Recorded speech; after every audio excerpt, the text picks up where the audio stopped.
If you like the story, you can support the author on Patreon. Link is in the description. Chapter 151, Lucas chooses to expose himself, and everything is for the greater good. Why was Lucas so sure that Professor Snape's rebellion was successfully instigated? The cauldron in the corner is the answer. It is the water of life being brewed in it. Although with his potion level, he might not know what the water of life looks like, but he has seen all the materials that have not completely melted inside. Professor, it seems that you have not been resting during this time. Mr. Grindelwald, just because I called you here doesn't mean I believe your unbelievable words. Now, let's talk about what happened just now. Do you know what the consequences will be if you capture a Dementor privately and are discovered? Seeing Lucas nod, Professor Snape sneered, I don't think your Gnatharum stuffed head knows. If the captured Dementor escapes, do you know what will happen? Of course, Professor, so I hope to get your help to make something that can keep the Dementors contained. Snape hadn't expected Lucas to say such a thing. Mr. Grindelwald, are you asking your professor to help you do something against wizarding laws? Seeing Lucas nod again, Snape actually laughed. If a sneer with a slight rise in the corner of his mouth can be considered a laugh. Bang! A vial of potion was placed on the table by Professor Snape. Mr. Grindelwald, will you drink it yourself, or will I have to feed you it myself? Dear Professor Snape, may I ask if this is? The throat-locking gas can make people unconscious painfully after a while. If you drink it, it will save your professor some effort and make it easier to send you into Azkaban. Seeing Professor Snape's cold eyes, Lucas smiled, took 2 steps back and said, I'll figure out how to deal with the Dementors myself, so I won't bother you anymore. His backing down caused Snape to put away the potion on the table. When he saw the choke gas being put back into the glass case, Lucas breathed a sigh of relief. Professor, I don't know what you think about that matter. Professor Snape closed the glass case and turned to the cauldron in the corner. I started brewing this potion during the summer vacation. Because of the limited materials, I had to brew the water of life in one go. He stirred the potion in the cauldron clockwise with his wand. However, Dumbledore wants me to brew wolfsbane potion for a werewolf. That's a werewolf we're talking about. That old man with a brain full of sugar, what the hell is he thinking? It could be heard from Professor Snape's tone just how much was his distaste and hatred for Lupin. Thinking about it, it does make sense, because the Marauders had bullied him a lot during school. What does the professor mean? You come to help me brew the wolfsbane potion. In addition, I need to know your next plan, how you want to save Harry Potter. Lucas drew his wand and cast Muffliato. Professor Snape gave him a rather surprised look. It seems that you have learned all the spells in my book. Of course, the spells created by the professor are very practical. Of course Lucas would not tell him that he could use these spells a long time ago. Instead, he wanted to give credit to Professor Snape who had created these spells. Under his repeated flattery, even the indifferent Professor Snape's expression softened a bit. Taking this opportunity, Lucas asked, Professor, have you heard of the Resurrection Stone? His voice just fell and he saw Professor Snape staring at him like he was an idiot. I think every young wizard has read children's books like the Tales of Beedle the Bard. Mr. Grindelwald's method is to find the illusory Resurrection Stone to revive Mr. Potter. As Professor Snape spoke, his eyes became very contemptuous. If this is the case, then Mr. Grindelwald can leave, rest assured, I will not tell anyone about the conversation between you and me. Seeing the professor raise his wand and point to the door of the office, Lucas said helplessly, Professor, who told you that the Deathly Hallows is just a fairy tale? In fact, Lucas can also understand, by the time Professor Snape's generation was born, Gellert Grindelwald had been defeated for years. At that time Voldemort was the mainstream, so topics like the Deathly Hallows have long become outdated. The invisibility cloak is a Potter family heirloom, and no one is foolish enough to advertise their family heirloom as a Deathly Hallows. The Elder Wand was in Dumbledore's hand. But Dumbledore was recognized as the strongest wizard at that time, so his light obscured the Elder Wand in his hand. In fact, it can be seen in many places in the original work. Professor Snape, until his death, thought that Voldemort had acquired a powerful wand from Dumbledore. Seeing Professor Snape's puzzled eyes, Lucas reminded softly, the invisibility cloak in Harry Potter's hand and the Elder Wand in Dumbledore's are both Deathly Hallows. Impossible, said Professor Snape, shaking his head. Harry Potter will not be mentioned for now, but he had been by Dumbledore's side for many years. Having seen the old man's wand a few times, he remembers that Dumbledore said it was one from a friend of his. Lucas knew that if he couldn't show evidence, Professor Snape wouldn't believe it. So he waved his wand and pointed in the air, and a reduced version of the Alliance's mark appeared in midair. Lucas erased the two uppercase Gs, leaving the remaining marks in front of them. My father, Gellert Grindelwald, stole a wand from Master Grigorovich when he was young. That is the Elder Wand mentioned in the Tales of Beedle the Bard with its immense power. It was because of it that my father was invincible and unbeatable until he lost to Dumbledore. The Elder Wand only submits to the strong, so my defeated father lost the Elder Wand, and it has remained in Dumbledore's hands ever since. Lucas paused for a moment after he finished speaking. He had to wait for Professor Snape to digest the knowledge. Waiting until he saw the professor nodding to him, Lucas held up his wand and said, "If you don't believe me, look at my wand. Mine is also made of elderberry. Although it looks different from the Elder Wand, his wand also has elderberry features." Continue. Lucas took back his wand and continued, "After my investigation, I discovered that the heirloom of the Potter family is the invisibility cloak in Harry's possession.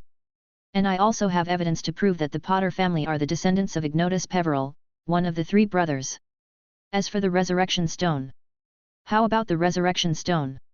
Seeing that he stopped talking when he reached the Resurrection Stone, Professor Snape frowned. "The Resurrection Stone is interesting. According to my investigation, it is actually in the Gaunt family. And the Gaunt family is the descendant of Salazar Slytherin, and at the same time has some relationship with Cadmus Peverell, the second among the three brothers. I have found the whereabouts of the Resurrection Stone, and now I need someone strong enough to retrieve it." "So you're going to send Dumbledore there?" Professor Snape quickly understood what Lucas meant. Seeing him nod, Snape sneered. "You seem to underestimate Dumbledore." "No, I'm not underestimating him, on the contrary, I understand Dumbledore's strength better than anyone else." Lucas turned and walked to the desk. Seeing him pull out a chair to sit on, Snape gave him a cold look. "Professor, I said before that Dumbledore must already know of the Horcruxes' existence by now. He may have even investigated exactly how Voldemort created the Horcruxes. Remember that book I mentioned to you? Secrets of the Darkest Arts. I couldn't find it in the restricted section. But I'm sure it's still at Hogwarts, so where do you think the book would be?" The image of the headmaster's office immediately appeared in Snape's mind. The books there should be the third most in Hogwarts. Seeing his expression, Lucas knew that Professor Snape had thought of it, so he continued, "If there is an excellent student who suddenly asks the headmaster about the soul, what do you think he will do?" "It didn't think that Mr. Grindelwald intended to kill himself." "You don't really think Dumbledore is as kind as he looks, do you?" "Of course not, but for the smooth progress of the future plan, it is necessary to do so, and everything is for the greater good." Lucas' confident look didn't impress Professor Snape. Instead, he was ridiculed even more violently. The night in the dungeons is eerie and silent, but the sound of Professor Snape spitting out venom could be heard from time to time in the potions office. Until a long time passed, Lucas' calm voice rang in the office.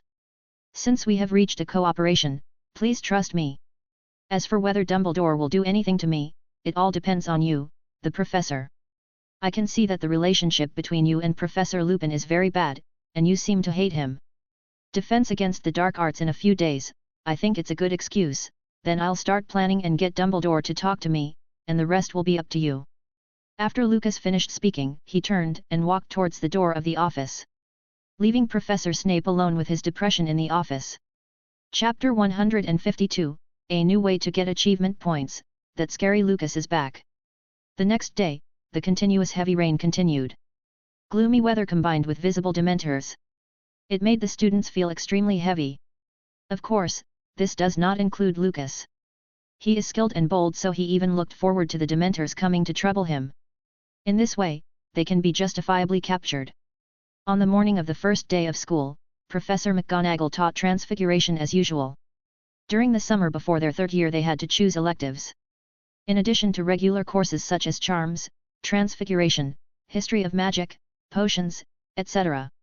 Year 3 students also need to choose a minimum of 2 electives out of 5 subjects: Arithmancy, Divination, Muggle Studies, Ancient Runes, and Care of Magical Creatures.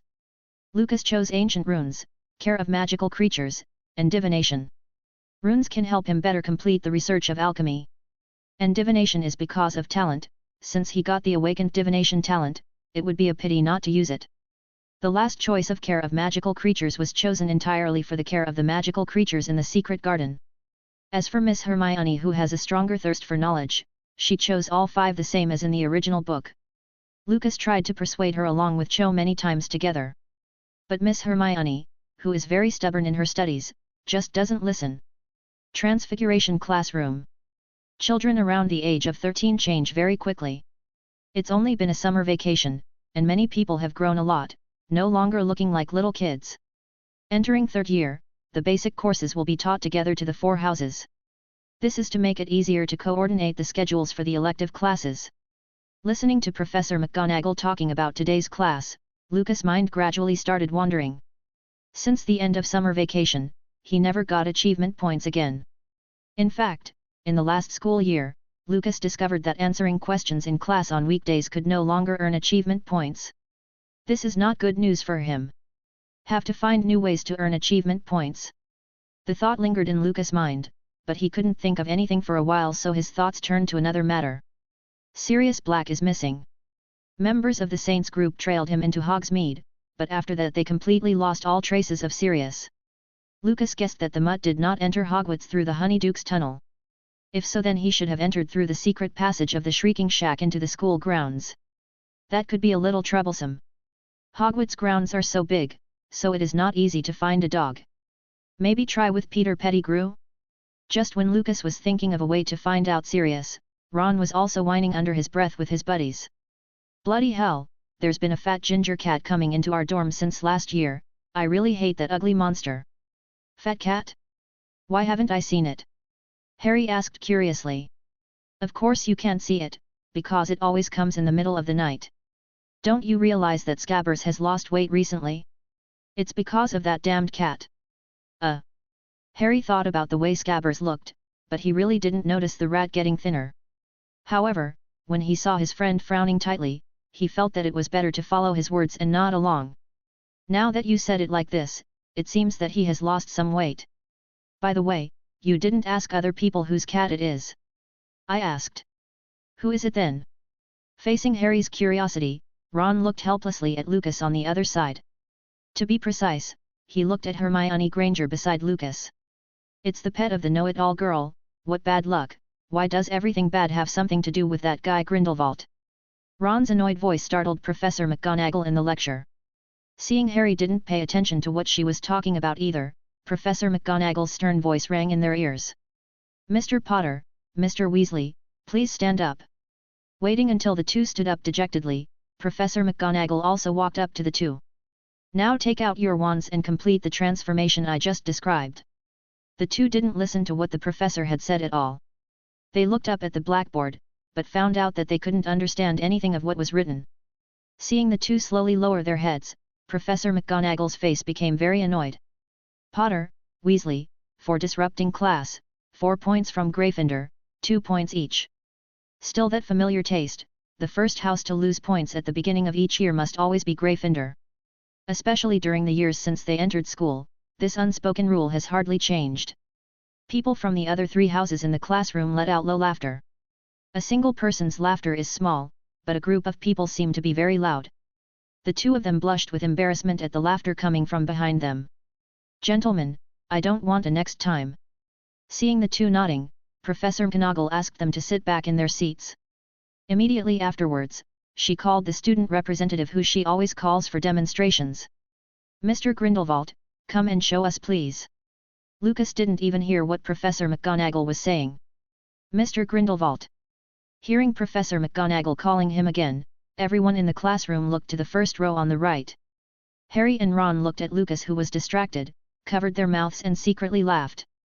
Unexpectedly, they still had the opportunity to see the scene where Lucas was punished by the professor in class. Bang!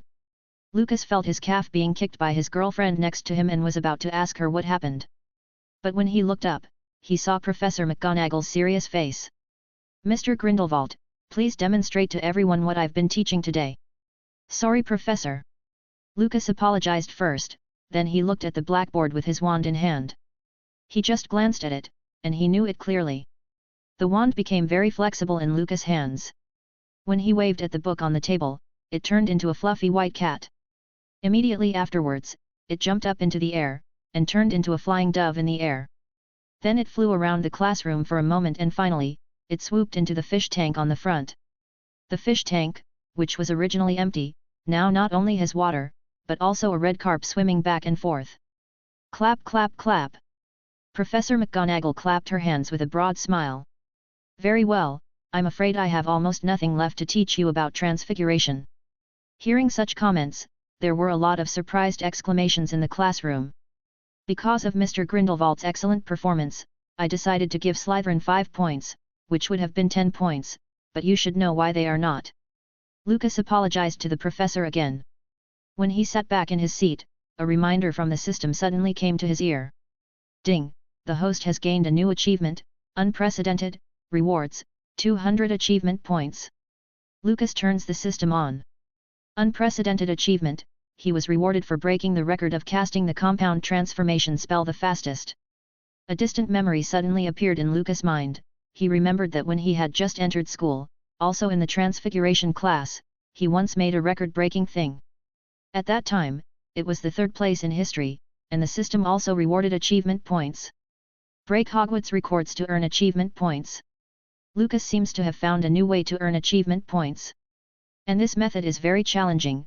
No one knows exactly how many records Hogwarts has had over the millennia. But Lucas wanted to try and see if he could change these records into his own name. Charms class.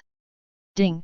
Congratulations to the host for obtaining a new achievement, winning the top spot, banishing charm, reward, 200 achievement points. Potions class. Ding! Congratulations to the host for obtaining a new achievement, perfect potion, reward, 200 achievement points. For the next period of time, the students of Hogwarts rediscovered Lucas' unrivaled strength that he showed in the first year. The entire Hogwarts 3rd years were overshadowed by his light. The dust-laden records were also broken one by him as he left his name on them. This situation continued for several days until the arrival of the electives classes. Lucas sat on a cushion looking at the teacup on the table. He already knew what to do next. Just then, Sybil Trelawney, the divination professor, walked in. Come here, you will travel into the world of divination. Having come here, you will find out if you have vision. As soon as Professor Trelawney finished speaking, she bumped into a low table. This sudden accident right when she was talking about having vision made a few chuckles ring out in the classroom. Professor Trelawney seemed used to it. She introduced herself and began to explain the first stage of the course. They were going to learn tessomancy, which is to read the tea dregs in someone's cup and interpret their meaning. Lucas listened to Professor Trelawney's mysterious speech with great interest.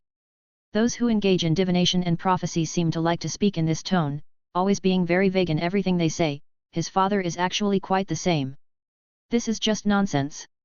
Suddenly a familiar voice came from beside him. Lucas turned to look at Hermione, eyes full of scrutiny.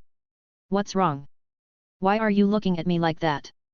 What do you think, Miss Hermione? Your head of house is really kind to you, to give you such a thing. Lucas' gaze went to Hermione's neck. There was the necklace he gave her during their first year, and there is also a long chain of gold. Hermione's expression changed, and she suddenly covered her chest with her hands. The professor said at the beginning, you can't let yourself see another self. But the other party didn't say what would happen if her boyfriend noticed it. Chapter 153, Trelawney's prophecy that Lucas is going to die? Hermione looked so nervous that it made Lucas laugh. It doesn't matter if others notice it. Hearing her boyfriend's words, she breathed a sigh of relief. You really scared the hell out of me. After finishing speaking, she fiddled with the teacup on the low table. Hermione had no talent for divination, this is all due to her serious and strictly logical personality. For her, there is just no basis for divination. Hermione always wanted to understand how divination works. Why is it that divination doesn't seem to make any sense? So for Hermione, the scientific way of arithmetic prediction is much more suitable. Hermione, you can't always avoid talking to me about your time turner. Hermione's hand that was holding the teacup paused for a moment. And helplessly, she looked up at the boy that was sitting in front of her, letting out a long breath she asked, Okay, what do you want to talk about? Hermione, I think Professor McGonagall should have told you about the drawbacks of time turners. Of course. Hermione nodded and said, no one can violate the principle of time paradox, otherwise it will bring great disaster to mankind. Yes, it's the effect on other people, but I'm actually talking about the effect the time turner has on yourself. On me. Hermione looked at her boyfriend with a puzzled expression on her face. Lucas first glanced up at Professor Trelawney and noticed that she was still teaching everyone how to use the so-called tea divination method. It is estimated that she will not be finished in at least another half an hour. My dear, even if you use it strictly according to the rules, the energy you expend and all the homework of the courses will eventually make you collapse. Our bodies are used to the 24-hour-long days, so adding extra hours to the day takes a toll on the body. And how do you ensure that you won't encounter any unexpected situations when using the time turner? Once an unexpected event occurs, not only will you be affected, but other people will also be affected, such as seeing two of you at the same time. Lucas shut his mouth when he finished. He trusted Hermione to understand what he was trying to convey. But I want to learn more. My dear, you should study worthy subjects, such as ancient runes. Trust me, divination just isn't for you. Hermione was silent for a long time. Looking at her frowning, one can see how troubled she is. Lucas sighed, it's just the beginning, you can continue like this, take a few more lessons and you'll understand what I mean. Especially Muggle studies, in fact, Muggle studies in the wizarding world is nothing more than a joke, they are just way too prejudiced against Muggles, even the professor of the subject. Heck, just remember Arthur Weasley who works in the misuse of Muggle artifacts department, does it look like he actually knows anything about Muggles? Okay, I'll try for another week. If it's as you said, I'll give up those 2 electives. Lucas was relieved by Hermione's compromise, it's really difficult to convince this stubborn girl. That's right, I don't want my girlfriend to spend the little rest time on study, she should be by my side instead. Seeing Lucas' eyes full of smiles as he waggled his eyebrows, Hermione flushed slightly. She knew this guy was not serious. Everyone. Professor Trelawney raised her voice suddenly. The students who were about to fall asleep were startled into awakening. Now, as you can see you are all paired in twos, so pick up your respective teacups on the table and I will fill it up for you. After you drink the tea inside, you must wipe the cup 3 times with your left hand.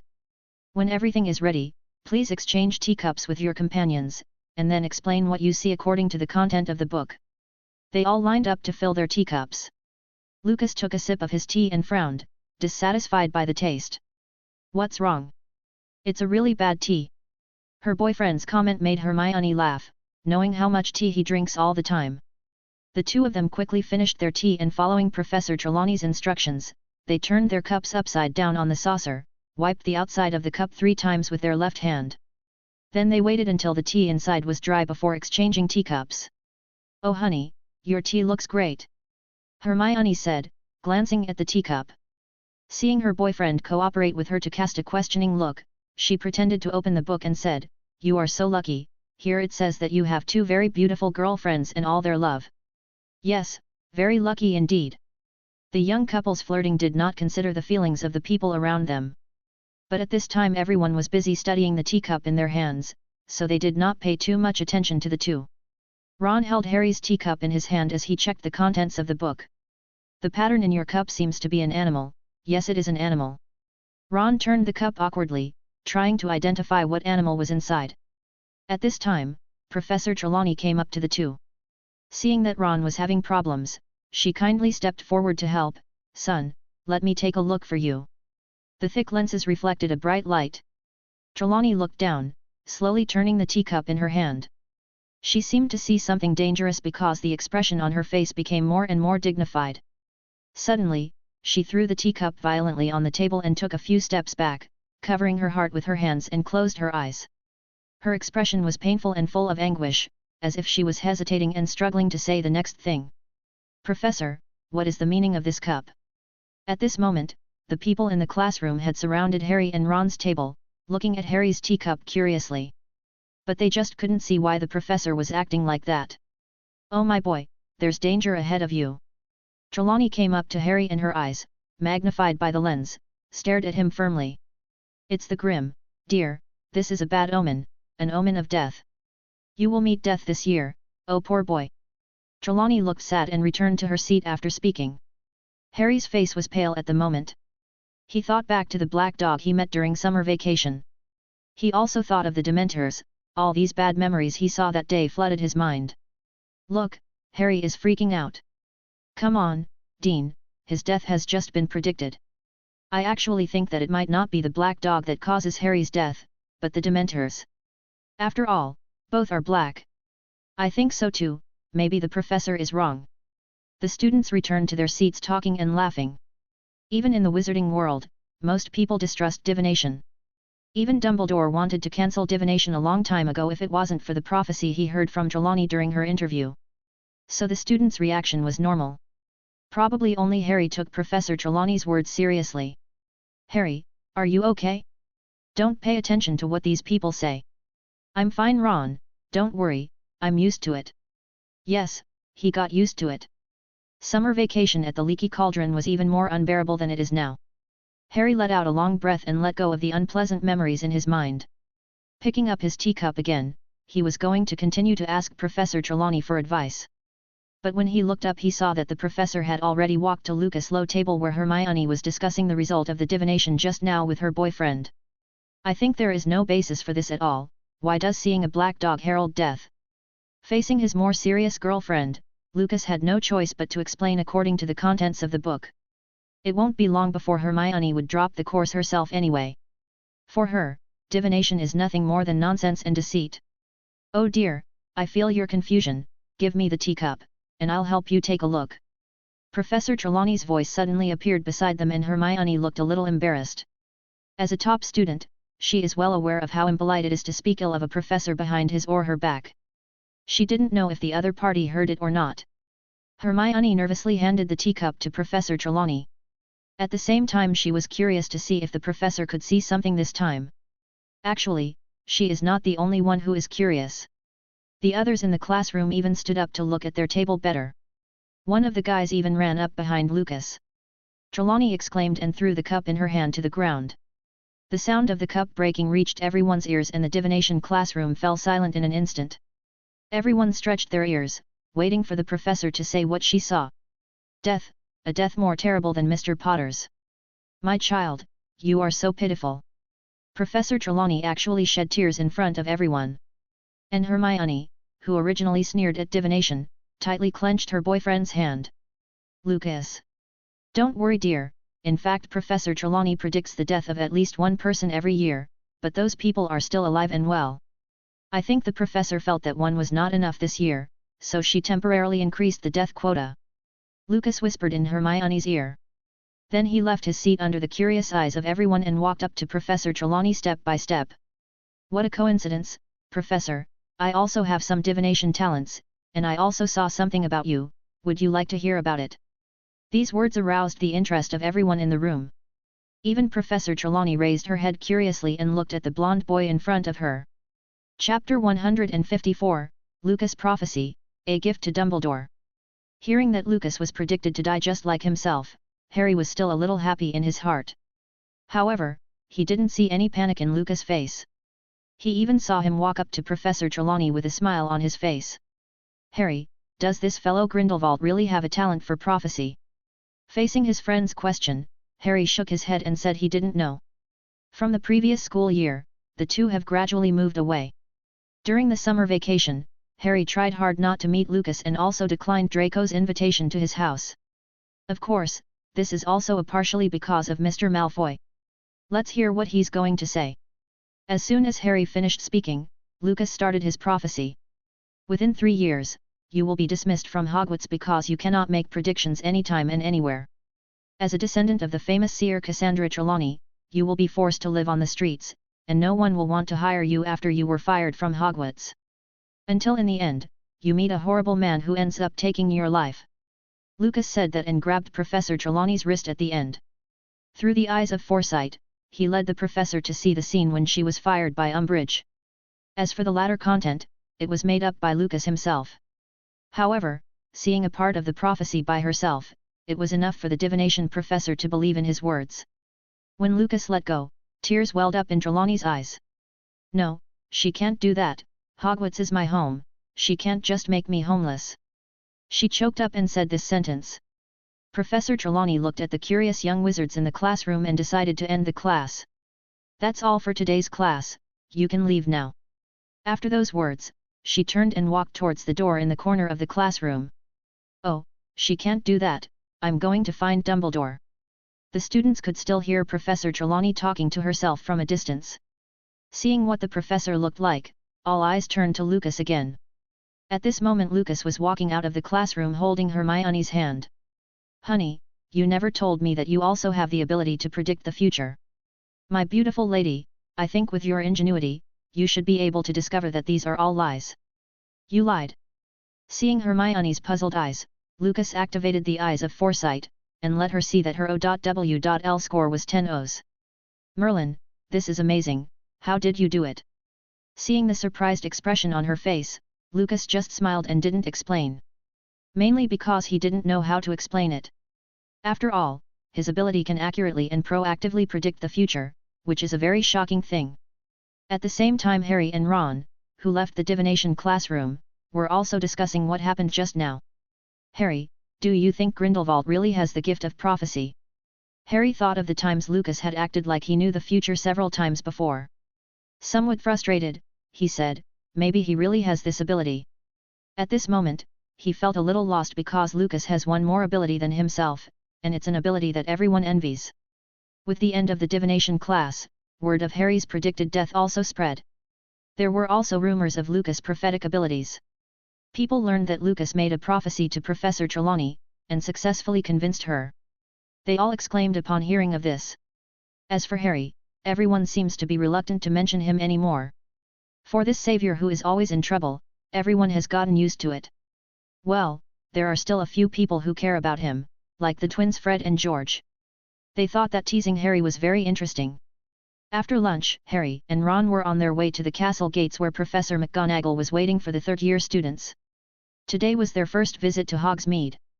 Although Harry failed to get his aunt's signature, he still intended to go to Professor McGonagall to see if she could do something to help him.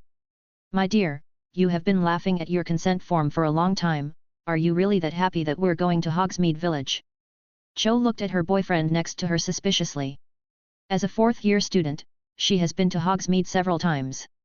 Although there are delicious candies and all kinds of shops there. But the more times you go, the less attractive it will become. Under the gaze of the two girls, Lucas shook his head and said, of course it's not because of this. Checking out Gellert Grindelwald's signature on the consent form, he didn't know if the old bee would notice. This was a gift for Dumbledore that he asked Hestia to bring back from Austria. When the three of them arrived at the gate of the castle, many people had already gathered there. Lucas and Hermione walked towards Professor McGonagall with their forms and heard her talking aloud to everyone. Students from third year and above, please submit your consent forms to me, which must be signed by your parents or guardians. In addition, I would like to remind everyone that you can only go to Hogsmeade Village on specific days. The gentlemen of the second year over there, please leave immediately. Several second-year lion cubs also plan to fish in troubled waters. It's a pity that it didn't escape the sharp eyes of Professor McGonagall. Harry, I heard you were scared in your divination class, is it true? There are Dementors on the gate ahead, isn't Potter afraid of them? Ron protected his friend and looked at the Hufflepuff boys with an angry expression. But neither of them noticed the tall black figure that was approaching. This was discovered by several Hufflepuff boys who pointed at the back of Harry and Ron with a terrified expression. Dementor. Harry turned reflexively and looked back. When he saw the figure in black flashing past his eyes, he slipped and fell to the ground. A familiar laugh came from the black figure and Ron's pale face quickly turned red with anger. Fred, George, you are going too far. The black cloth was ripped off revealing the Weasley twins inside. Oh Ronnie Ekins, please forgive us, we didn't expect you to be so timid, are you all right Harry? It's so funny, Harry Potter really is a coward. Harry, what's it like to be attacked by a Dementor? The jeers from the few Hufflepuff students came again. With a gloomy face, Harry stood up and walked towards the door. Harry, don't be angry, Fred and George always like to play pranks on everyone, but they don't mean any harm. I understand Ron, but I have to let everyone know that I am not a coward, help me think, how can I prove my courage? Ron frowned in thought. How about a night tour? Harry shook his head after hearing this, a simple night tour can't prove someone's mettle. The two of them couldn't think of a good way for a while. Little did they know that the Care of Magical Creatures class that would follow soon will just happen to meet Harry's requirements.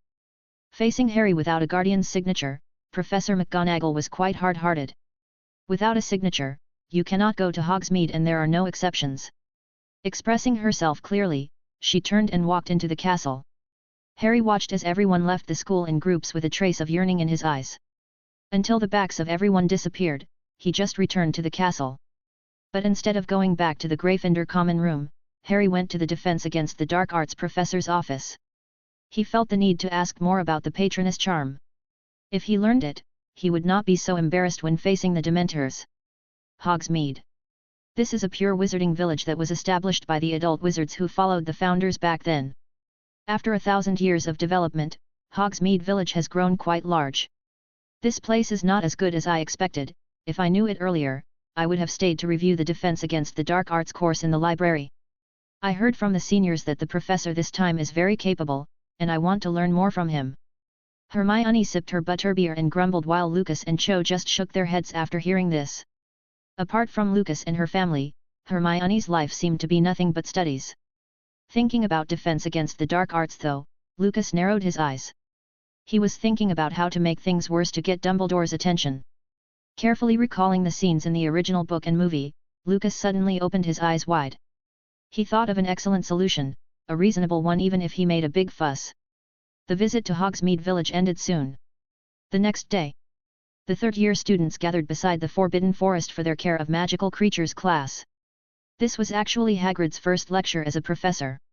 Seeing the big creature with wings behind Hagrid, most students showed timid expressions. When Harry saw the appearance of everyone, he suddenly made a bold decision in his heart. Chapter 155, Harry got carried away? Hagrid was very nervous as a professor for the first time. Standing in front of the students, he didn't even know where to put his hands. Seeing him silent for a long time with a stiff look, Lucas kindly reminded, "Professor, you haven't taught us how to open this book yet." Seeing the Monster Book of Monsters in his hand, Hagrid suddenly said, "That's right, we need to open the book first. Everyone now turn the book over, with the spine facing up, and gently stroke it with your hands." He was a little unsure when he spoke, but I saw that the students did what he said. The silly big man immediately smiled. "Okay, so now that everyone successfully opened it, let's take a look at what we need to learn today." Speaking of magical creatures, Hagrid seemed to have a lot to say. In some respects, this guy still has a very cute personality. If only he wasn't so fond of the most dangerous creatures. This is a hippogriff. Hagrid walked into the range of the ranch, leading the chain. Seeing that sharp beak on the half-eagle half-horse creature, the students collectively took a step back. Trapping Buckbeak's chain on a stake, Hagrid slapped Buckbeak to introduce him to the crowd. The hippogriff is a very proud magical creature, and one that is easily provoked. So when we usually see them, the first thing we do is to bow respectfully, and bow in return if we see them do it first. This means that you have been recognized by it. If you don't see it bowing, be careful. The sharp claws on its front legs are not there just for decoration. Hearing Hagrid's introduction, the fear of the students not only did not decrease, but even increased. Hermione gripped Lucas' arm tightly and huddled behind him. "Honey, I agree with you now that I have enrolled in too many electives." Seeing the fear on his girlfriend's face, Lucas had the urge to laugh. "Don't worry, with me here, the hippogriff won't hurt you." He had just finished speaking when Hagrid's loud voice came from ahead. "Now, who wants to try meeting Buckbeak?" "I want." Harry raised his hand without hesitation. "Well done, Harry, what a brave boy." Hagrid's words made Harry's head stand high. Seeing that Harry was really going to step forward, Lavender Brown tugged at his robes. "Harry, come on, think of your teacup." Harry froze and Professor Trelawney's words came to his mind again.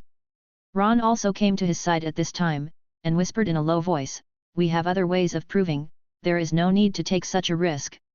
Although he thought this sounded very reasonable, seeing Hagrid's expectant eyes and the gaze of everyone around, Harry knew that if he backed down now, he might just be confirming the rumor that he was a coward. "Don't worry, I will be fine." With that said, he strode towards Hagrid and didn't stop until it was 5 or 6 meters away from the hippogriff.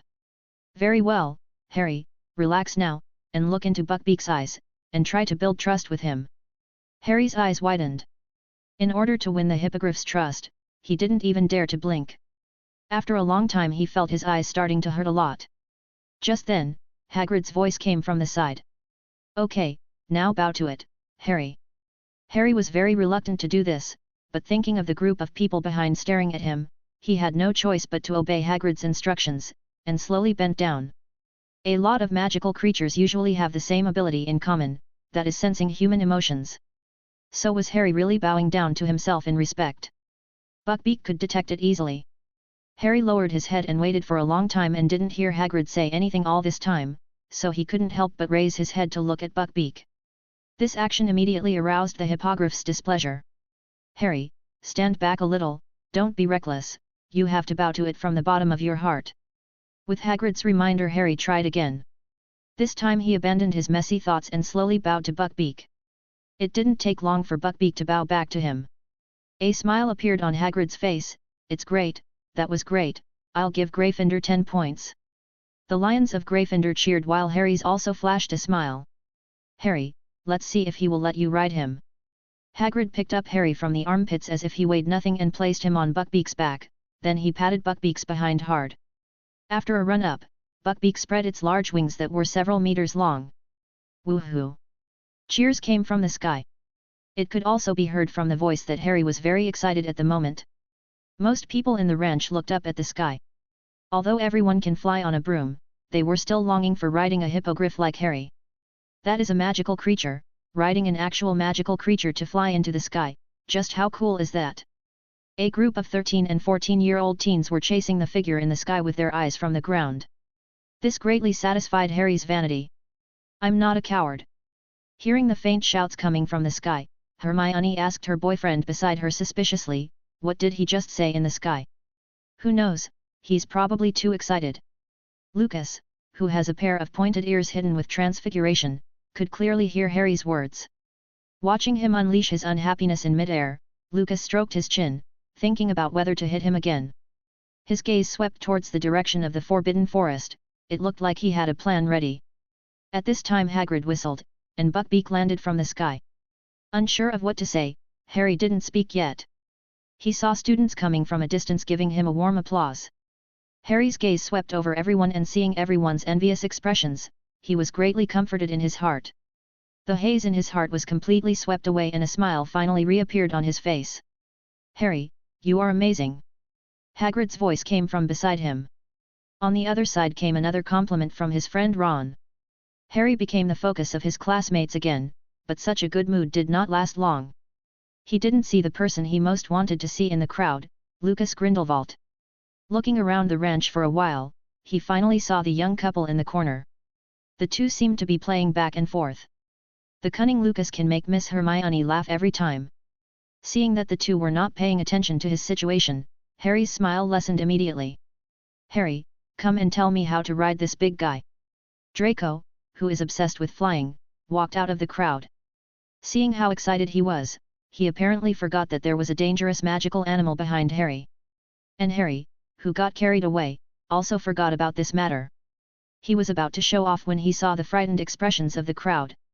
The hippogriff named Buckbeak suddenly opened its wings, raised its front legs, and showed its sharp claws in front of Draco. "No!" Harry, being true to his title as the savior, stood in front of Draco and yelled at the hippogriff. Probably in his opinion, the hippogriff in front of him should listen to him after letting him ride it. But Buckbeak let him down. His blocking, on the contrary, angered the beast even more. If before it was just a warning gesture, now it was clearly an attack as the sharp claws fell towards the heads of the two of them. Harry, standing in the front, raised his arms to block, and the sharp claws immediately made several deep cuts on his arm. Had it not been for Draco who supported him from behind, Harry would have fallen to the ground long ago. The exclamations of the other students disturbed the young couple who were playing games in the back. Seeing the unexpected situation in the ranch, Lucas got up and was going to help. "Honey, be careful." Although Hermione was worried, she also knew what Lucas was capable of. Besides, the one who is about to be in danger is Draco Malfoy, her boyfriend's best friend. "Buckbeak, go back, you can't do this."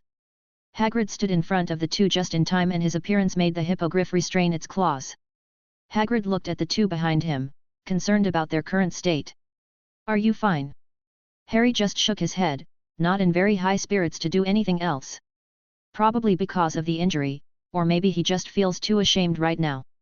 Draco let out a sigh of relief. "I was almost scratched on the face by this stupid beast." The arrogant young Master Malfoy did not expect to anger the hippogriff because of this complaint. Buckbeak, along with several hippogriffs tied to the fence deep in the pasture, broke free from their chains. Maybe they felt that the leader of their herd, Buckbeak, was being disrespected, so these dangerous magical creatures rushed towards the three of them together. Oh no! When he saw 5 or 6 hippogriffs rushing from a distance, Hagrid swallowed. Fortunately, he has not forgotten that he is a professor. He turned around and hugged the boys tightly in his arms, intending to protect the two with his own body. The students around had already hid. Facing such a dangerous situation, everyone's faces turned pale with fright. Right in the nick of time, Lucas' voice came from afar. Stop it all! Some students were amused. These magical creatures were not students of Slytherin, so how could it be possible to follow his orders? Chapter 156, Harry's limelight was stolen again. Some young wizards came out of their hiding places with the idea of watching a play. What they didn't expect was that Buckbeak and the other hippogriffs actually stopped in their tracks. Hagrid was equally surprised. No one knew better than him just how difficult these big, feathered creatures could be when angry. Seeing Lucas still approaching, only then did Hagrid remember his duties as a professor. Thank you for your help, but you can't get any closer, leave it to me. He held out his hand as he spoke, intending to hold Buckbeak's chains in his hand. But the hippogriff didn't wait for him to approach and used its beak to peck at the back of Hagrid's hand. Hiss, Buckbeak! You bit me! Fortunately, Hagrid has really tough skin, so it just made him feel pain.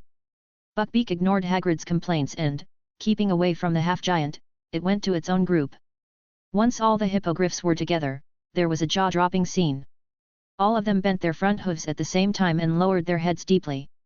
Wow, this is incredible! Hagrid was also surprised. He looked at the blond boy walking towards him. He really wanted to ask how he managed to make the entire hippogriff group surrender. You have to know that even Hagrid himself has only gained Buckbeak's trust and respect. Professor Hagrid, what happened to these hippogriffs? Facing the students' questions, Hagrid explained to them right away. This represents that the hippogriff acknowledges a person, and will obey his orders in the future. Some students gave envious praise at Lucas upon hearing this. At this moment, Lucas had walked up to the hippogriffs. Watching them still bowing down, he patted the big head of Buckbeak. Okay, you all go back to the Forbidden Forest. As soon as the words fell, several hippogriffs stood up and flew towards the Forbidden Forest without looking back. Seeing the hippogriffs really does listen to Lucas, the students voiced their envy again. If Grindelwald ordered the hippogriffs to let us ride them, would they obey? I don't know who came up with this very thoughtful suggestion, but a group of people immediately looked at Lucas with hope, especially the Slytherins who had a bigger chance of convincing him to try. Lucas turned around and came to Hagrid. Seeing Harry's pale face, he kindly reminded him, Professor Hagrid, you should send Harry to the infirmary now. If this continues, he may die from blood loss. Oh, I had forgotten, thank you Lucas. Hagrid patted his head, picked up Harry and walked towards the castle. At the same time, he also announced the end of the class to everyone. Ding! Congratulations to the host for obtaining a new achievement, Animal Conqueror, reward, 200 achievement points. In a bed in the infirmary, Harry stared at the scenery outside the window with a dull expression. The glorious moment that belonged to him was snatched by Lucas again. Although this time no one could say he was a coward. But no one praised him for his bravery in the face of the hippogriff. All because of... I heard that Mr. Grindelwald can order hippogriffs. Really? Those arrogant beasts will actually obey someone's orders. I asked the third years, and they all said the whole hippogriff herd bowed to Lucas, showing submission. Yes, it's all because of Lucas. Even though Harry was laying in the infirmary, he could still hear the discussions of the teachers outside the door. Harry, are you feeling better? Ron, Seamus, Neville, and others pushed the door open. Several people also brought some candy and food. As a friend, Ron could tell right away that Harry was in a bad mood. Harry, you should think better, at least you proved your courage this time, you see no one is talking about you anymore. The other two also nodded. The comforted Harry felt a little relieved, but he won't give up so easily. He already had a new plan in his mind. The next day, Lucas left the castle during his lunch break and went out to find Hermione's lost pet, Crookshanks. The two girls are in charge of the area inside the castle, while he was in charge of the outside of the castle. As soon as he stepped out of the gate, Lucas saw the Weasley twins coming from a distance. "Fred, George, how was your summer vacation?" "Oh, it's the chief, we want to thank you." "I think we should call him boss, Fred." Reminded by his less handsome brother, Fred changed his words with a smile. "Boss, thank you for giving us such a good opportunity. We not only made money during the summer vacation. We also learned a lot of useful knowledge, and even came up with a lot of prank ideas. This summer vacation was really fulfilling." Watching the twins open their arms as they answered in unison, Lucas smiled and said, "That's good, remember our agreement, the prank items you create will be sold to my store first." The three of them chatted about the future. The twins are already in their 5th year, and they will be graduating in the blink of an eye. Lucas really wanted to take the two of them under his command. Their ingenuity will definitely create amazing wealth for Lucas. Once the conversation was over, Fred and George went into the castle. But before parting, Fred also told Lucas that a big, fat ginger cat ran towards the Forbidden Forest. Thanking them, Lucas strode toward the Forbidden Forest. When he came to the outskirts of the Forbidden Forest, he met an unexpected person. Looking at Luna, who was looking up at a big tree, Lucas slowed down and approached slowly. "Lucas Grindelwald. You didn't look back, how did you know it was me?" Luna turned her head and smiled, but did not answer the question. "Lucas Grindelwald, you can see Thestrals, do you believe in the Crumplehorn Snorkack?" Crumplehorn Snorkack. That is a creature not recognized by the wizarding world, most people don't believe they exist. Well, there are indeed some people who believe that this magical creature exists in the world. For example, Luna Lovegood in front of him along with her father, Xenophilius Lovegood. Along with some loyal readers of the Quibbler, the newspaper of the Lovegood family. "You mean those magical creatures that live in Sweden?" When Lucas said this sentence, he saw a light flash in the eyes of the little girl across from him. "You also believe in the existence of the Crumplehorn Snorkack, don't you?" "Well, of course." Lucas blushed and kept telling lies, but seeing Luna smile, he also laughed unconsciously. Thanks to their talks about Thestrals and the Crumplehorn Snorkack, the two got closer. Looking at the bread in Luna's hand, Lucas asked curiously, "What are you doing here? The Forbidden Forest is very dangerous." "But I heard that you were able to set foot in the Forbidden Forest in your 1st grade. Who did you hear it from?" "Hermione Granger, she likes to talk about you, and the girls in Ravenclaw also like to listen." Listening to the girl describe how Hermione usually talks about him in Ravenclaw, Lucas never stopped smiling. They talked for a long time again before going back to the original topic. Luna held up the bread and said, "Recently I found a stray dog in the Forbidden Forest, it's very pitiful, so I feed it with some food every day." "Stray dog? Well, do you want to go together?" Seeing Luna's big silvery eyes looking at him expectantly, Lucas nodded and said, "Of course, I am honored to be invited by the lovely Miss Lovegood. Actually, you can just call me Luna." The two walked side by side, wandering in the Forbidden Forest. After a while, the sound of dog barking came from a distance, and when the huge black dog appeared in Lucas' sight, there's no need to mention how happy he was. "Sirius Black, I finally found you." At this time, Sirius was squatting on the ground and was making weird noises at Crookshanks. Crookshanks, on the other hand, was listening very carefully. This dog and cat seemed to be in a meeting. "That's Hermione's Crookshanks." Luna's voice woke up both animals. Seeing that Lucas was there, Crookshanks immediately ran towards him. "Finally found you, you seem to like running around." Picking up the big fat cat, Lucas said something indifferently. In fact, he knows very well that Crookshanks is chasing Peter Pettigrew. Sirius wagged his tail when he got close to Luna. The dog was pretty well behaved, but when he saw Lucas beside her, he immediately bared his fangs ferociously. "Don't be like this, Lucas Grindelwald is a good person." Looking at the big black dog still baring its teeth at him, Lucas drew out his wand and said, "Luna, let me check its body for you." It doesn't matter whether the other party agrees or not, since a spell had already left the wand. Sirius, who was hit, was stunned for a moment, and shivered from head to tail. "Hey!" Sirius tilted his head and seemed to be wondering what Lucas did. But from the smirk on the corner of Lucas' mouth, one can guess that the spell just now must have no good effect. It seems that there is nothing wrong with it. "If you like it, why don't you take it back to the castle?" Lucas said this to better monitor this guy.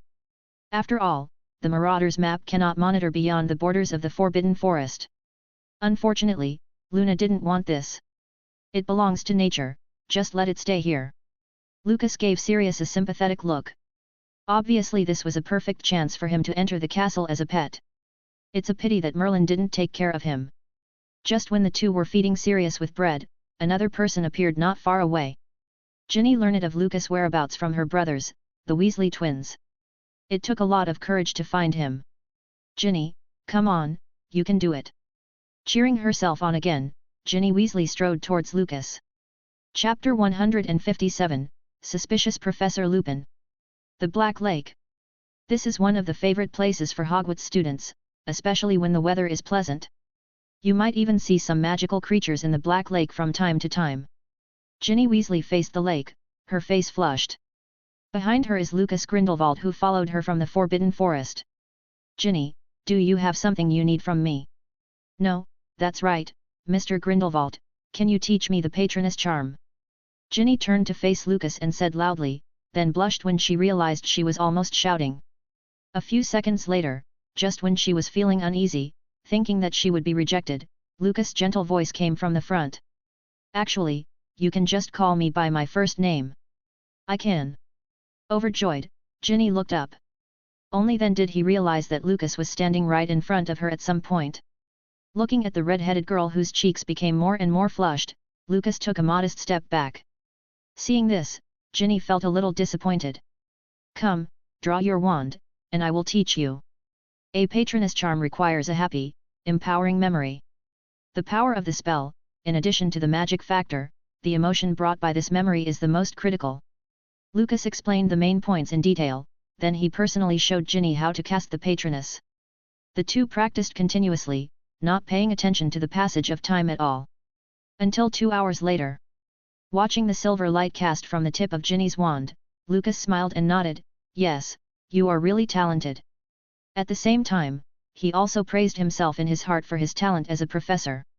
In fact, the people he taught would always learn way faster than normal and their spells would also be stronger.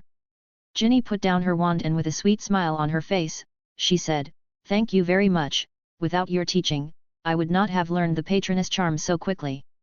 However, I still have a small request. I always feel that my movements are not very good when I cast it. Please, Lucas, can you help me to correct it, is that okay? Seeing Ginny's expectant eyes, Lucas couldn't bear to refuse. Seeing him nod, Ginny's smile became even more touching.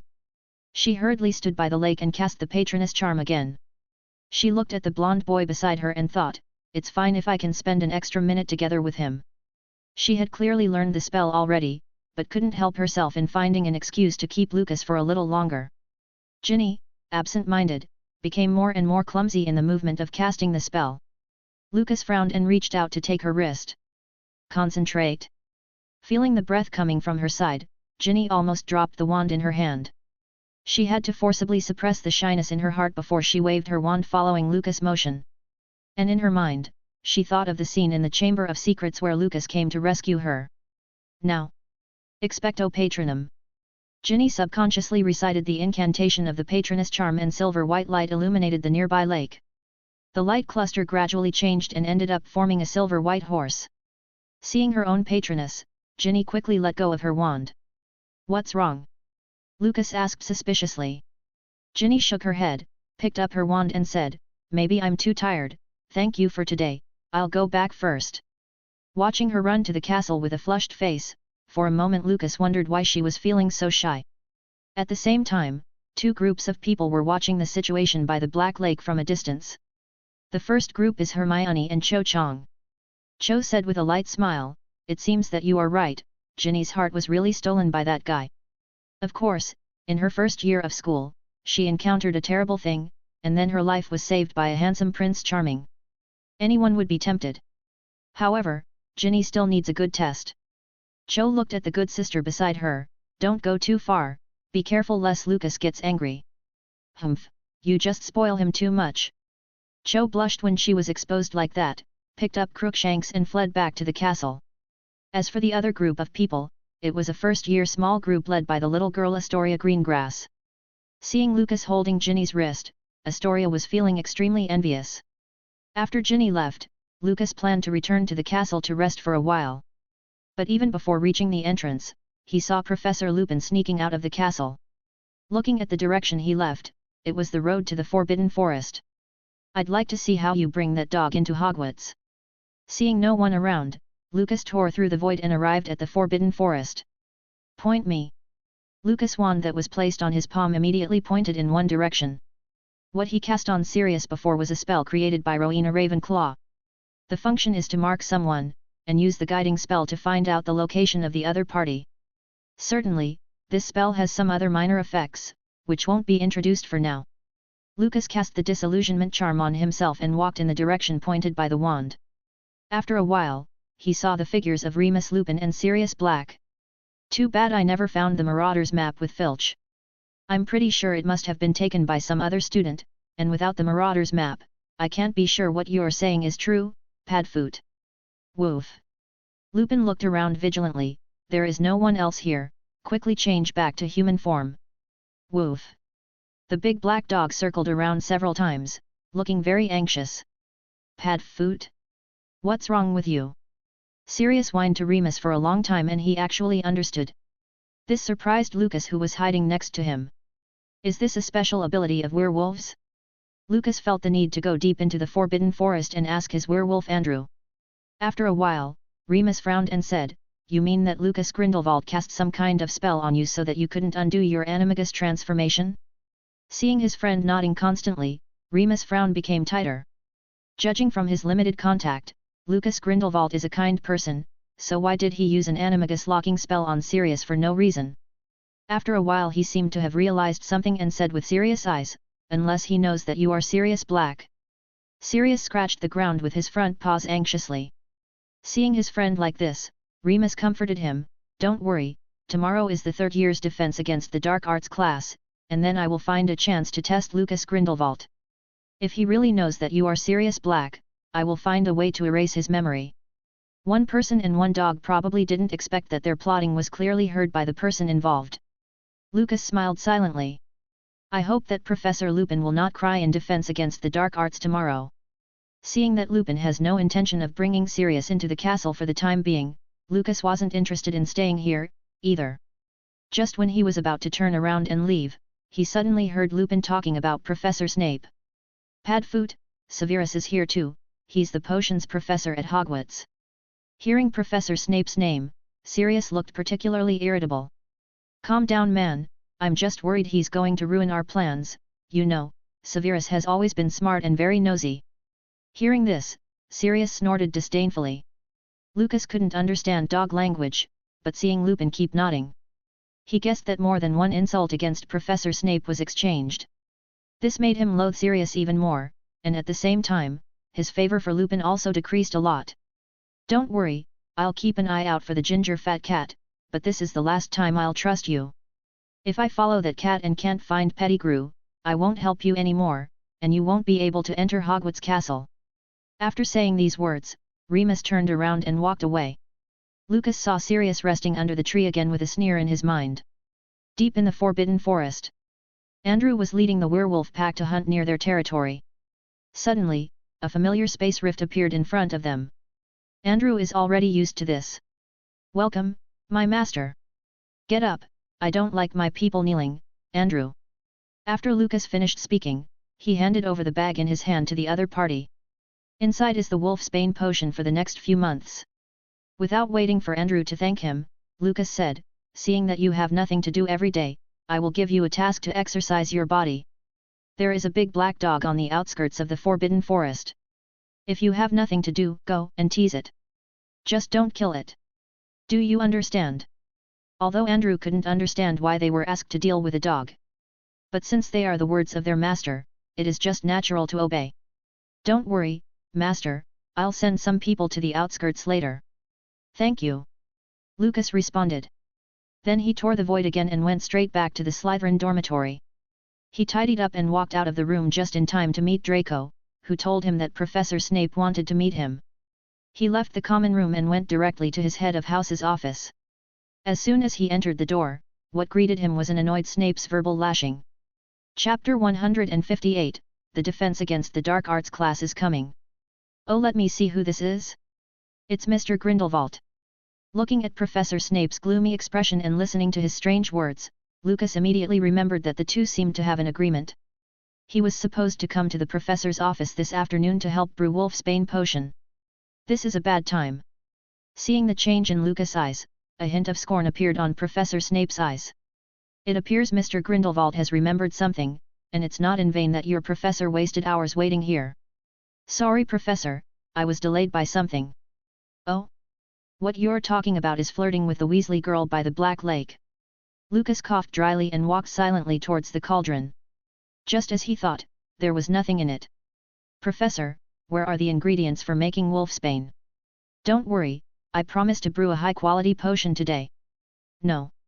Hearing this answer, Lucas froze for a few seconds. Professor Snape's face became even more gloomy. Dumbledore didn't give me the ingredients, even though he was the one who asked me to make the potion. Lucas understood right away, no wonder Professor Snape looked so angry. Moreover, he made the mistake of forgetting coming on time for their agreement and left the professor waiting here. He made himself the perfect target for Snape to take out his anger on. Professor, I have the ingredients here, but would you help me brew some more? As you know, I also need a lot of Wolfsbane potion. Professor Snape's expression remained unchanged, but the surrounding air pressure plummeted. A cold snort represented Professor Snape's answer.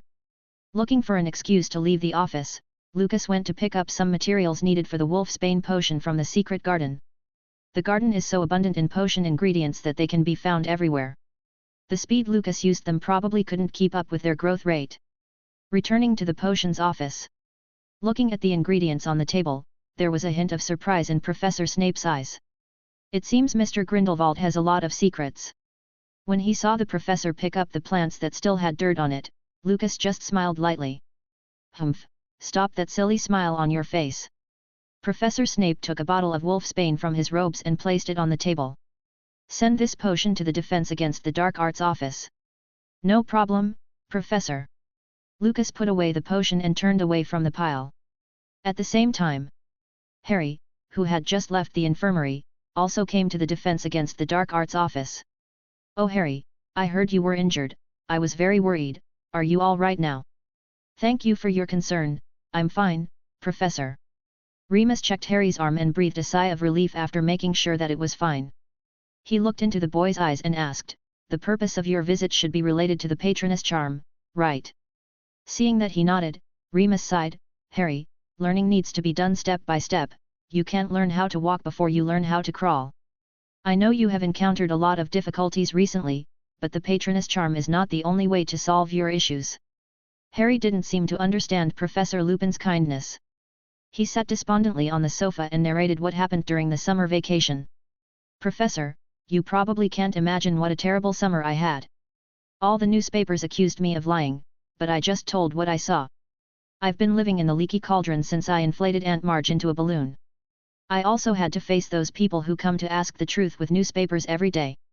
I told the truth but they didn't believe it, as if they were just trying to prove that I was a liar like the Daily Prophet said. Professor, do you know how painful it is to face other people's strange eyes and whispers every day? Remus listened quietly, then nodded and replied, I know. No, you don't know, you've never lived like this.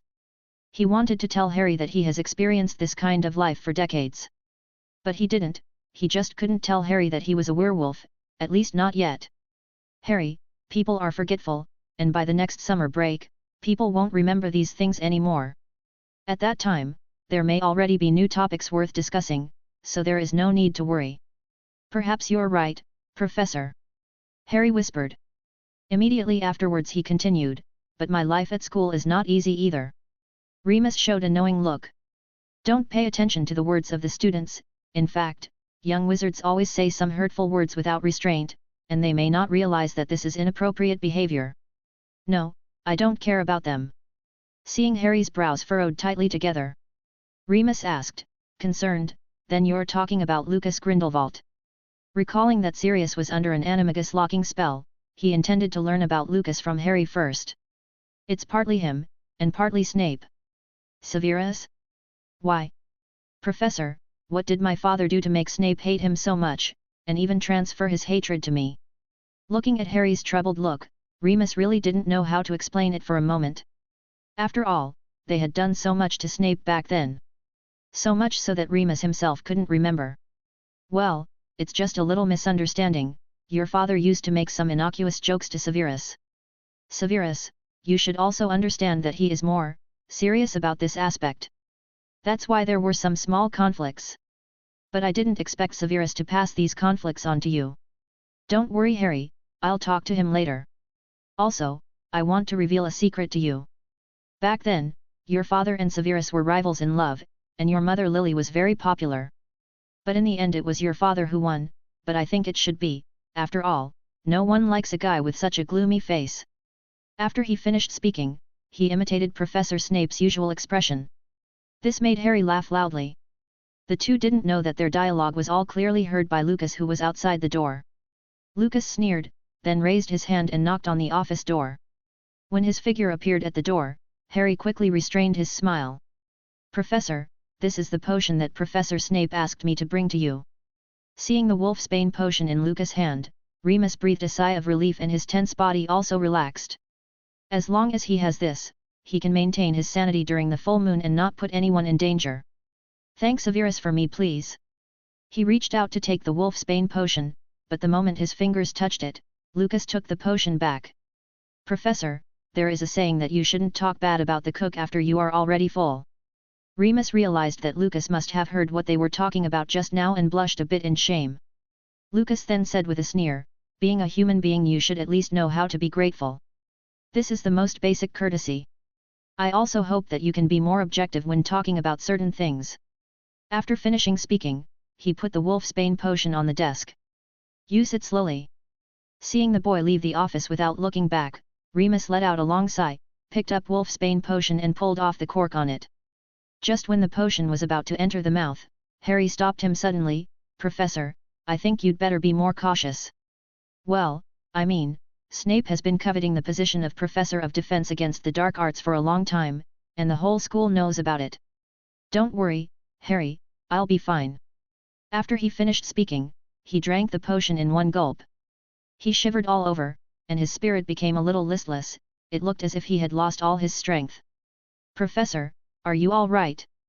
Seeing Harry's worried expression, Remus shook his head, revealing a smug smile. I'm a bit out of control. Now this potion is the only one that works for me. It's great to work with Professor Severus. Harry, you have to know that my potion-making skills have never been very good, and this potion is particularly difficult, so I can't brew it myself. The only pity is that this potion becomes useless once it encounters sugar, and its taste is really bad. Once the initial effects of the potion had passed, he became lively again and decided to teach Harry the Patronus charm. Hearing this news, Harry was very happy. Unfortunately, when the Defense Against the Dark Arts class arrived the next day, he still could not get even a sporadic light to shine from the tip of his wand. Defense Against the Dark Arts classroom. The young wizards from the 4 houses gathered here. There is also a large wardrobe in front of them. Professor Lupin was still in the same shabby, simple outfit. To his credit, however, his complexion looked much healthier than before. Probably because of the nutrient-rich supplements received at Hogwarts. Holding a wand in his hand, he walked to the front of the crowd and said, "Today is a practical lesson, so you only need to use your wand." Seeing the professor waving his own wand, the students immediately understood what he meant, so they put their school bags with their books and writing implements aside. "Follow me, today's class will be in a different room." When they were arriving at the room that would be their classroom for the day, Professor Lupin was about to start talking about the content of today's class, but a sudden noise interrupted what he was about to say. Chapter 159, The Head of House was humiliated. Don't be afraid, the chief is here for revenge. Loony, Loopy, Lupin. Peeves, who was busy putting some chewing gum into the keyhole of the classroom, noticed Professor Lupin and started chanting in an annoying voice. This is something the third years had never seen happening before. Hogwarts has strict rules and ghosts are not allowed to disturb classroom order during class, and even Peeves, who is a poltergeist, abides by these rules normally. But he apparently knows Professor Lupin. "Peeves, can you please stop putting that gum into the keyhole?" In front of the students, Remus was humble and polite. Such a performance further brought out Peeves' unreasonable personality, and he blew a raspberry in Lupin's direction before continuing with his endeavor. Professor Lupin waved his wand and chanted Wadawasai, which made the chewing gum in the keyhole shoot into Peeves' nostrils, making him fly away. After doing this, he looked at the curious students behind him.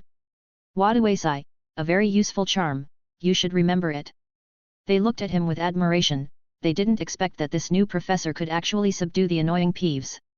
The students grew more respectful after this feat. Honey, this professor seems to have some skills. Humph. Lucas responded. Hermione looked at her boyfriend with a smile, of course, he's not as good as you. Seeing Lucas showing a satisfied expression, Hermione covered her mouth and snickered. She always said that Cho Chang doted on Lucas and would agree to whatever request he made. But she was secretly also the same. As long as it was Lucas' request, Hermione never refused. As Lucas looked at Professor Lupin, who was surrounded by students and looked a little smug, he chuckled and looked at Draco. Seeing Draco give him a nod, he knew that everything was ready.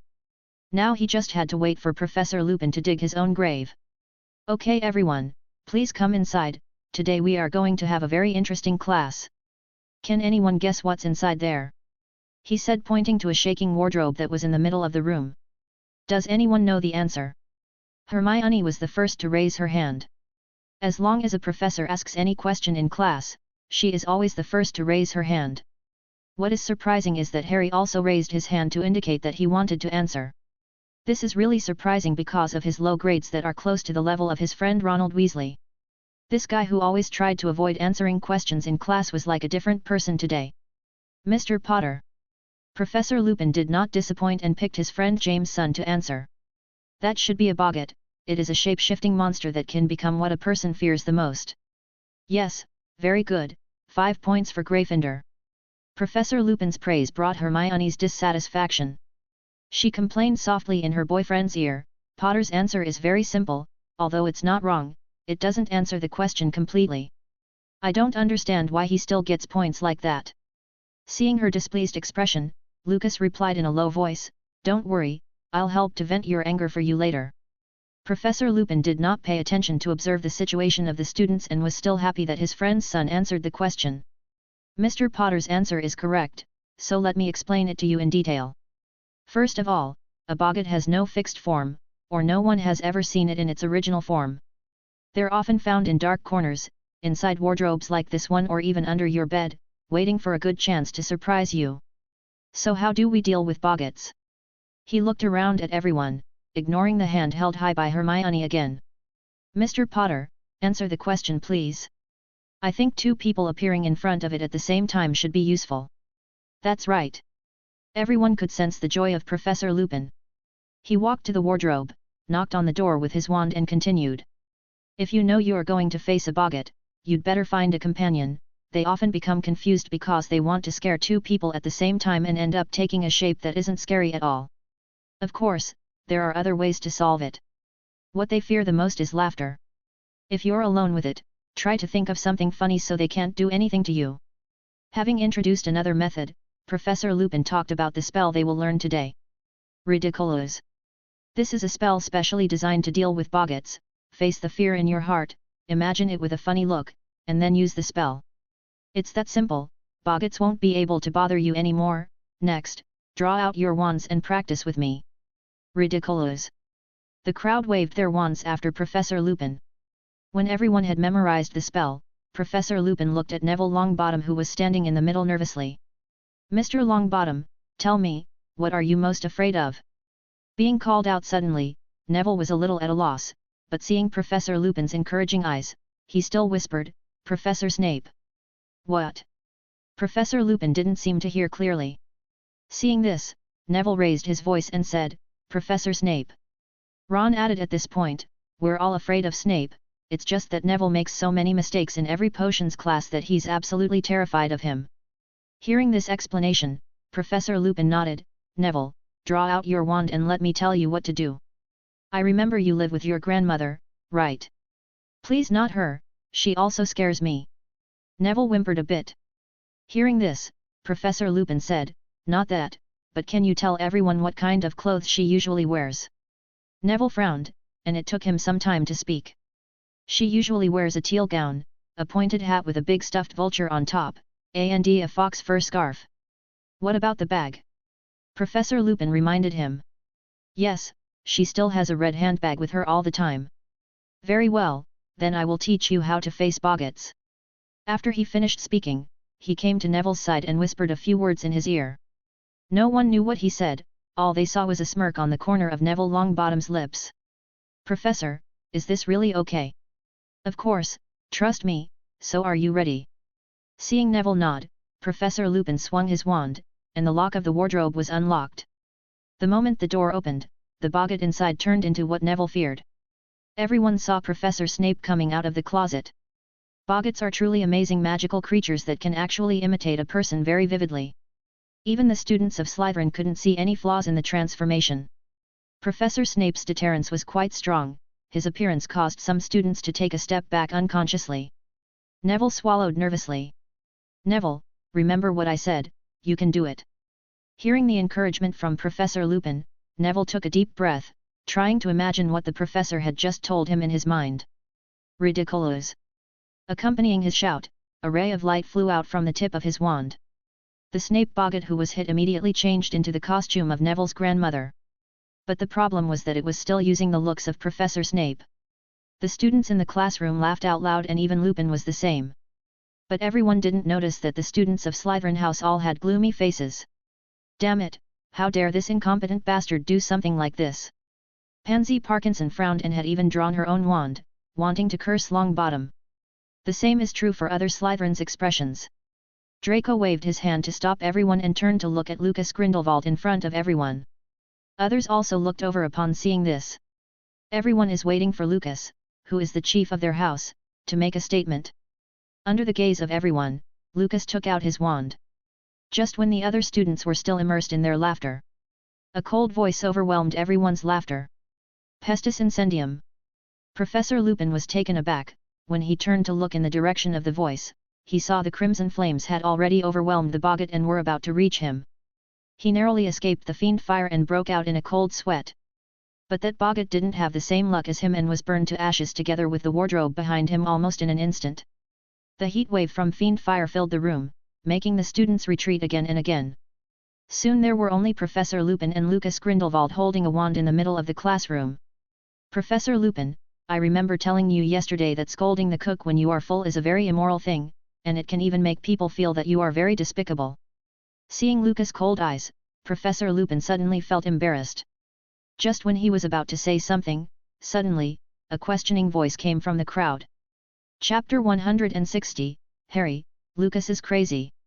Lucas, how can you do such a dangerous thing? How can you use black magic inside a classroom? It's not known if Harry was just too angry and saying these words because of that or if it was premeditated. But anyone can see that Lucas is on the verge of losing his temper at the moment.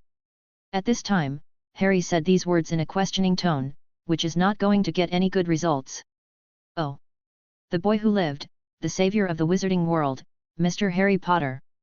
Let me ask you, seeing my head of house being humiliated like that, as the chief of Slytherin House, should I just stand by and watch? And in what capacity are you questioning me? You don't really think of yourself as the savior, do you? I remember telling you that your life was bought by your mother. Savior? Boy who lived? These titles are nothing but an insult to your mother. Lucas walked up to Harry step by step and brushed his hair aside with his wand. Looking at that lightning scar he said. I'm not that idiot Voldemort, maybe Mr. Savior wants to try the feeling of being hit by the killing curse again? See if he can survive again this time. Harry had never felt death so close, he saw an unprecedented seriousness in Lucas' eyes. At this moment he became timid. Hat! Lucas sneered. After retracting the wand, he looked back at Remus Lupin. The professor was pointing his wand at himself, it seemed that he was worried that he would really hurt Harry. It's just that the students of Slytherin were also pointing their wands at the werewolf professor. Looking at Professor Lupin's vigilant expression, Lucas smiled lightly and came to the other side. Professor, do you think that no one knows what happened during your school days? He approached Professor Lupin and continued in his ear, werewolf. If I inform the Ministry of Magic of your identity as a werewolf, will you be able to keep your job? And will Dumbledore be punished for hiring you as well? Remus' eyes gradually became frightened. Not giving a chance for him to plead, Lucas took a few steps back, and behind him were all the Slytherin third years. Sonorous. Lucas held his wand to his throat. Looking at Remus Lupin he said, attention all Slytherin students. At this time, all the Slytherin students in the castle looked up when they heard the voice of their chief Lucas Grindelwald. Not only the Slytherins, but all the students, professors, and even the ghosts put down their work. Hogwarts Castle suddenly became quiet. Professor of Defense Against the Dark Arts, Remus John Lupin, blatantly humiliated Professor Severus Snape, head of Slytherin House, on the grounds of lecturing. I, Lucas Grindelwald, in my capacity as Chief of Slytherin House, hereby issue the chief order that, with immediate effect, Slytherin students will no longer participate in Defense Against the Dark Arts courses.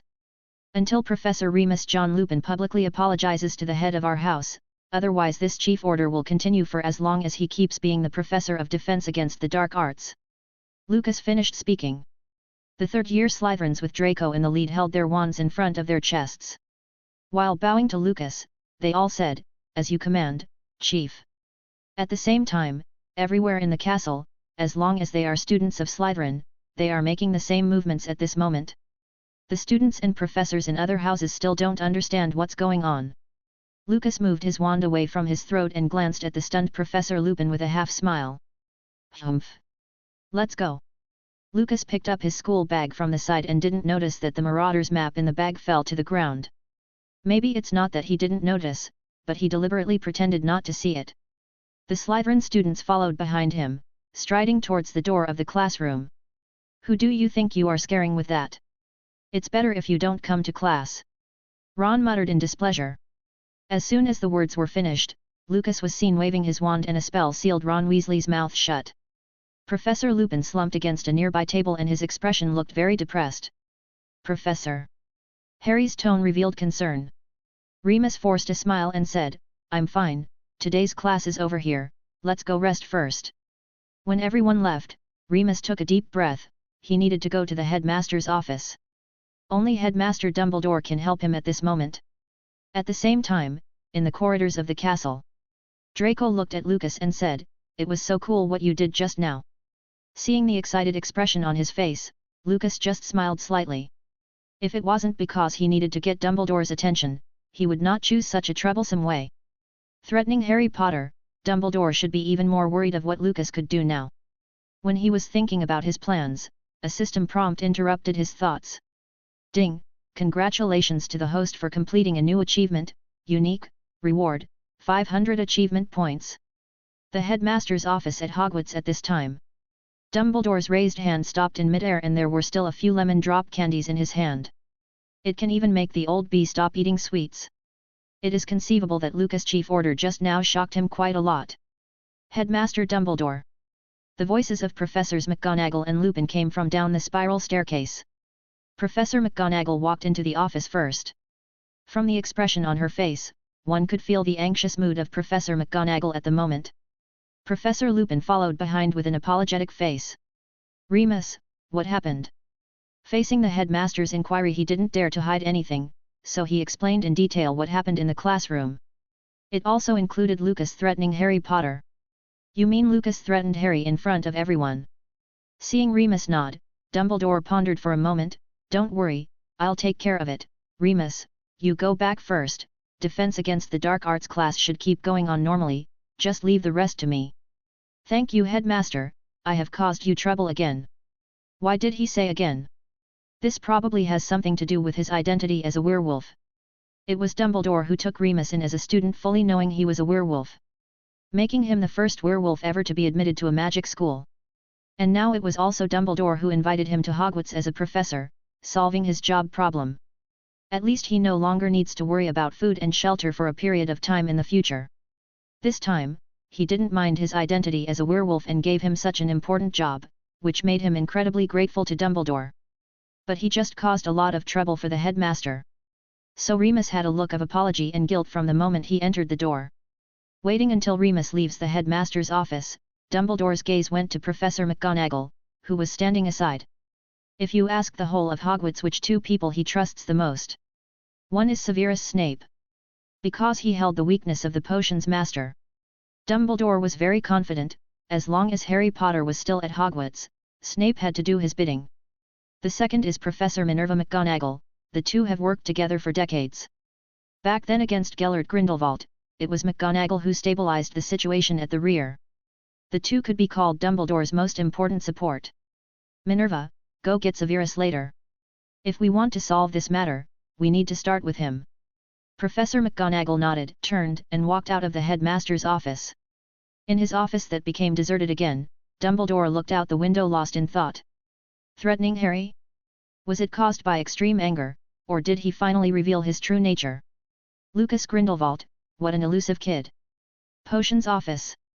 Professor Snape checked the brewing of the water of life potion while talking to the blonde boy sitting on the sofa. Is this your way? Let the teachers and students of the whole school know that your head of house has been humiliated and put on a set of old grandma's clothes. Professor, even if I don't do this, the whole school will know about it in a short time. Lucas explained helplessly. Professor Snape doesn't seem to know just how much he is hated in the hearts of other house students. This thing today, even if he doesn't do anything, it will still go viral after class. The professor seems to be underestimating the Hogwarts rumor mill. Snort. Professor Snape said nothing more. Instead, he continued to look at his cauldron. Lucas couldn't help reminding, Professor, if I'm right, Dumbledore will look for a conversation right away. You must stand up, no matter what he says, you will push it all on me. Professor Snape pulled his wand away from the cauldron and looked at the boy on the sofa with his empty eyes. Do you think your professor is stupid enough to need you to teach me how to do things? That's not true, I'm just reminding you. Lucas had just finished speaking when someone knocked on the office door. Almost the same moment the door opened, the disillusionment charm was cast on Lucas. Severus, Professor Dumbledore wants you to go to his office. I'll finish with the potion right away, thank you Professor McGonagall.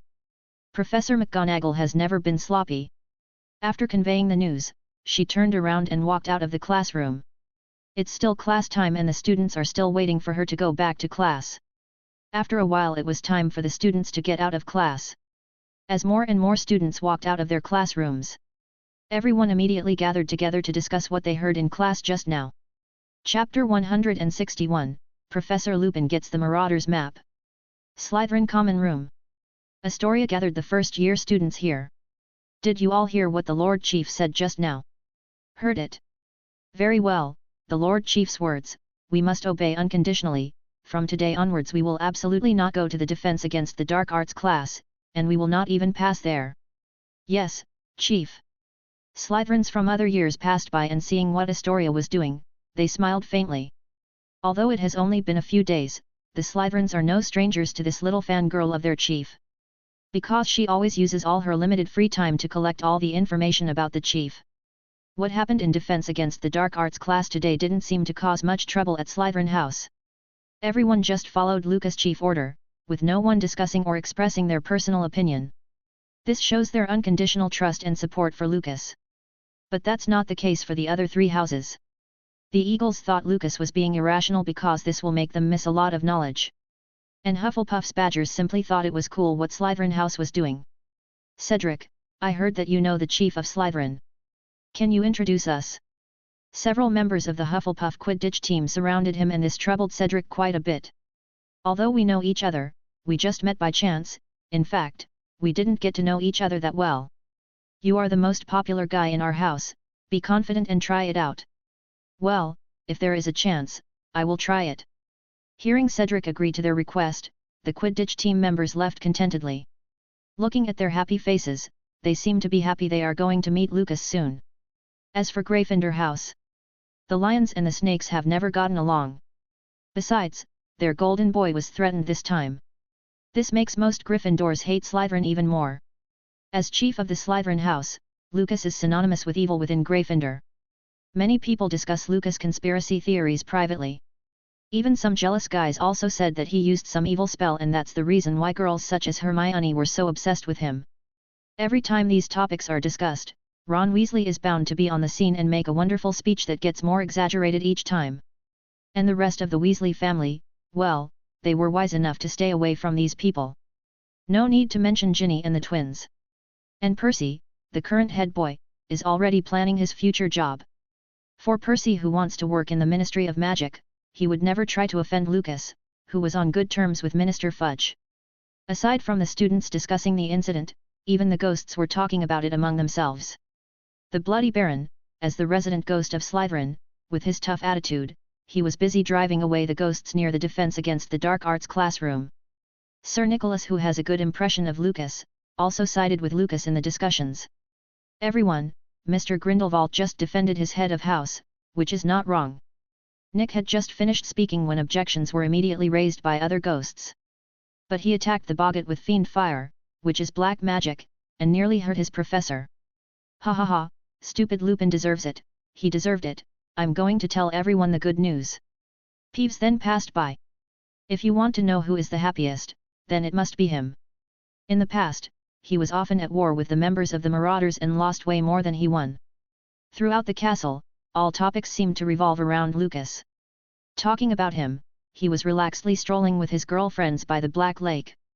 Neither woman asked Lucas why he did what he did. They believed that Lucas must have a reason for doing so. Honey, I remember you talking about transfiguration. Is it true that the body transfiguration technique will not be detected by others? Lucas nodded and replied, of course, this is quite advanced magic. The two women looked at each other with a sly look in their faces. Immediately afterwards, they walked to Lucas's left and right respectively and gently took his arms and leaned up. Honey, we want to learn body transfiguration. Lucas looked to Hermione to the right. What do you want to learn this for? I'm just interested in advanced spells, can you teach us? Seeing that Lucas has not responded for a long time, the two girls, one on the left and the other on the right, launched a coquettish offensive at him. Okay, let's do it now. Lucas compromised after a while. If you divide the spells that Lucas has learned by himself into different levels, body transfiguration must be the most proficient level. Since he learned the spell from Grindelwald, he has been using it almost every day. Now he is maintaining the body transfiguration all the time because of his change in looks. The three of them kept flirting as he taught the girls about this art. If someone saw them, that person might even get diabetes and vomit rainbows, then fall into depression. While the three of them were happily practicing spells by the lake, poor Professor Lupin also returned to his office. When he opened the door, he saw that Harry was in there too. Harry. Hearing the professor's voice, Harry hurriedly stood up from his chair. Professor, I just want to see if you are okay. Oh yes, and this. He took a folded parchment from the pocket of his wizard's robe. I just found this on the ground. It must be yours, right? Remus looked at the familiar parchment and took it over from Harry's hands naturally. Thank you, Harry. After he put away the Marauders map, he realized that Harry hadn't left yet. Harry, is there anything else you need? Professor, I'm just a little worried. Just now I felt like Lucas really was going to kill me, so. Harry's expression was filled with worry, apprehension, and fear. Remus said with a smile, Harry, you have to know that when a person is angry, what he says doesn't count. What I did today is indeed a bit inappropriate, but don't worry, I have already approached Headmaster Dumbledore, and he said he will take care of it. When he learned that Dumbledore was involved, Harry breathed a sigh of relief. Yeah, Professor Dumbledore will definitely take care of it. Remus sent Harry off and hurried back to the office, then he unfolded the parchment and placed it on top of his desk. I solemnly swear that I am up to no good. Black ink gradually outlined Hogwarts, and the first thing he did was glance at the headmaster's office. At this time, the names Severus Snape and Albus Dumbledore were together. There are many more names on the map. Remus searched everywhere carefully, and when he saw the Tower of Gryffindor, a familiar name appeared in his sight. Peter Pettigrew. What Padfoot said really is true, you are really still alive, Peter. Remus' eyes were full of resentment now. It was anger and hatred for Peter for betraying his friends. Putting the Marauders map back on the desk, he changed his clothes and walked straight to the Forbidden Forest. As everyone knows, his trip to the Forbidden Forest will only be in vain, because his good friend Sirius is busy playing hide-and-seek with a group of werewolves and had no time to talk with him at all. Hogwarts Headmaster's office. At the moment the atmosphere was a little dignified. Neither Professor Snape nor Headmaster Dumbledore spoke. This situation has been going on for a long time. In the end it was Dumbledore who lost. Severus, Professor Lupin didn't do that on purpose, he just wanted to teach children how to deal with boggarts more intuitively. Well, I see, Headmaster. Hearing Professor Snape's answer, Dumbledore showed a look of helplessness. Ever since Snape entered the headmaster's office, no matter what he said, Snape's answer was this. Dumbledore sighed, in that case, how about you forgive Professor Lupin? Well, I see, Headmaster. Then it's a deal, you can go back and talk to the students later, let them continue to take the defense against the dark arts class. But... Professor Snape said suddenly. But I can't decide on this matter. Severus. Headmaster, please listen to me. Professor Snape looked at the white-bearded old man opposite and waited until the other party quieted down before continuing. Whether Professor Lupin is really just teaching students in such a way for convenience, I don't know and I don't care. But it was Lucas Grindelwald who announced they would no longer be taking defense against the dark arts class. If the headmaster's brains haven't been completely eaten away by syrup, you should know what the chief's command means to Slytherin House. Dumbledore nodded, of course I know, so I want you to persuade that kid Lucas. He had just finished speaking when he found that Professor Snape was looking at him in disbelief. Sev. Headmaster, you want me to persuade the students in my house not to complain, right? Dumbledore was about to nod when Professor Snape continued. I see that your brain is really hopeless, Dumbledore, you old fool, I refuse your request, so please forgive me for not continuing to talk nonsense with you. He left the headmaster's office right after saying that. Looking at the back of the potions professor going away, Dumbledore sighed helplessly. The things that happened one after another in the school really broke his heart. Chapter 162, The Miserable Life of Sirius, The Plan for Halloween Night. A few weeks passed in the blink of an eye. It's only a few days until Halloween. During this time the students of Slytherin faithfully carried out Lucas's orders. Whether it were the 1st or 7th years, no one showed up for defense against the dark arts class. Dumbledore frowned every day because of this matter, while Professor Lupin turned his head white with worry. And the other 3 houses finally saw the unity of the Slytherin house. They put themselves in their shoes and thought about it. If this matter were changed to their own house, someone will probably go to class after just a few days. During this period, it's not that nobody tried to fix the issue by approaching Lucas to talk about it. Be it Professor McGonagall, Flitwick, or Sprout. The heads of the other 3 houses had all spoken to Lucas, but he was determined. Remus Lupin must publicly apologize to Professor Snape and Slytherin House. Lucas knows that these people were all sent by Dumbledore. Having experienced the previous 2 years of contact, the old bee obviously didn't want to get in touch with him easily. Dumbledore wanted to wait until Lucas calmed down and softened his attitude before talking. So after a while, people were sent to test the waters and Lucas showed Dumbledore his attitude firmly through these people. It's almost Halloween and Lucas didn't want to continue being so exhausted. It wasn't just the Slytherin students who were losing out because their grades started dropping for not taking defense against the dark arts. Even he himself was being affected by getting less achievement points. Seeing that he already had more than 19,000 achievement points, he planned to save up to 20,000 points before Halloween, since there will be a holiday lottery draw. Chief, I have already handed over the books I brought back to the first years. We will use the time that originally belonged to the defense against the dark arts class to teach the students of lower years in the common room. Prefect Gemma Farley came behind Lucas to report on the situation. Lucas nodded lightly, and his gaze was fixed on Professor Lupin who just left the castle. Of course he wouldn't watch his housemates' grades decline without doing anything. The contents of the books brought back from Rowena Ravenclaw's library are very detailed. Although there is no qualified professor to explain which will have an impact on learning, the impact is not that great. This was already the best remedy he could think of. If there is a grade chief who cannot explain the content of the books clearly, they can also come to him for help. Go back first. It was already the 4th time that Remus had come to the Forbidden Forest. Seeing Sirius resting under a tree, he immediately breathed a sigh of relief. Padfoot, where have you been recently?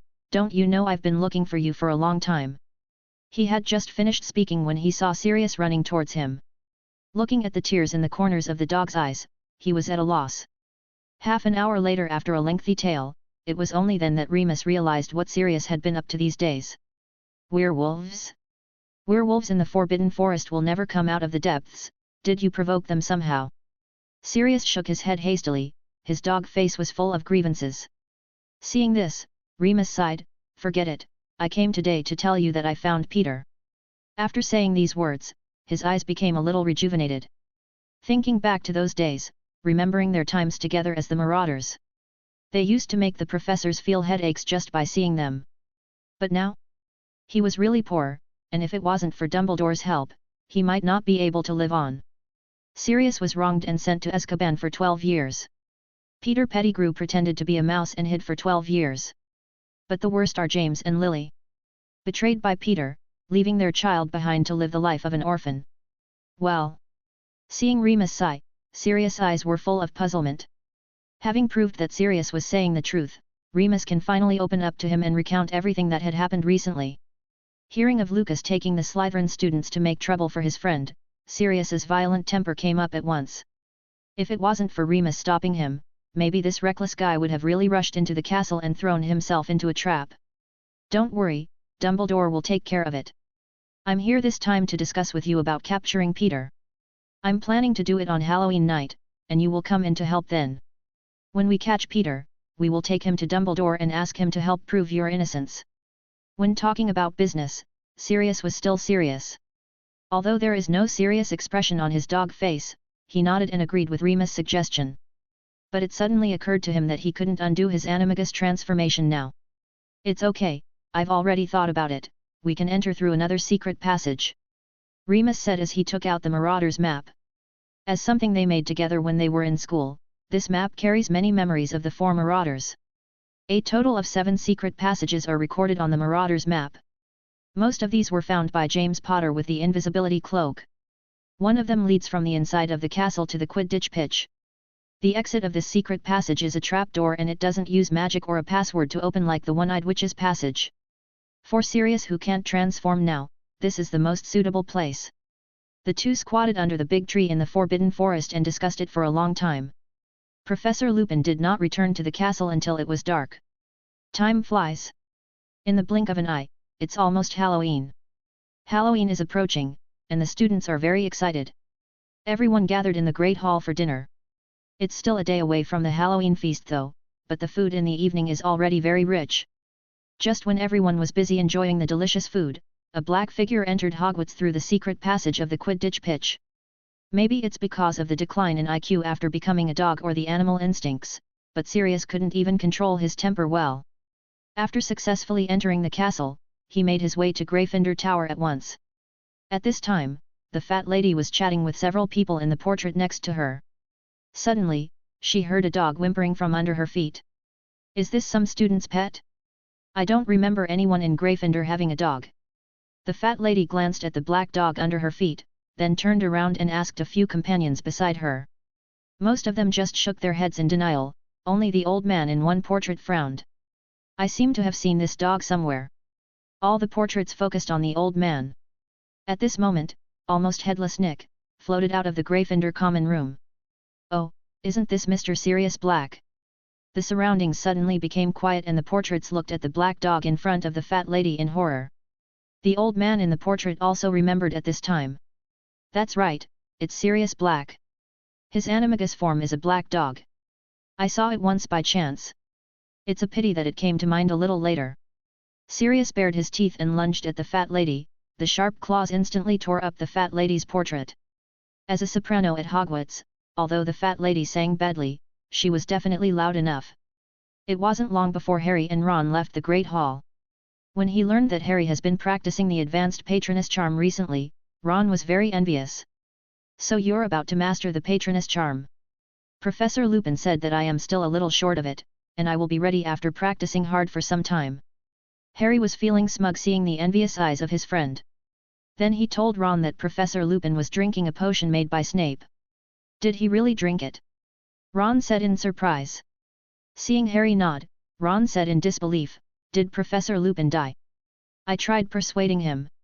I said that Snape really wanted to be a professor of defense against the dark arts, but Professor Lupin didn't believe that Snape would poison him.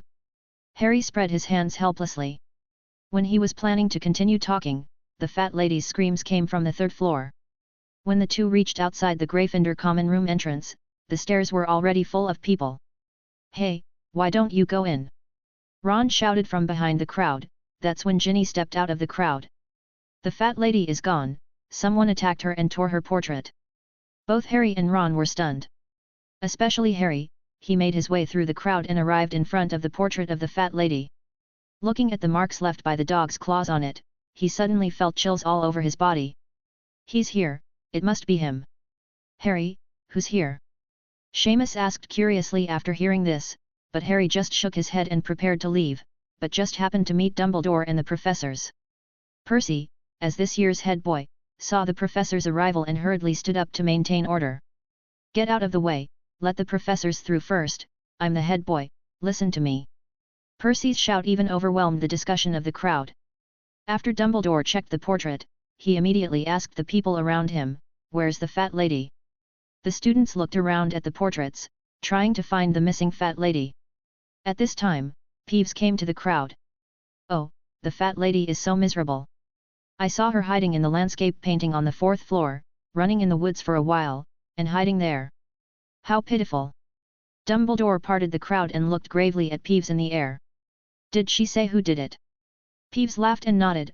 "Of course, just because she didn't let him in, that guy tore her portrait to pieces. You should know who I'm talking about, what a nasty temper that guy has. Sirius Black." When Peeves called out the name, both the professor and the young wizards showed terrified expressions. Chapter 163, Sleeping Together in the Great Hall? Halloween.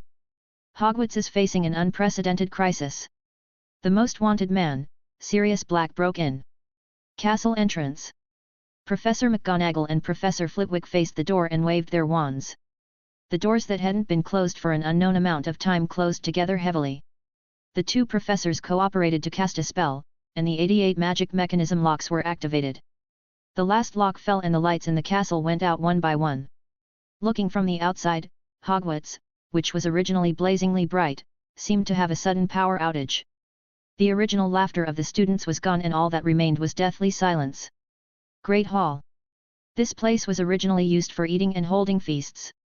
At this moment, it has become a sort of provisional camping ground. The students were all lying on the cold ground in the sleeping bags that Dumbledore had conjured up, just to avoid the dangerous Azkaban escapee. All the professors, including Dumbledore, will take turns guarding the Great Hall tonight. And during the time the professors don't have to guard the Great Hall, they still had another task, so they couldn't rest at all. They needed to search every inch of Hogwarts where someone might be hiding. Hermione and Cho came to Lucas with sleeping bags in their arms early. And it wasn't just the two of them who came. Looking at Ginny, who lowered her head shyly behind Hermione, Lucas smiled and said, "Then let's all sleep together." As soon as these words came out, Ginny's cheeks flushed. Fortunately, all the surrounding lights were extinguished at this time.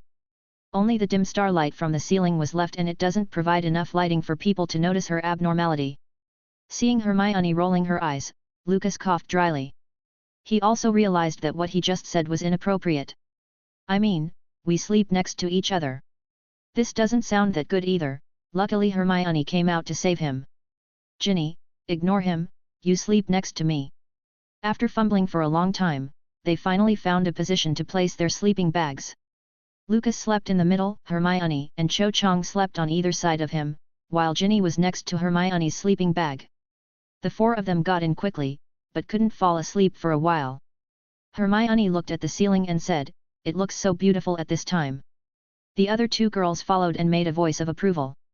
The ceiling of the Great Hall tonight is a cosmic starry sky formed by magic. In this dark environment, it brings a mysterious beauty to people. By the way, how is your body transfiguration? Cough cough cough. As soon as Lucas finished speaking, Hermione coughed. It seemed like she didn't want to talk about it, which made him even more curious. "What's wrong with you?" "I haven't asked, what are you going to do after learning?" The two girls shook their heads really fast without speaking. But Hermione looked at Ginny out of the corner of her eye. "It's just too dark around, so Lucas didn't notice." Ginny, on the other hand, was too shy and hid her head in the sleeping bag.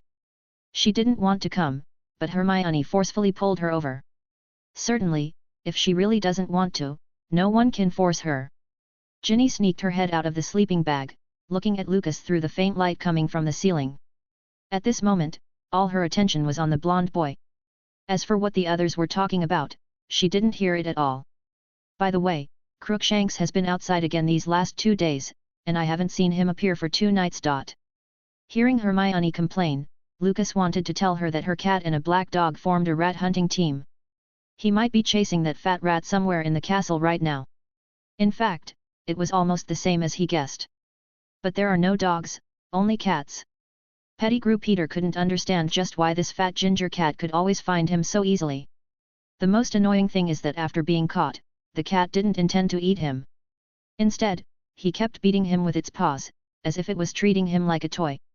Peter swears, if one day finds a chance to turn back to his human form, he'll shoot a killing curse on the damned cat. Peter had just finished swearing inwardly when he was sent flying 2 meters away by a furry paw. Immediately afterwards, that paw stepped on his stomach again. And the owner of the paw is none other than Miss Hermione's pet, Crookshanks. Crookshanks looked suspiciously at the corridor behind him. Probably because he was curious about why his friend, the big black dog, hadn't come yet. He was dazed for just a moment, but Peter took the chance to break free and run away through the dark corridor. Crookshanks hissed, and quickly chased after him. As for his black dog friend?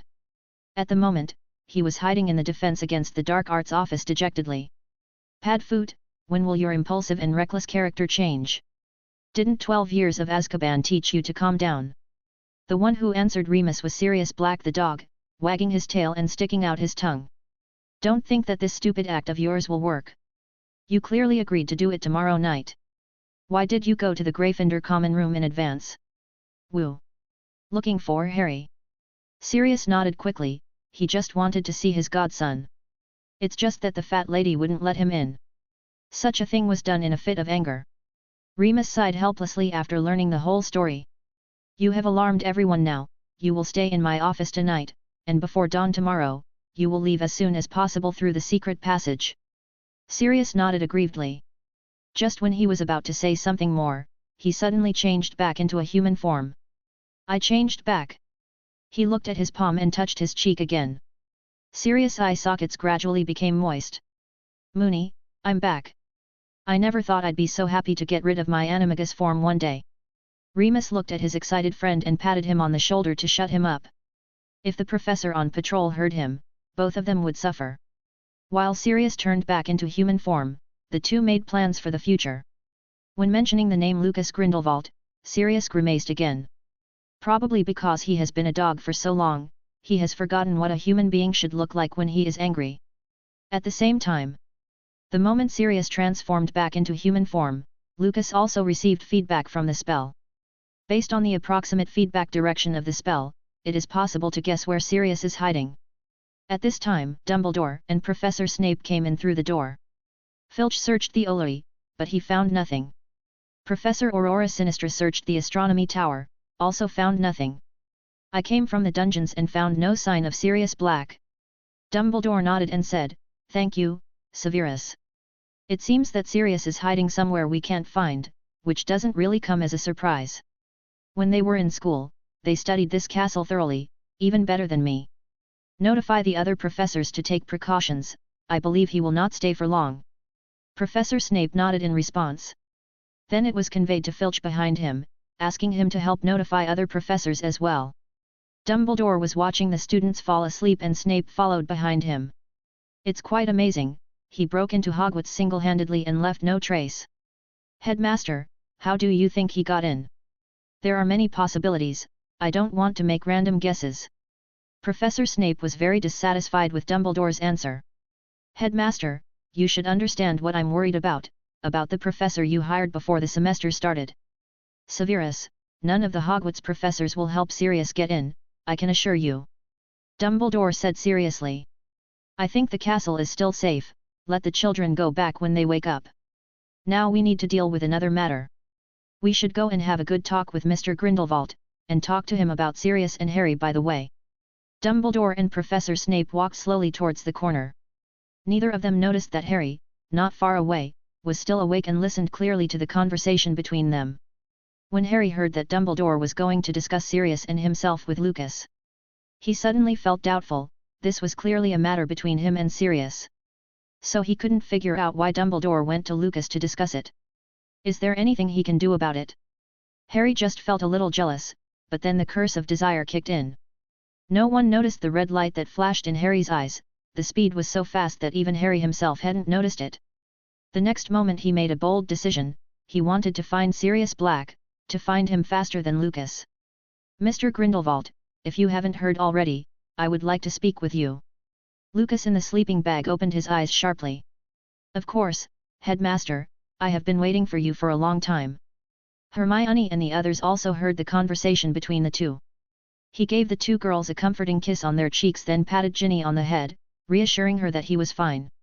When Lucas, Dumbledore, and Professor Snape left the Great Hall, he noticed that the old bee was bringing him to the headmaster's office on the 7th floor.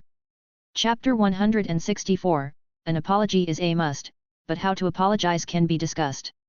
The headmaster's office. Lucas finds himself coming here at least once a year. Sitting skillfully on the sofa, he tapped the table with his wand. Professor, why are you still standing?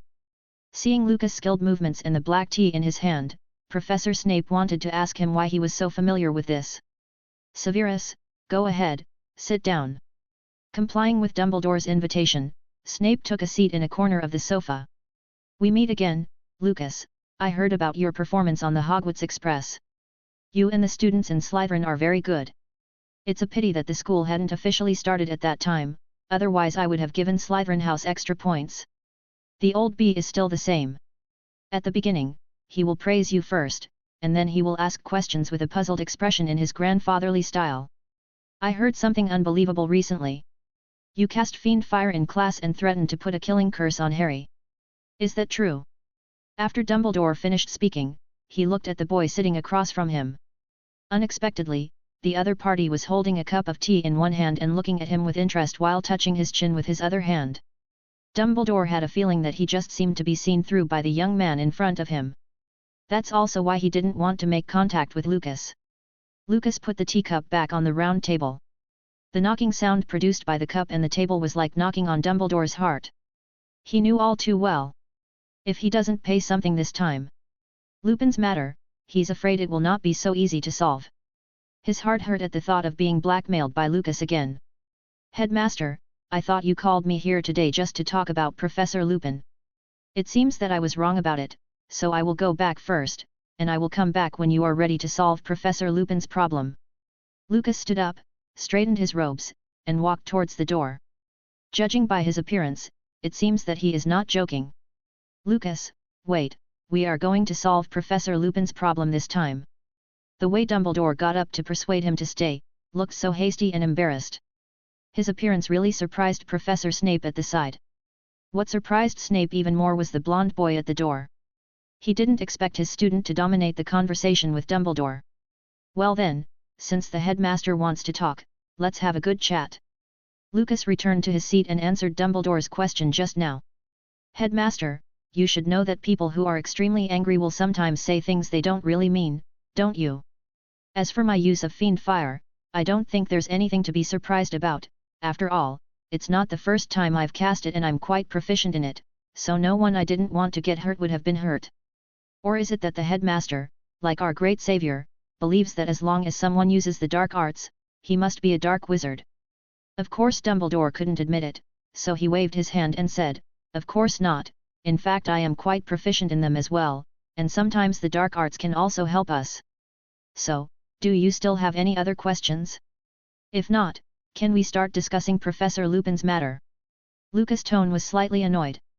Dumbledore, noticing this, smiled and explained, don't be mad, I'm just making sure our agreement is still in place. It seems that you still don't believe in me, Headmaster. Could it be that I did something that violated the agreement in the past 2 years? Lucas frowned, showing an expression of anger at being distrusted. Then he stretched out his right hand and looked at Dumbledore. Why don't we form another unbreakable vow, maybe this will make you feel more at ease. Dumbledore didn't answer, he just looked into Lucas' eyes for a long time. Then there is no need, I trust you. Let's talk about Professor Lupin next. Lucas nodded, my attitude remains the same, Professor Remus Lupin must publicly apologize. I think tomorrow's Halloween feast is a very good time to apologize.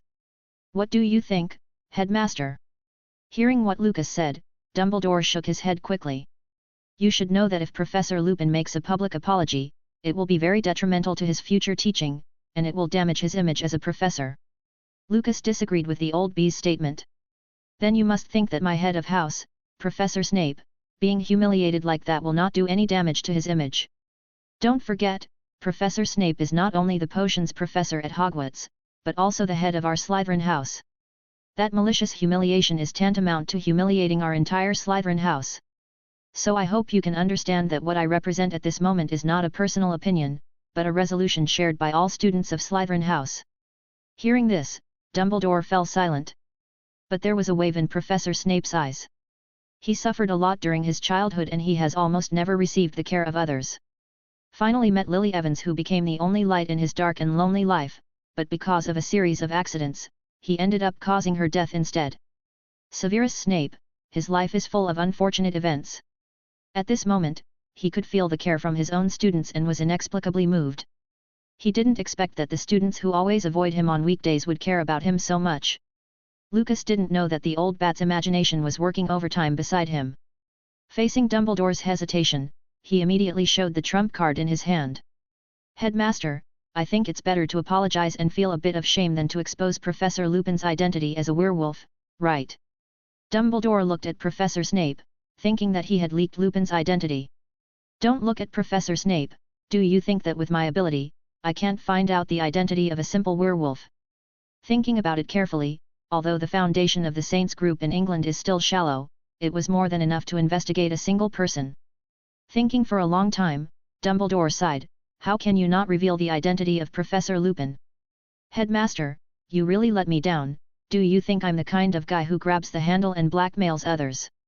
Not to mention the old bee, even Professor Snape, who was watching the show, showed a strange look in his eyes. The eyes of the two of them seemed to say again, aren't you exactly that kind of person? Lucas coughed dryly and said, Headmaster, if you can promise to give me a magic material. Not only can I keep the identity of Professor Lupin secret, but the apology is also negotiable.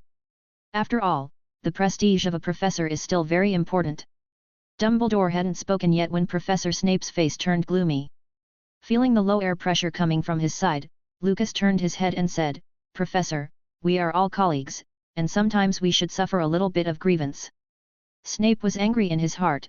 He realized that he was moved in vain just now. Before, he kept saying that it represented the decision of all Slytherin students, but he changed his words the next moment to ask for benefits. Professor Snape understood why Dumbledore found the blonde boy so difficult to deal with. Dumbledore was going to listen to the other party's needs first. If it wasn't something too outrageous, this condition is not unacceptable. Lucas looked at the phoenix fox standing on the sycamore tree beside him. After several months of rest, it had almost recovered. Dumbledore said clearly, if you want the phoenix's tail feather, I have another one here, and I can give it to you. No, you misunderstood. Lucas stared at Phoenix and said. What I need is the blood essence of the phoenix. I hope Professor Dumbledore will be a bit more generous. Hearing Phoenix's blood essence, Dumbledore was completely stunned. Even Fawkes let out a cry, looking angrily at the person on the sofa. Only Professor Snape was taken aback. Phoenix's painstaking efforts are one of the main ingredients for brewing the spirit-purifying potion. During the summer vacation, Lucas promised to find a way to collect the materials. He didn't expect him to make such a big commotion. Apart from luring Dumbledore into a bait, he also wanted to collect materials. But it is also right to think about it, the only phoenix in the world that's easy to locate is the one next to Dumbledore. Lucas saw that Dumbledore did not reply for a long time. Pulling Professor Snape to stand up, he said, Headmaster, you can think about it slowly. It's already late, so I'll go back and rest first.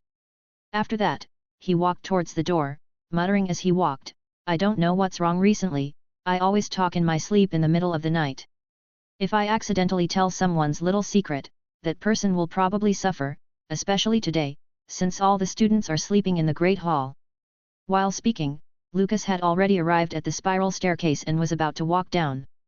Dumbledore's weak voice came from behind, Okay, I promise you. That's very nice of you, Headmaster. Dumbledore ignored the annoying boy. He came to Fawkes' side, stroked its head, and said something in a low voice. It took a while, but Dumbledore finally walked over to the round table with a crystal vial. A drop of gold blood was floating in the vial. This is the painstaking effort of a phoenix, an extremely precious magic material. Lucas put away the crystal vial and made a solemn promise.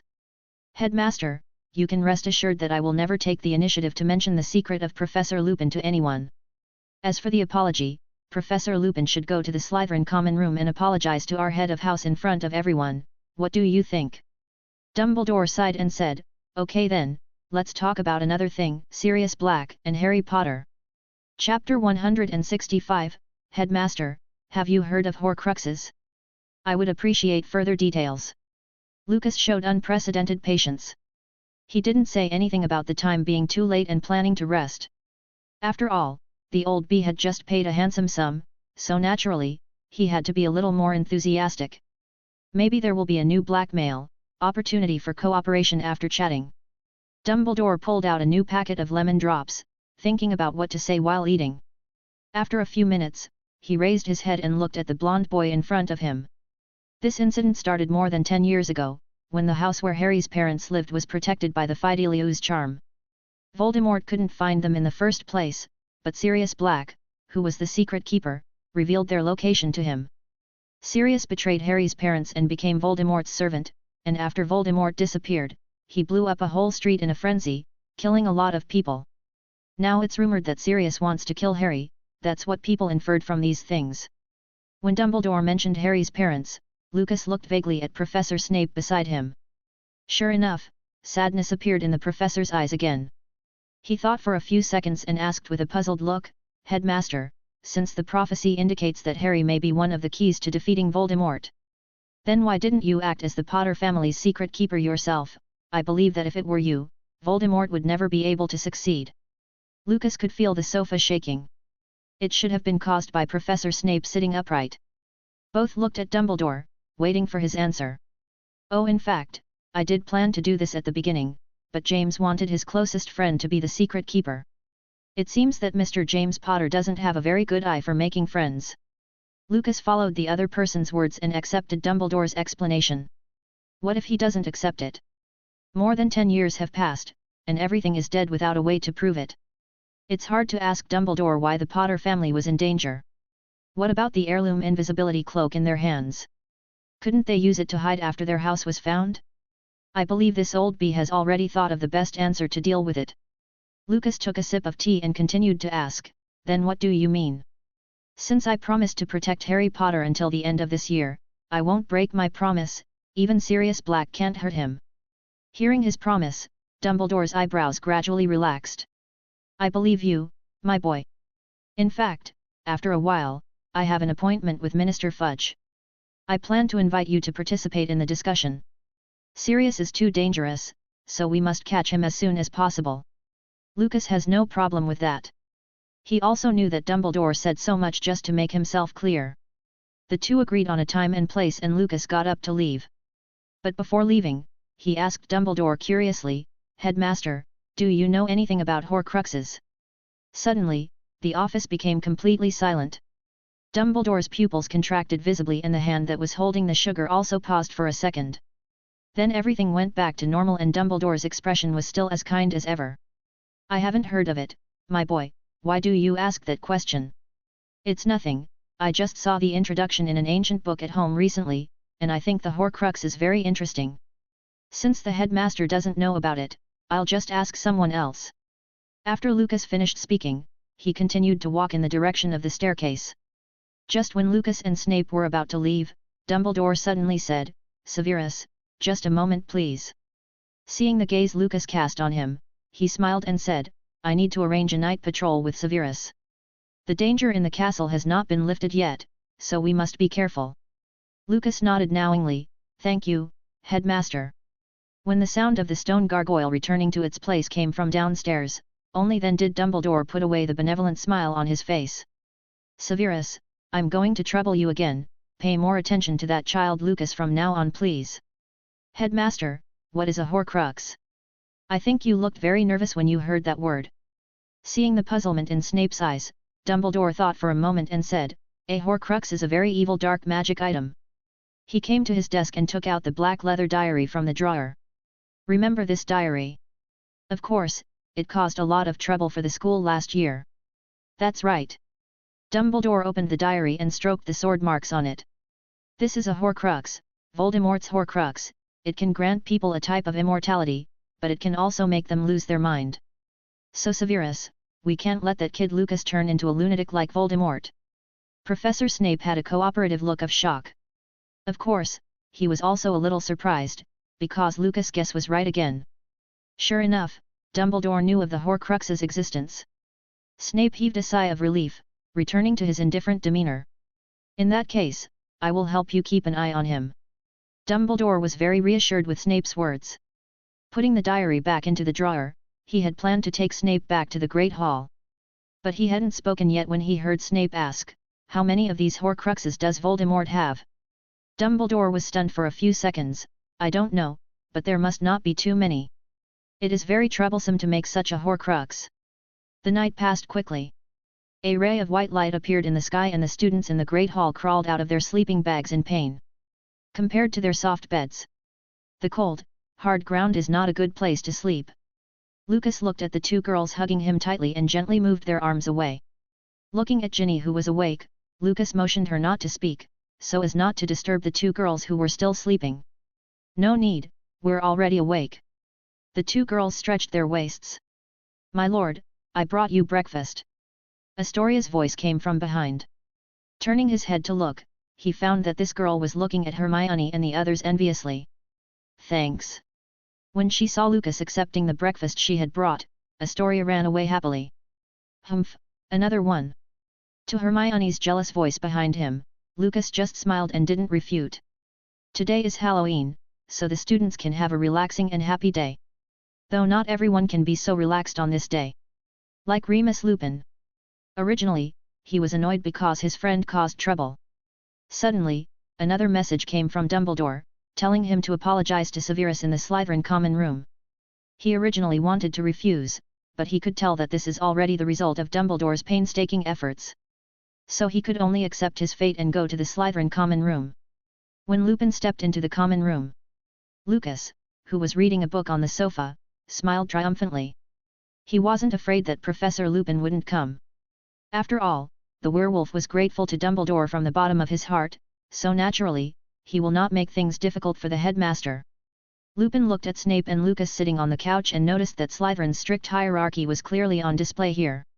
In the entire lounge, there are only 2 people who can sit, and they are naturally the people with the most say in the entire Slytherin house. Since Professor Lupin is here, let's start quickly. Lucas closed the book, got up and walked to the side. The other party came to apologize to Professor Snape, so it's not good for him to sit next to him. The apology worked out well. Of course, it is impossible not to do well. After all, it is just a formality. Waiting until Professor Lupin left, Lucas immediately issued the chief order. Starting tomorrow, all Slytherin students can attend Defense Against the Dark Arts class as normal. Before you know it, the day is coming to an end and the Halloween feast has arrived. Lucas, who was eating dessert, suddenly heard a system prompt. Ding! The holiday special platinum lottery draw is now open. This prize pool lasts until 12 midnight, please spend as much as you want. He picked up a tissue and wiped his mouth, then he went to the Ravenclaw table and said good night to his girlfriends. Going back to his room, he looked at the 20,000 achievement points he had accumulated and immediately ordered the lottery draw. It is detected that the host is conducting a platinum lottery draw. The prize pool is 200 achievement points each, and the total number of lucky draws is 100. Do you want to continue? Yes. As soon as the words fell, the platinum prize pool appeared in front of Lucas. Immediately afterwards, rays of light of various colors flew out of the prize pool. The system's beep kept coming to his mind. Ding! This lottery draw is over. Congratulations to the host for winning a total of bronze rewards, 46 pieces, silver rewards, 35 pieces, gold rewards, 15 pieces, platinum rewards, 4 pieces. Chapter 166, Powerful Platinum Rewards. Lucas turned on the system and looked at this lottery draw. 100 consecutive draws got him 4 platinum rewards, such a result has made him very satisfied. The host received a total of 46 bronze rewards this time. The details are as follows: Gold Galleons *7 total, 427, Rue Essence *6, White Fresh Essence 15, Rover Sterling Car 1, Ice Mice *10, Women's Knitted Hat 3, Children's Magic Wand 4. The host received a total of 35 silver rewards this time.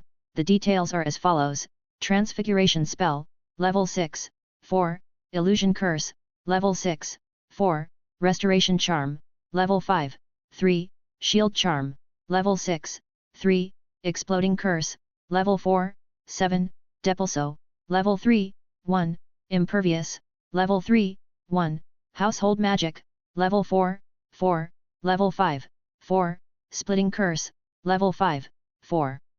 The host received a total of 15 gold rewards this time. Details are as follows: 2 talent points, 3, Magic Mechanism Trap, Bridge, 1, Legilimency, Level 6, 3, Memory Charm, Level 5, 3, Protego Maxima, Level 3, 3, Sectum Sempra, Level 7, 1, Patronus Charm, Level 7, Asterisk 1. The host received a total of 4 platinum rewards this time. The details are as follows: Bloodline Awakening Card, Star Dragon, Elf Magic. Void Corrosion, Level 1, Talent, Obscurus, Controllable, Skill Evolution Scroll. System, starts synthesizing. Taking advantage of the time it takes for the system to synthesize all the spells. Lucas took out the Magic Mechanism Trap, Bridge, first. Looking at the palm-sized hexagonal mechanism, it's hard to imagine that such a small thing can turn a bridge hundreds of meters into a deadly trap. Lucas researched over and over again. At the same time, he thought of the wooden bridge outside the castle leading to the Forbidden Forest. This thing may play a key role in the future. Putting away the magic trap, Lucas looked at the 4 platinum rewards. The Star Dragon is the best partner of the Void Elves. Its body is silver and white, almost transparent, and there are stars circulating in its body. The Star Dragon can not only change its size, but also has a strong body. It can also spray out a breath that tears apart the space, annihilating all enemies in the storm of the void. That's right, Lucas Patronus looks like a Star Dragon. Looking at the Bloodline Awakening card in his hand, he called out the Basilisk Medusa who was playing in the secret garden. Lucas, what do you want with Medusa? Do you want to evolve to a higher level of life? A higher level of life? She asked suspiciously, but when she saw Lucas' serious eyes, she realized it was not a joke. As magical creatures, it is their instinct to evolve and desire great power, so Medusa nodded. Lucas placed the Bloodline card of the Star Dragon on top of her head. The card instantly turned into a beam of 7-colored light and entered Medusa's body. Medusa is so tired, Medusa is going to bed. As soon as the words fell, she coiled her body into a ball.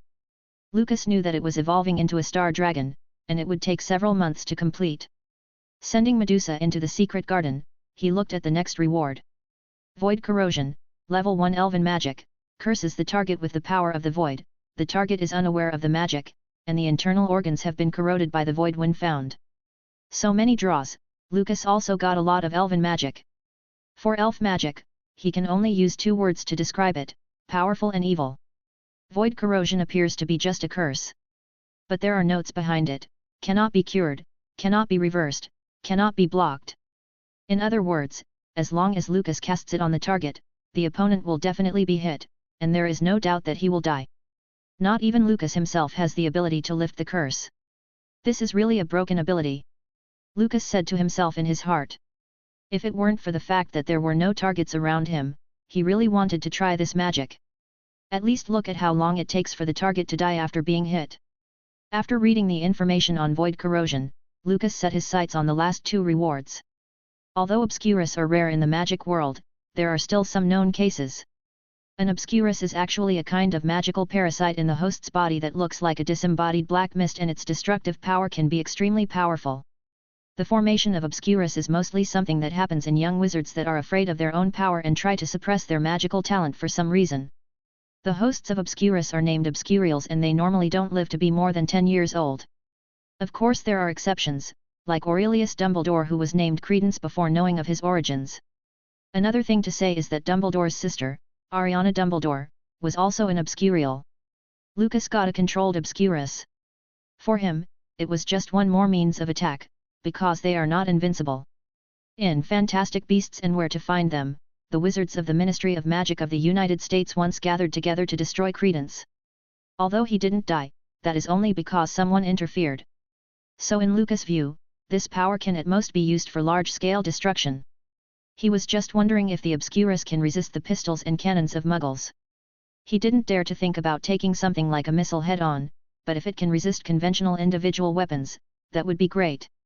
The last reward is the Skill Evolution Scroll. Its function is to evolve a full-level skill. As for what will happen, the system didn't specify.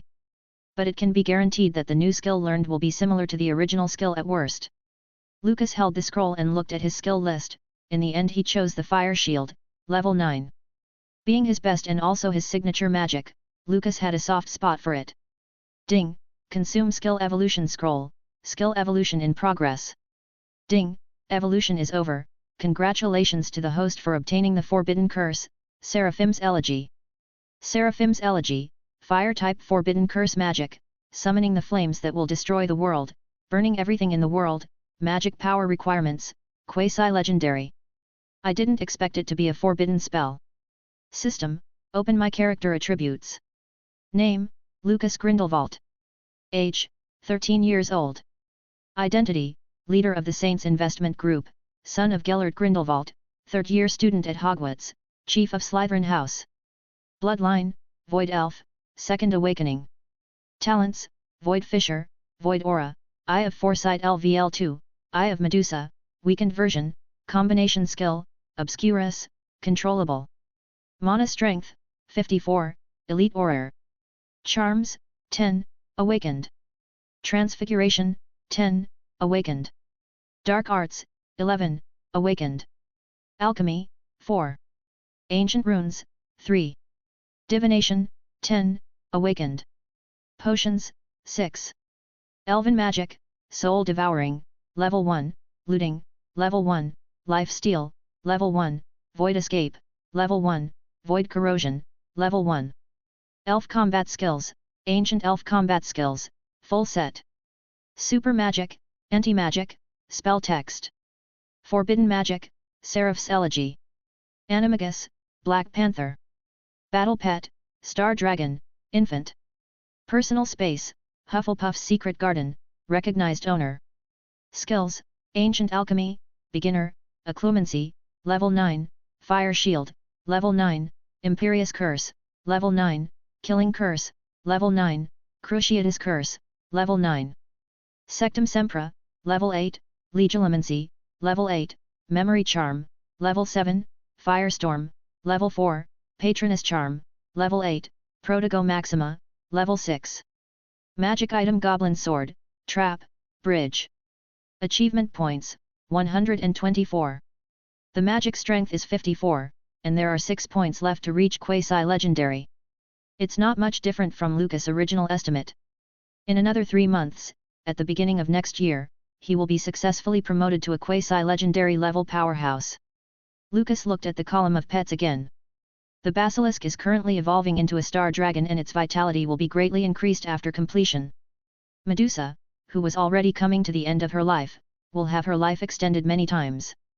System, distribute the 6 talent points, 3 points for potions, 2 points for ancient runes, and 1 point for alchemy. Potions, 9. Ancient runes, 5. Alchemy, 5. After adding the talent points, Lucas' potion talent has also reached the full level. Satisfied, he shut down the system. Seeing that it was still early, Lucas planned to make arrangements for future plans. At the same time, Harry walked out of the Gryffindor Tower wearing his invisibility cloak. The entire castle was silent and even the Weasley twins, who like night tours the most on weekdays, dared not leave the dormitory at this time. Mr. Potter, who wanted to capture Sirius, didn't think about the danger at all.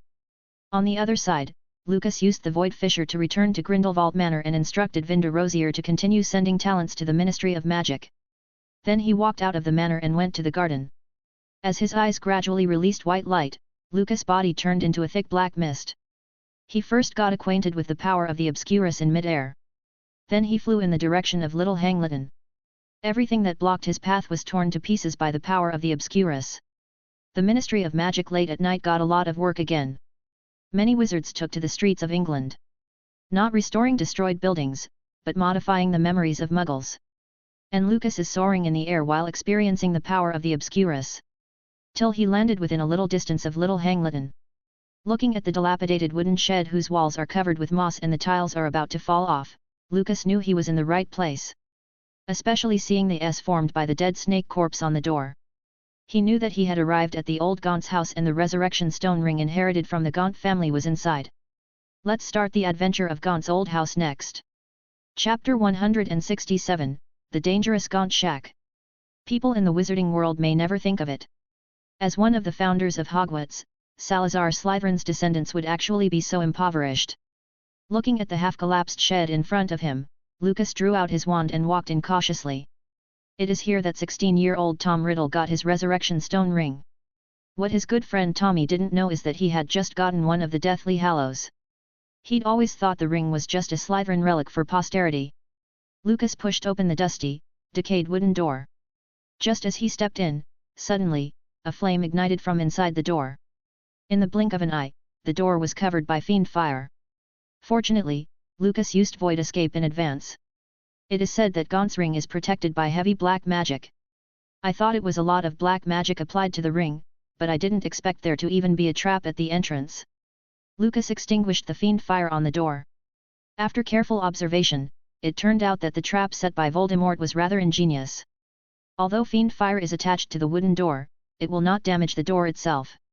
This also allows the fiend fire curse on the door to work repeatedly. It is not known how many thieves or people who entered by mistake were burned to ashes.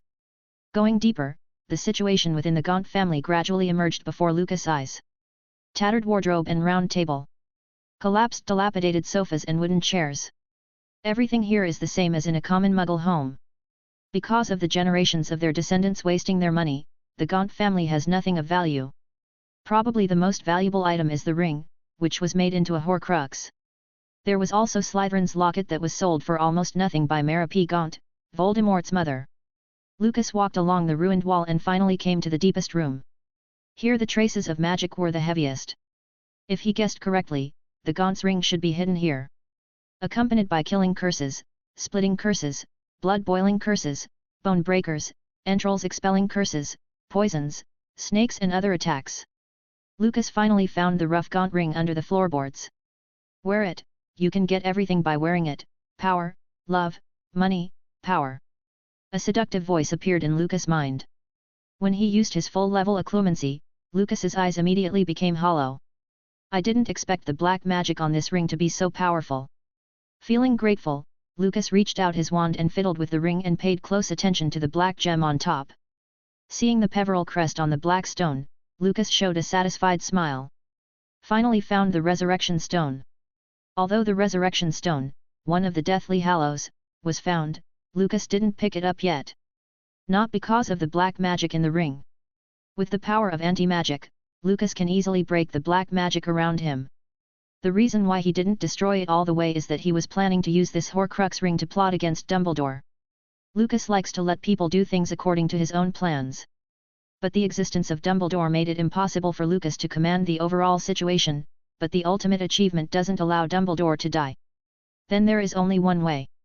Seize the dominance, with Lucas as the main player and Dumbledore as the assistant. This Horcrux ring is the beginning of the seizure of power. The wand flipped through Lucas' fingers. Thinking for a long time, he waved his wand and wrote a sentence around the ring. Spell text: the magic that is most suitable for setting traps. Not just around the ring, Lucas also wrote some text on the ring. After doing all this, he turned to look at the dilapidated house. Although it's a bit broken, let's apply an anti-apparition and anti-portkey ward. After all, the wand began to write the rules on one side of the wall. Absolute rules set by the spell text magic. Not even Dumbledore could break the restrictions here with the Elder Wand. Dumbledore, I wish you would come soon. Lucas returned the same way. When he returned to the gate of the Gaunt family's old house, he swung his wand again and wrote another paragraph. Confirming that there are no omissions, Lucas waved his hand. No matter whether it was inside or outside the house, all the words of the spells disappeared. Harry had already walked a lot in the castle. Since there is no clue of Sirius, he could only search randomly. Of course, Harry also thought about asking for help, but there is only one invisibility cloak. And he has many friends in Gryffindor, though probably only Ron is willing to help, and well, Ron is Ron. Oh, it's too bad, I was almost caught by the idiot Baron, but luckily Master Peeves is smart. Peeves' voice came from the passage ahead. Harry's eyes lit up, and he walked over quietly. At this moment, Peeves was sitting cross-legged in the air, as if he was resting. Peeves? Who is it? Peeves turned to look in the direction of the voice. A few seconds passed when he suddenly pointed to the air in front of him and said, "Harry Potter, I know it's you, come out quickly." Looking at Peeves' distraught look, Harry scratched his head, but took off the cloak anyway. "How did you know I was hiding here?" Seeing the little devil's spawn face full of doubts, Peeves said proudly, "Of course, your father often went out at night wearing that invisibility cloak as well." "You knew my father?" Harry asked excitedly. Peeves seemed to be remembering the past and his face became very ugly. But when it saw the longing on Potty's face, the mischievous poltergeist immediately raised a smile. "Of course, you want to know about James Potter and Lily Evans." Seeing Harry nodding, Peeves beckoned, "Follow me." Bathroom on the second floor. Coming here again, Harry recalled his experience in the Chamber of Secrets last year. Seeing him distracted, Peeves didn't bother him. After a few minutes, Harry woke up from his own memories. "What kind of man was my father?" Peeves grinned and said with a nasty smile, "Your father, James Potter, was a complete bastard." Harry didn't expect the answer to be like this. After being dazed for a few seconds, he shouted sharply, "Impossible, you're lying to me." Peeves just gave him a glance, then he started making a list of all the bad things that James Potter led the Marauders to do. It had been about half an hour or so before Peeves stopped. Looking at Harry with a broken expression in front of him, he showed a kind smile, "Oh Mr. Potter, are you okay? What you said can't be true, my father wasn't like that." After speaking, Harry turned around and ran out. Not long after he ran out of the bathroom, he ran head-on into Professor Snape, who was on his night watch. "Oh let me see, isn't this the famous Mr. Potter?" On the day after the school break-in, the daring Mr. Potter decided it would be fun to go out on a night tour. Professor Snape pointed his wand at Harry's hands, and seeing the familiar invisibility cloak, he sneered disdainfully. "Harry Potter violated the school's prohibition and went out at night without permission. I will deduct 10 points from Gryffindor." "Sorry, Professor." Professor Snape looked at the boy in surprise. "If it's not night, he wants to see if the sun is rising from the wrong side." The famous Harry Potter actually said sorry to his most hated professor? Just when Professor Snape felt strange, Professor Lupin's voice suddenly came from behind him. "Harry? Didn't I ask you to come to my office? Why are you here?" Turning to look behind him, Professor Snape put away the surprise in his eyes and put on a mocking expression. "Professor Lupin, are you having a stroll under the moonlight?" Snape wouldn't be himself if he didn't deliver some verbal damage. Professor Lupin's face became a little unnatural, but he still grabbed Harry's shoulders. "It was I who asked Harry to help organize the teaching materials, I'm sorry for not explaining in advance, Severus." Snort. Snape held up his wand, and the fluorescent light on the top waved twice in front of the two of them. "It doesn't matter." After saying that, he turned around and walked to his office. According to Professor Snape, Harry had Lupin by his side, so there shouldn't be any danger. On the way back to the Tower of Gryffindor, Lupin looked at the boy beside him. "Harry, what's wrong with you? Why the long face?" Harry gave him a complicated look. "Professor, what kind of person was my father?" Lupin frowned, "Why do you ask so suddenly?" Peeves said that my father did a lot of bad things back then, and he caused headaches for the professors. Also, he formed a group called the Marauders, who specialize in bullying others, including Snape. "Professor, do you know about this?" Lupin pondered for a moment and asked, "Didn't Peeves tell you about the rest of the Marauder squad?"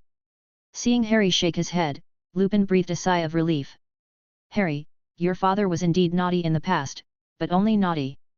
Besides, Peeves' words are not trustworthy. Back then, your father used the invisibility cloak to tease him a lot. I think he said this on purpose to annoy you. As for Snape, you also know that the relationship between Gryffindor and Slytherin was very tense back then because of you-know-who. So some daily friction is inevitable. Harry, your father was a good person, and so are you." After Lupin finished speaking, the two had arrived at the entrance of the Gryffindor common room on the 3rd floor. "Okay, it's getting late, you should go back to sleep. Good night, Professor." Not sure if Harry listened to what he had to say though. In a blink of an eye, the next day came. Lucas arrived at the potions office early in the morning. As soon as he opened the door he told Professor Snape, "It's time to start." Professor Snape looked normal, just nodded slightly, turned and left the office. Chapter 168, The Sneaky Hermione and Cho. the test set by the two? After Halloween, November officially started and the weather is getting colder. But the Quidditch Cup at Hogwarts had just begun. Last year, because of the Chamber of Secrets incident, the Quidditch Cup was stopped halfway, which disappointed many Quidditch fans, especially those seniors in their last year. Lucas was walking down the hall with a book in his arms. Last year he verified that the coach does not get achievement points for the team winning, so this year he doesn't even want to go to the stadium. But, plans can't keep up with changes. Achievement points are now earned simply by breaking records. What about breaking the record for fastest Quidditch win? Lucas felt compelled to give it a try. Mr. Grindelwald. Looking at Cedric, who appeared behind him, Lucas smiled and said, "Didn't I already say it before? Just call me Lucas." Seeing that the Hufflepuff boy was wearing a Quidditch uniform, he said again, ready to go for some training. Cedric nodded. Before he had time to speak, he heard Lucas continue, "Then I won't bother you, so I'll go first." "Lucas, wait." Lucas stopped in his tracks and looked at the other boy, puzzled. After Cedric's hesitant explanation, only then did he realize that he had a few fans in Hufflepuff. In that case, let's call them to get to know each other. It wasn't long before several members of the Hufflepuff Quidditch team happily shook his hand. After sending away his fanboys, Lucas continued on to the Quidditch pitch. Although he has not played and trained for a long time, he was still a member of the Slytherin Quidditch team, so he just walked to the gate of the field. He happened to hear a loud voice coming from one side of the viewing platform. "Everyone, I'm already in my last year here, and I want to get at least one championship cup before graduation. Harry, against Hufflepuff the day after tomorrow, can you catch that bloody gold snitch?" "I can," Harry replied loudly. "Very good, Fred, George, you must protect our players and don't let the bludger hit anyone, can you do it?" "Yes." The twins also answered Wood's question loudly. Then all members of the Gryffindor team formed a circle. "Come on, Gryffindor." Seeing them yelling and stomping their feet, Lucas suddenly remembered his previous life in his mind. In those sports movies, the team captain would always give such impassioned speeches before turning an impossible game around and winning. Lucas gave Wood a sympathetic look. This dutiful captain probably doesn't know yet, but the day after tomorrow their seeker will be attacked by Dementors during the game. Not only that, but even his broom will be completely destroyed by the Whomping Willow. After silently sympathizing, Lucas turned and walked in the direction of the Slytherin team. As for reminding Harry to be careful tomorrow? Don't be funny, let alone the fact he will probably not even appreciate it. There is no just benefit, why should he do something so thankless? Quidditch training didn't last long, at least for Lucas, because he didn't stay on the court for long and went to sit on the stands to read a book. Looking at the weather that was gradually becoming gloomier, he closed his book, turned and walked towards the castle. Passing by the Black Lake, he suddenly saw Hermione and Cho hiding behind a big tree. What are these two doing? He was just about to go up to greet the two of them when he saw that Cho changed her appearance using body transfiguration. Gradually, a strange boy appeared behind the tree. At the same time, the figure of Ginny Weasley also came out of the castle. You probably guessed what the two of them were going to do. Lucas cast the disillusionment charm on himself, and approached Hermione step by step to spy on them. "Hermione, is it really okay for us to do this? Will Lucas be angry?" "Why would he be angry? We are doing this for him, so change your voice quickly, otherwise when you open your mouth you'll be exposed." Cho squeezed her throat clumsily, trying to make her voice sound like a boy. The two didn't know that right next to the big tree beside them, Lucas was watching their mischief invisibly. After a while, Ginny finally came close. "Strange, why is there no one? Didn't he tell me to come here?" After that, she took out a piece of parchment and rereading the content in it, Ginny still couldn't help feeling shy. Putting away the letter from Lucas, she was going to her usual place to wait. "Honey, I have missed you these days." The explicit words made Ginny blush. She turned to look for a different place to wait, but before she had gone far, she stopped. Because the female voice behind her was too familiar. If she heard correctly, it should be Hermione Granger's voice. Ginny could no longer be shy. She turned back and walked towards the big tree. It seemed that she wanted to make sure that she had heard correctly. Next to the big tree, hearing Ginny's footsteps, Hermione and Cho were like children who succeeded in a prank. Cho said in a low voice, "What do you think Ginny will look like later? Angry? Maybe she will run to find Lucas, and we must stop her then, otherwise we won't be able to explain it clearly. Hearing what the two said, Lucas raised an eyebrow and looked at Ginny. Seeing that the redhead had even drawn out her wand, he also sympathized with the two girls in his heart a bit. But if he happened to use Ginny's hand to teach them a lesson, let's see if they dare to mess around again in the future. He even helped to learn advanced spells, and it turned out that the purpose of learning human body transfiguration from him was for this. Lucas leaned against the trunk beside him with an expression of watching a show, just missing the popcorn. But the wand was tightly held in his hand just in case, if the situation gets out of control, he can act in time. Diffindo. The sudden spell startled Hermione and Cho. Watching the trunk split several times, the two didn't care about acting, and quickly took out their wands. Ginny, listen to our explanation first. Explain what? Mr. Grindelwald has been so kind to you, how can you do this to him? Ginny didn't bother to keep talking, instead, she sent a spell to the boy that Cho had transformed into, but Hermione blocked the spell. Turning her eyes, she immediately said, I have to share him with another girl, which is too unfair to me. If it were you, would you be willing to do this? Share your love with others. Ginny didn't seem to know how to answer. Seeing this, Hermione immediately said, Look, you don't want to either, so just pretend you didn't see anything today. Honey, let's go. Hermione took Cho's hand and planned to go back to the castle first.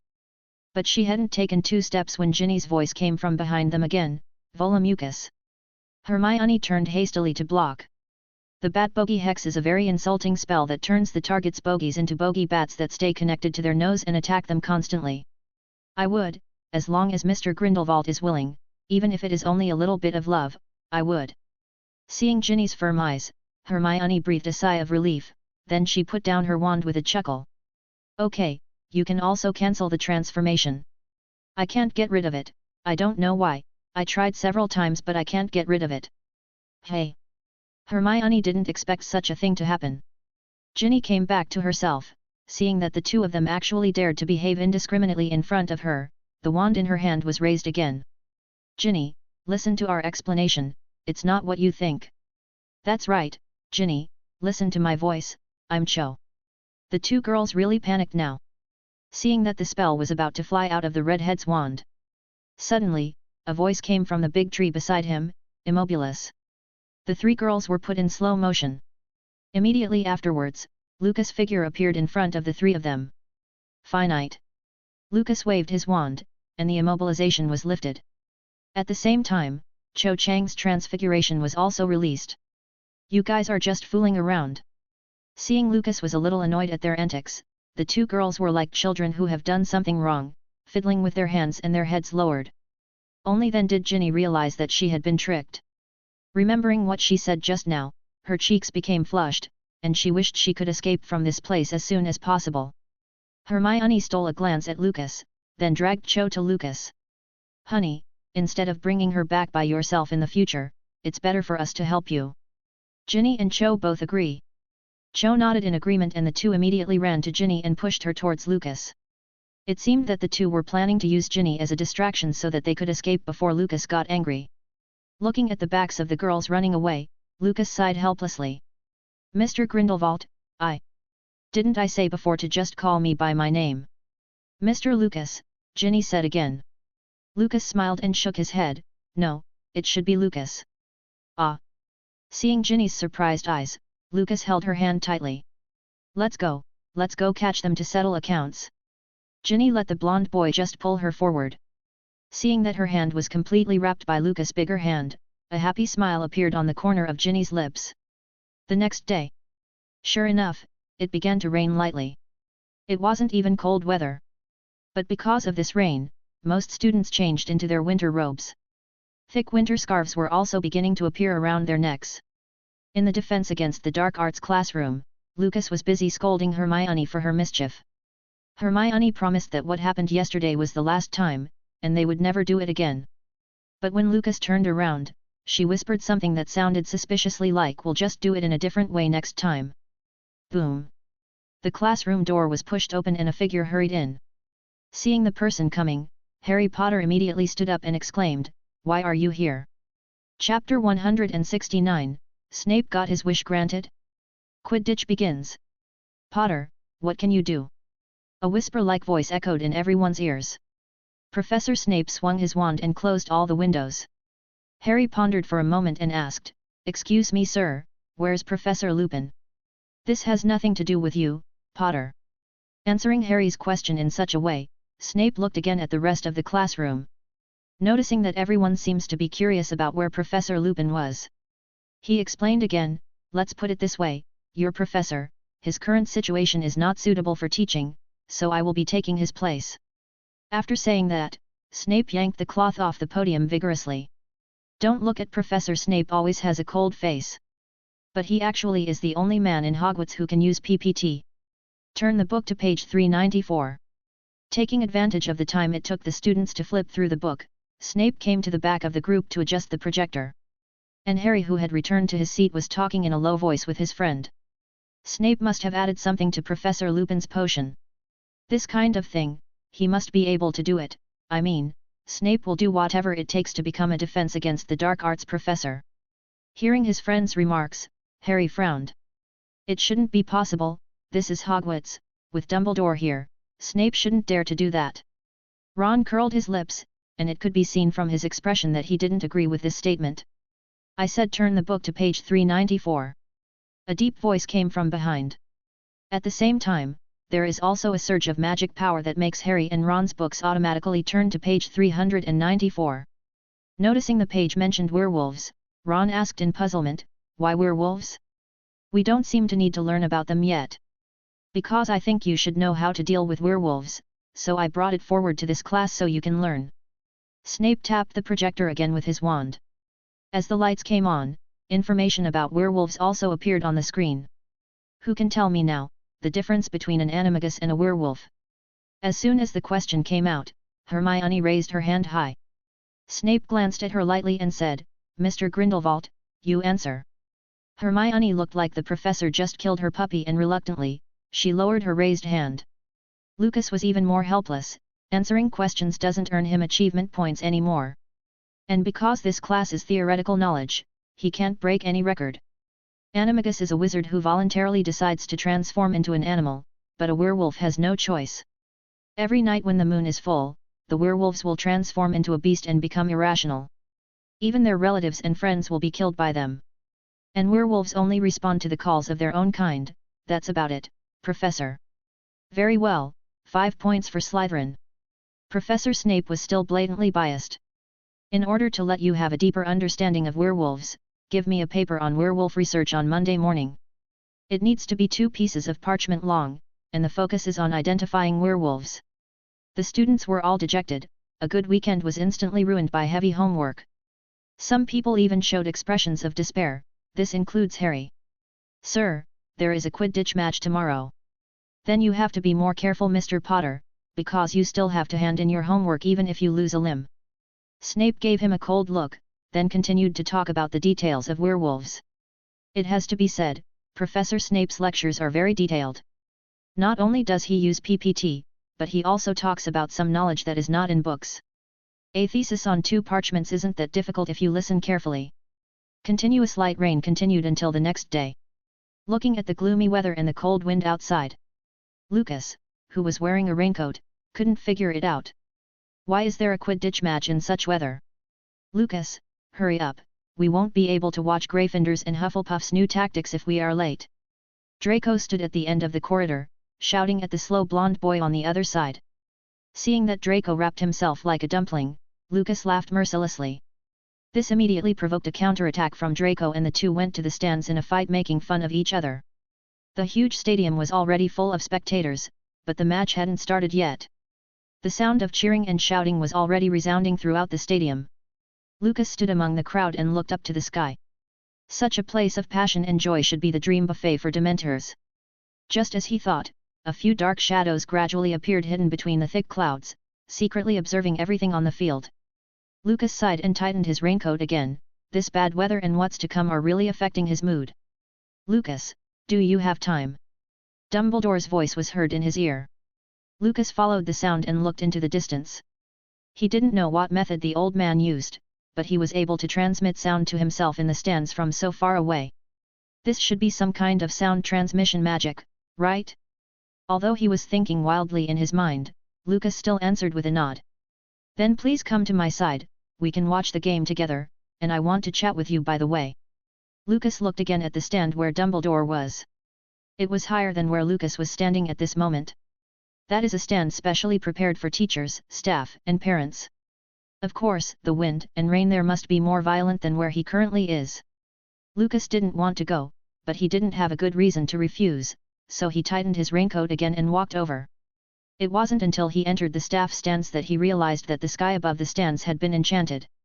Whether it is strong wind or heavy rain, it has no effect on this place. Professor, there is such a good place, why didn't you tell me earlier? Lucas complained to Professor Snape, who was sitting not far away, as he took off his raincoat. In return, Snape snorted disdainfully, that seems to be his answer to things half of the time. At this point the game had entered the preparatory stage and it could start any time. Lucas came to sit next to Dumbledore. His eyes were fixed on the door from where the players would appear. Professor, I don't know why you are looking for me. As the most excellent seeker among the students this year, I hope you can act as an interpreter for me. You should know Lee Jordan's interpretation. Dumbledore had just finished speaking. Lee, who was sitting in the first row of commentary seats, turned his head.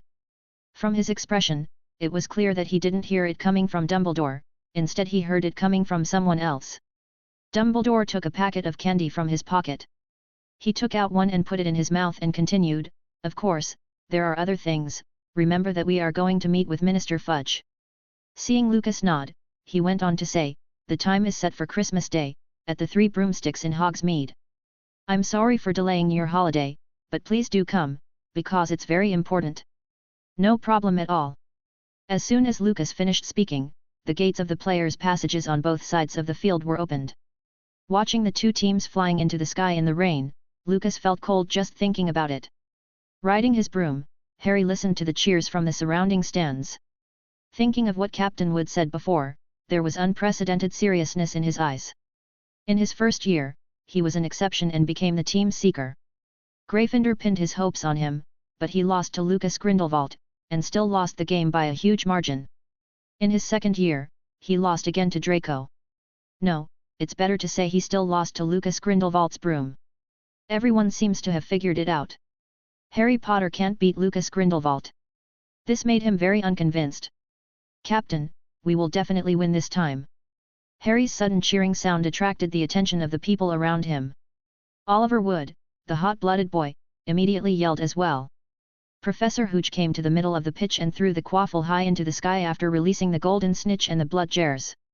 Harry flew high into the sky with Cedric. Lucas looked at the two men who were climbing continuously. What a pity that such a wonderful game will be interrupted by the Dementors. Lucas smiled and watched the two silently with a bit of pity. Chapter 170, The plot is out of order again? Harry looked at his opponent beside him and the other party's information appeared in his mind. Cedric Diggory. Hufflepuff Seeker, outstanding ability, 5th year student. He and Cedric have only competed once and that was 2 years ago. Although in the end he won, it was a narrow victory. Hello Harry, nice to meet you. See the eyes full of kindness behind the other person's goggles, Harry's tense body gradually relaxed. Good day, Cedric. Just finished speaking when he found Cedric had rushed out on his broom. Silently cursing him for being so cunning, Harry quickly manipulated the broom and chased after him. In the stands, Dumbledore watched the performances of the two teams with relish. Lucas, who do you think will win this match? I don't think there will be a winner or loser. Dumbledore looked around in bewilderment. Any game will have winners and losers, not only games, but many things in life are like this. Oh? Like Voldemort? Dumbledore chuckled a few times, but didn't give a clear answer. The game in the stadium is still going on. Dumbledore watched with great interest until Gryffindor scored the first quaffle. Then he continued the topic from just now. Decades ago, I met a young man who was as excellent as you, but because of my mistakes, he was led astray. Then what? Dumbledore looked at the boy beside him and said, then that boy caused serious harm to the wizarding world. Lucas, you asked me about the Horcrux that day. I went back and checked the information, and finally found the relevant records. Do you want to hear it? Of course. Lucas nodded. A Horcrux is a very evil dark magic item that makes a person lose their minds and become very aggressive. Someone once made a Horcrux, and the end result is that they become neither human nor ghost, which is quite frightening. Lucas suddenly said, so it is like this, it is really dangerous, but such a dangerous thing, why would anyone want to make it? For this question, Dumbledore didn't answer right away but kept putting candy in his mouth. His line of sight was always watching the field. It wasn't until Lucas got a little impatient that he heard the old man say two words, eternal life. What? Horcruxes can make people live forever, but they can also turn people into crazy beasts. You are a smart child, just like your father. The reason why I tell you this today is just that I hope you can understand the dangers of being too hasty. Dumbledore truly meant what he said, at least that's how it sounds to Lucas. When he saw the headmaster staring closely at his eyes, he chuckled, of course, I wouldn't do such a stupid thing. Really? That's good. Dumbledore looked away and looked back at the pitch. The two fell silent since then. Until they saw Harry and Cedric diving from the sky. Looks like the winner is about to be announced. After Dumbledore finished speaking, Harry happened to pass by the stands on his broom. Seeing Dumbledore sitting side by side with Lucas, Harry frowned. But seeing the encouragement in Dumbledore's eyes, the unhappiness in his heart immediately disappeared without a trace. The gold snitch flew high into the sky again. Harry cranked up the speed, and the broom flew high into the air like a gust of wind. A small smile played on Dumbledore's lips as he looked at the sky and said, Harry is a pretty good seeker, isn't he? Headmaster, you seem too optimistic. Lucas said with his arms folded. Don't forget, the Dementors are still guarding the school. If Harry rode a broom and plunged into their encirclement, what do you think would happen? Dumbledore shook his head and said, no, the Dementors will strictly obey the orders of the Ministry of Magic. They will only be around the school, not close to the school. His words revealed a strong confidence. Looking at the determined eyes of the old man, Lucas smiled and said, then let us wait and see. The same confident tone made Dumbledore a little uneasy. He looked at the thick clouds looking for the figure of Harry. At the same time, Harry and Cedric were chasing each other through the clouds. The two refused to give in to the other. Both wanted to grab the golden snitch before the other. There was a thunderclap in the sky and lightning fell. Cedric, who was flying ahead, was unfortunately hit. Seeing his opponent falling from the sky, Harry steered the broom to stop in mid-air. This is my last year and I want to give Gryffindor a Quidditch title back. Oliver Wood's words resounded in his mind. Finally glancing at Cedric who fell, Harry turned around and continued to chase the snitch. The figure in the sky quickly attracted the attention of the audience in the stands. Oh! Some people exclaimed while some who were more timid covered their eyes. Cedric kept falling. There is some magic on the broom to protect the user in case of an accident, but it's not that strong, and with his current speed, he will definitely die if he crashes on the ground like this. Hufflepuff's players shouted the name of each other and abandoned the game to rush to save Cedric. Arresto momentum! A loud voice came from the staff stand. Lucas held his wand and was pointing at Cedric's body. The powerful magic gradually slowed down the fall of Cedric until he stopped completely in the air. A warm applause sounded around and many students even called out Lucas' name. Several Hufflepuff players came to the stands and expressed their gratitude to Lucas. No need to thank me. Cedric is my friend, and he is also an excellent seeker. If there is an accident, it would be a pity. Lucas waved his wand again, and it didn't take long for a Nimbus 2001 to appear in front of him. I think Cedric will need it after waking up. Thank you, Mr. Grindelwald. The players returned with a broom, and Cedric also woke up from the lightning strike. Thanks to the protection spell on his broom, he didn't suffer any serious injury that would prevent him from keeping playing. When he learned from the population that Lucas saved himself, he rode the broom and stepped forward to thank him personally. Lucas looked at Dumbledore, and a smile appeared at the corner of his mouth. Cedric, what about Harry? How are you after being hit by lightning? He is okay, I noticed that he seems to still be chasing the snitch. Hearing that, the parents and professors frowned. After Cedric expressed his gratitude, he continued to focus on the match. The game returned to normal, and the two teams began to play harder.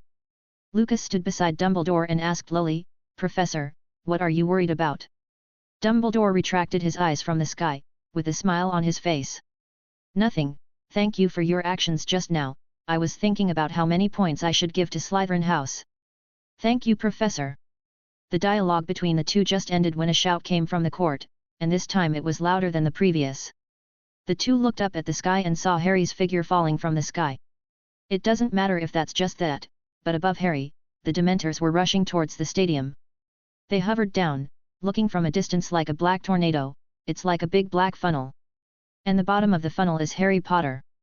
Seeing so many Dementors rushing in made the stadium fall into chaos. A lot of students screamed and wanted to escape. For a while, the stands became chaotic. Sonorous. Lucas pointed at his throat with his wand and said, "Calm down." The people pushing and shoving each other gradually stopped. Once the crowd became calm again, Lucas looked at the Slytherin stand. All students of Slytherin, protect the people from other houses when evacuating the court first. The prefects of other houses, please maintain the order of your respective house and exit the court in an orderly manner. Percy looked at the figure on the high platform. He is the head boy but didn't command as much respect as Lucas. Although he was a little dissatisfied, he started evacuating the crowd in accordance with the instructions.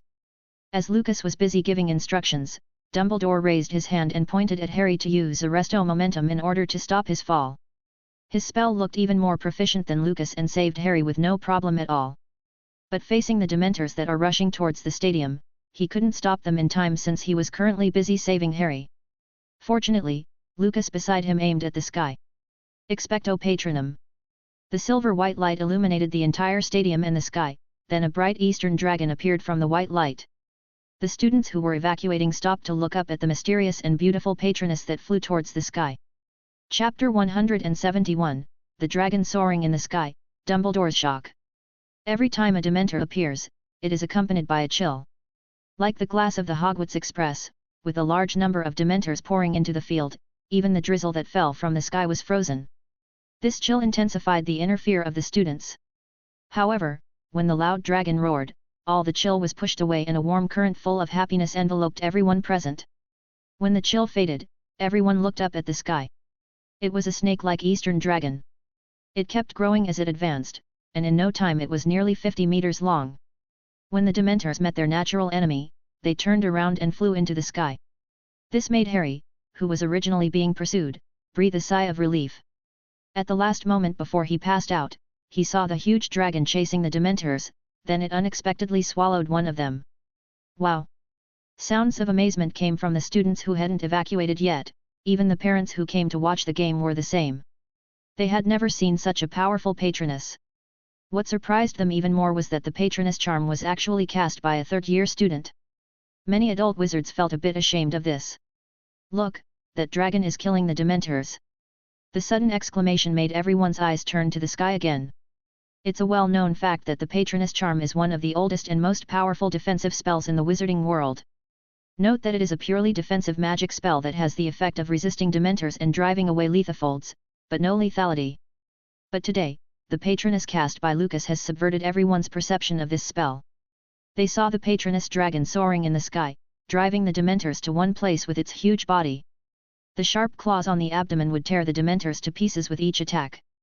In the blink of an eye, a dozen Dementors were reduced to pieces. Watching the tattered black cloth fall from the sky, Dumbledore came back to himself. "Lucas, show mercy."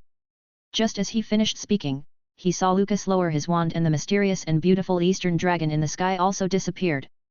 Ding! Congratulations to the host for obtaining a new achievement, Dementor Killer I. The host has killed 16 Dementors in total, each rewarded with 200 achievement points, total reward, 3,200 achievement points. Hearing the system prompt, Lucas looked at the Dementors who had fled to the sky with a hint of regret in his eyes. If he had known that Dementors had such generous rewards, he wouldn't have listened to Dumbledore just now. So much so that when Lucas looked at the old bee, there was a hint of complaint in his eyes. As for why Dementors have such a high reward, Lucas thought for a moment and understood. First of all, the wizarding world doesn't have any known spells to kill Dementors. According to the book Fantastic Beasts and Where to Find Them, the Patroness Charm is the only spell known to expel magical creatures such as Dementors.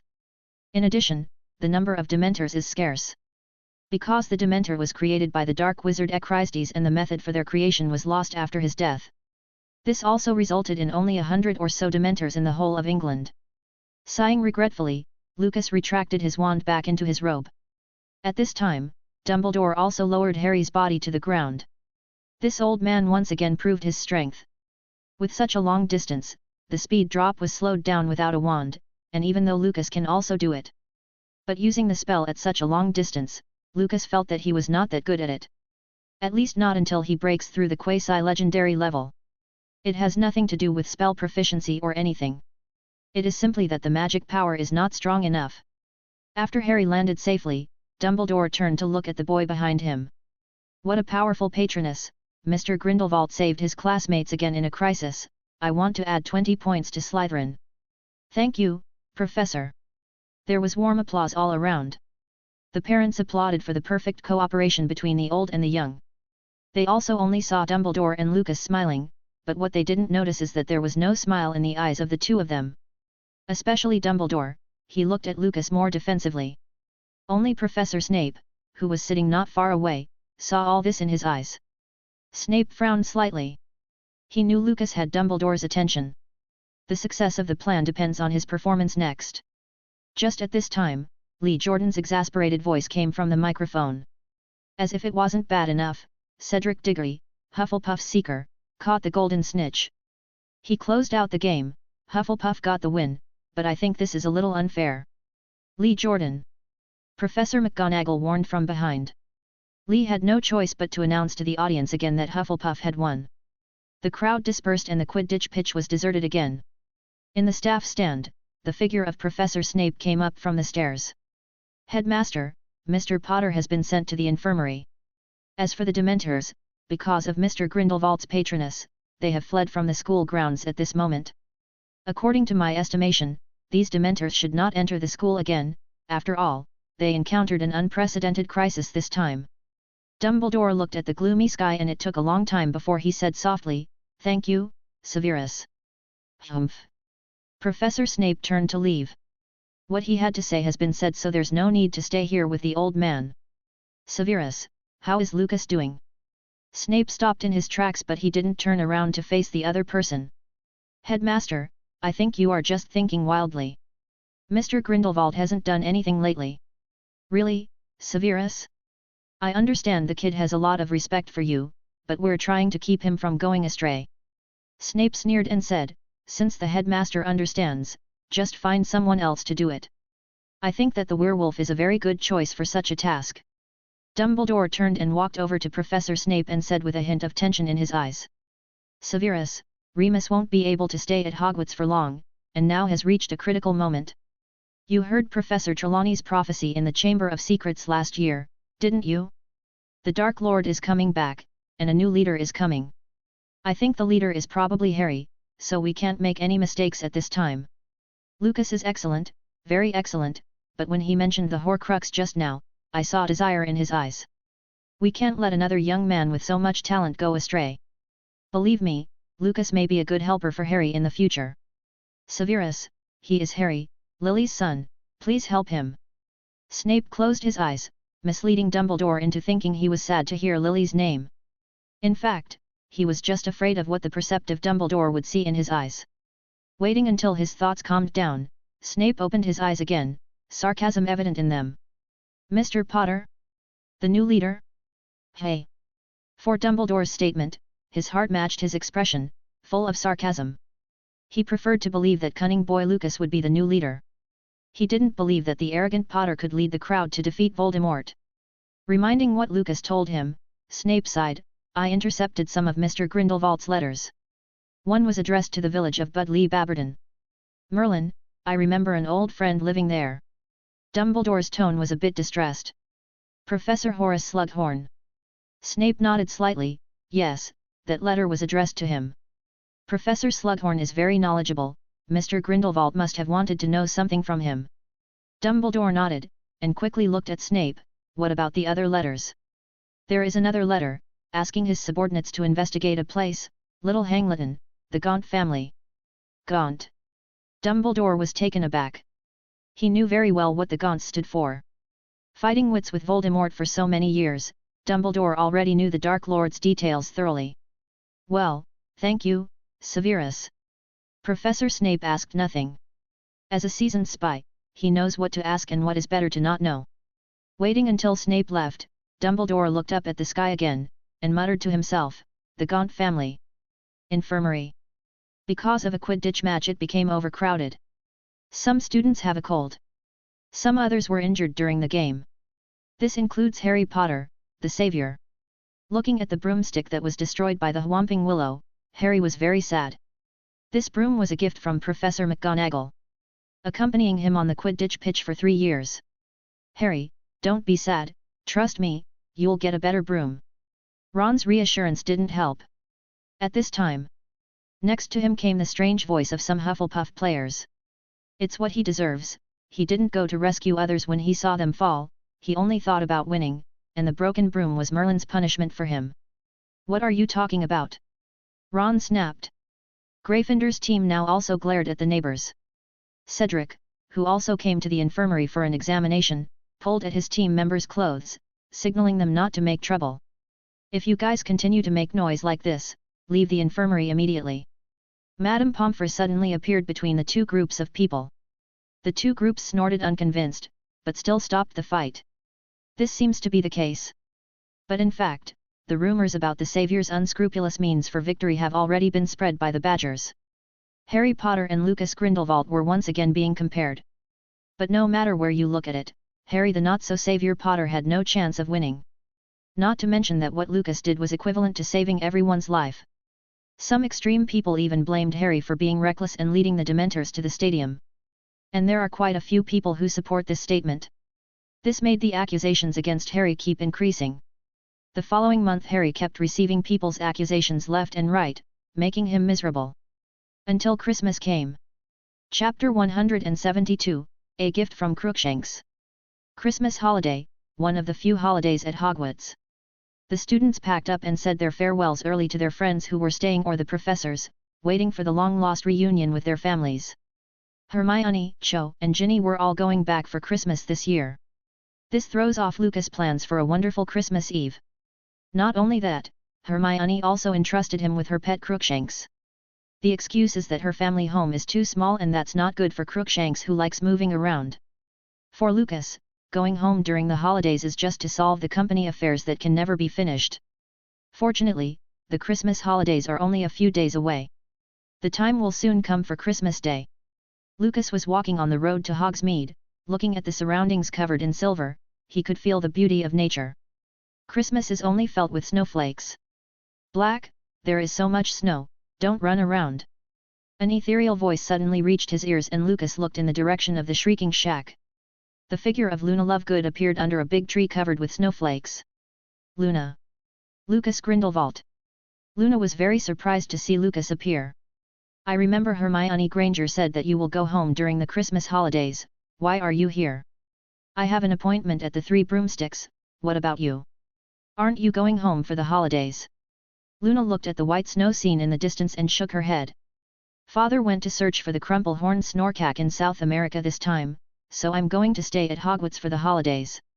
Grrrrrrrrr. A low growl came from the side. Seeing Sirius baring his teeth at him, Lucas drew out his wand and said, Luna, let me help you check if there is any problem with this dog. Upon hearing his words, Sirius ran off into the distance immediately. Seeing how he ran away in embarrassment, he was obviously still deeply impressed by the lesson from last time. Black. Luna yelled at the black dog going away twice. Seeing that the dog had no intention of stopping, she could only give up. It's called Black. Well, the name I gave it fits its appearance very well, doesn't it? Lucas nodded with a smile. At this moment, Crookshanks in his arms struggled and jumped to the ground and chased after Sirius in the direction where he disappeared. Aren't you going after him? If Crookshanks gets lost, Hermione will be angry. It's okay, he will come back by himself, it's still early, do you want to go for a walk together? Luna hesitated for a second, then nodded slightly under Lucas' gaze. Hogwarts Castle. Standing on a high place, Harry looked at the people who left the school together with envy in his eyes. Today is Christmas. Students staying in the third year and above can go shopping and play in Hogsmeade Village. However, they must have a form signed by a parent or guardian and Harry didn't have anyone who would sign it for him. Looking at the invisibility cloak beside him, he frowned, put it on his body and walked out of the castle. Unfortunately, Harry's mind is not very bright, it could be said to be a bit dull even and seems to have forgotten that there is still a lot of snow on the ground. Then a strange scene appeared. Obviously no one passed by, but a series of footprints appeared in the snow. Fred and George smiled at each other and the two blocked Harry's way, one left and one right. No matter how much he struggled, the two forcefully took him to a hidden corner of the castle. Harry, you can't sneak out like this and break the school rules. That's right, you will be only losing points from Gryffindor. After the two finished talking, they lifted Harry's invisibility cloak. Looking at the twins in front of him, Harry's expression was a little annoyed because the two of them disrupted his plans. Don't look at us like that. As your seniors, we are also doing this for your own good. Please, just let me go to Hogsmeade. If the hard way doesn't work, then try a soft approach. The twins looked at each other and smiled, looking at Harry who was full of begging eyes and said, as experienced mischief makers, we have a safer way to send you to Hogsmeade. There's a secret passage leading directly to Honeyduke's shop, come with us. The twins turned and led Harry to the third floor of the castle. In the corridor close to Gryffindor Common Room, a statue of a humpbacked one-eyed witch stands quietly there. This is a secret road leading directly to Hogsmeade, Honeydukes.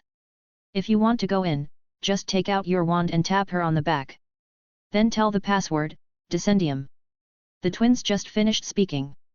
The one-eyed witch's hunchback split to the sides, revealing a downward stone slide. Seeing the twins one on the left and one on the right motioning him in, Harry thanked the two of them and jumped into the slide directly. Once the one-eyed witch reverted back to her original form, the twins high-fived each other. The boss is really good at predicting things. That's right, he knew in advance that Harry was going to use the invisibility cloak to leave school. Apparently the twins had been instructed by Lucas to tell Harry about the secret passage. Harry slid down the slide for nearly 10 minutes, then a long tunnel appeared in front of him. It took Harry about an hour to finally reach the end of the tunnel into some stairs that led to a trap door, and beyond was the cellar of Honeydukes. With the invisibility cloak in hand, Harry managed to escape from Honeydukes and snatched Neville's lollipop when he went out. Pa! Ron, who was admiring the snow with lavender brown, was suddenly attacked by a snowball. He turned his head to look in the direction from which the snowball came from, but found no one there. Although Ron felt strange, he didn't think any further. Just when he was about to turn back to continue enjoying the snow, another snowball flew towards him. This time he saw it clearly, the snowball appeared suddenly from mid-air. Looking at the shrieking shack not far away, Ron suddenly remembered something scary about it. On the other hand, Lavender was smarter. She looked into the clearing and called, "Harry, come out." Harry pulled off his invisibility cloak, with a cheerful smile on his face. "Harry? How did you get out of school?" Harry told his friends about the secret passage and how the twins told him about it. Ron said, "That's right, they do know a lot of secret passages leading outside the school." After hearing this, Harry looked at the two of them again. "You are. Don't get me wrong, Lavender was just helping me find Scabbers, he disappeared somewhere." "Yes, we're looking for his rat," Lavender repeated nervously. Harry looked at the two and just smiled and didn't say anything else. The three then went to visit Hogsmeade. Harry, who came here for the first time, felt that everything he saw was very fresh. And Ron, who has been here twice already, acted as a tour guide for him, giving a detailed introduction to the shops in Hogsmeade. At this time, Lucas and Luna also came out of Madame Pudafoots's tea shop. Coming outside the door, Luna let out a long breath. The atmosphere of couples in the tea shop was just too strong. Luna, who came here for the first time, felt like she was sitting on pins and needles, and several times she wanted to propose to leave. But seeing Lucas' deep eyes and the gentle smile on his lips, she couldn't muster up the courage to say it. Fortunately, the two of them didn't stay inside for long. "Lucas, I remembered that I still haven't finished my homework, so I'll go back first, thank you very much for today." After Luna finished speaking, she turned around and ran towards the castle. At this moment, she no longer has the usual ethereal disposition. It's like an angel who was dragged into the world by the devil and turned into a shy ordinary girl. And the devil is none other than Lucas Grindelwald. "Meow." Crookshank's voice came from behind. Seeing the big fat rat motionless under his paws, Lucas chuckled, "Is this a gift from you?" "Meow." Being part Neasel, Crookshanks can understand human language, at least the general meaning. He pushed the rat at its feet toward Lucas, which means that it was indeed a gift for him. using magic to lift the fainted rat and take it to an inaccessible place. A white light flew out from the tip of Lucas' wand and the rat gradually turned into a short, fat, ugly balding man. It has to be said that Pettigrew Peter really does look like a rat. Does the appearance of a person also determine the appearance of their animagus form? Or is it the other way around, with the animagus form gradually changing the person's looks? Lucas didn't have to wait long for Pettigrew to wake up from his fainting. Not realizing that he was in his human form. After waking up, he landed on all fours and planned to escape. It was not until he ran a few meters that he noticed that something was wrong. He didn't know when he had changed back. Just when he was puzzled, Lucas' voice came from behind, "Why don't you keep running away?" "Who?" "Crucio." Just as Peter Pettigrew turned around, he was struck by a glowing red spell. His eyes opened wide and he fell down in the snow all at once. Chapter 173, Working with Peter Pettigrew? The Three Broomsticks. There was a creaking sound from the snow. Peter wanted to see who was attacking him, but the piercing pain blurred his vision. Looking at the pale-skinned Peter Pettigrew on the ground, Lucas put down his wand. In an instant, Pettigrew's pale complexion returned to rosy as he lay on the ground panting. Moving his head to look up along the hem of the wizard's robe, he finally saw his attacker. Lucas Grindelwald. "Oh? If you know me, that's easier." Lucas squatted in front of Peter, gently brushing the other's messy hair with his wand. "Peter, I'd like to ask you to do me a favor and lure Sirius to the Shrieking Shack. What would you like?" "No, no, Sirius will kill me." Peter's head shook like a rattle. Lucas tapped Peter's head with his wand and said, "Peter, we have the same goal, and we both want to deal with Sirius. Think about how those friends of yours treated you when you were in school, Wormtail. What kind of friend would give such an ugly nickname to someone he considers a friend? It's no wonder you betrayed James Potter. If it were me, I would make the same choice as you. So, let's work together, lure Sirius to the Shrieking Shack, and I'll fix everything, while you continue to live your life incognito. Think about it, that irascible guy who bullied you will be sent back to Azkaban, and even sentenced to the Dementor's kiss. In the future, your secret will never be known by anyone, and I can even let you personally accuse them of their evil deeds against you. How about it?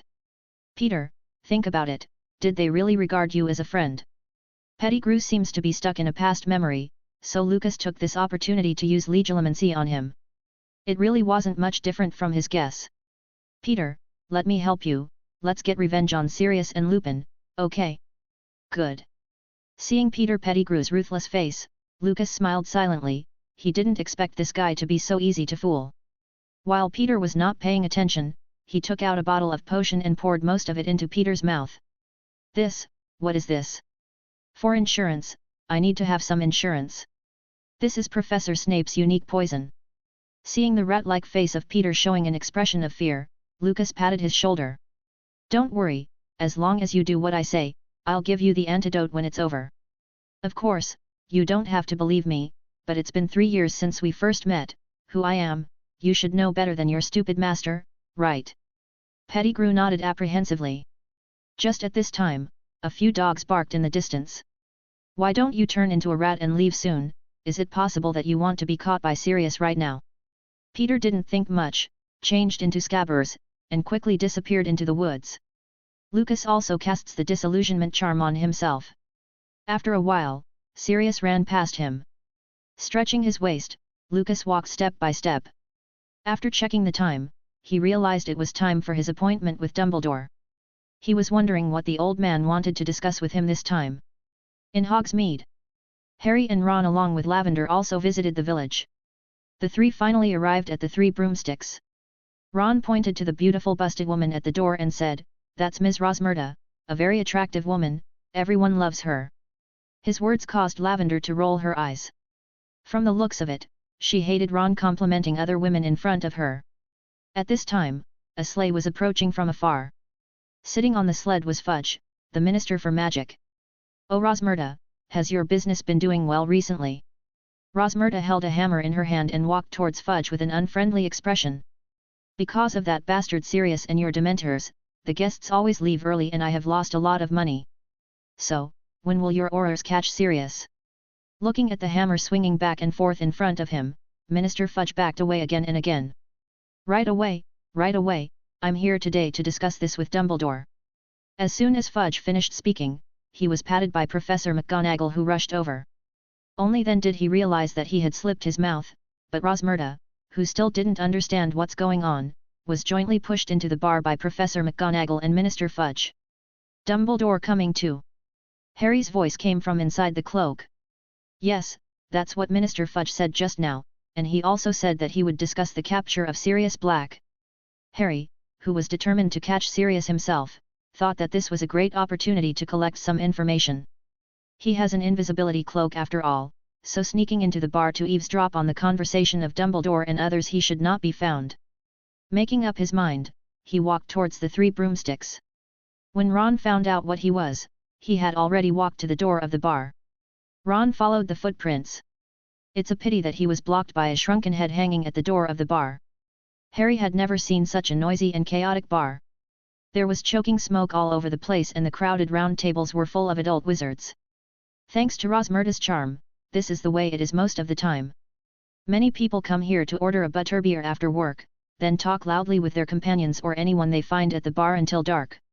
Harry under the cloak carefully avoided the crowd and followed Professor McGonagall and the other 2 to a room on the 2nd floor. Looking at the closed door, he mustered up his courage and pushed it away.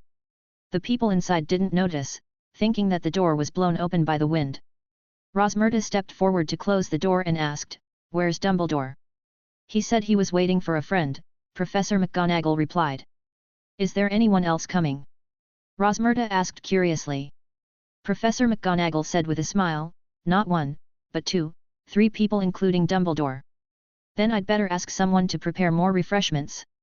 She left the room to do just that. Professor McGonagall looked at Minister Fudge on the sofa.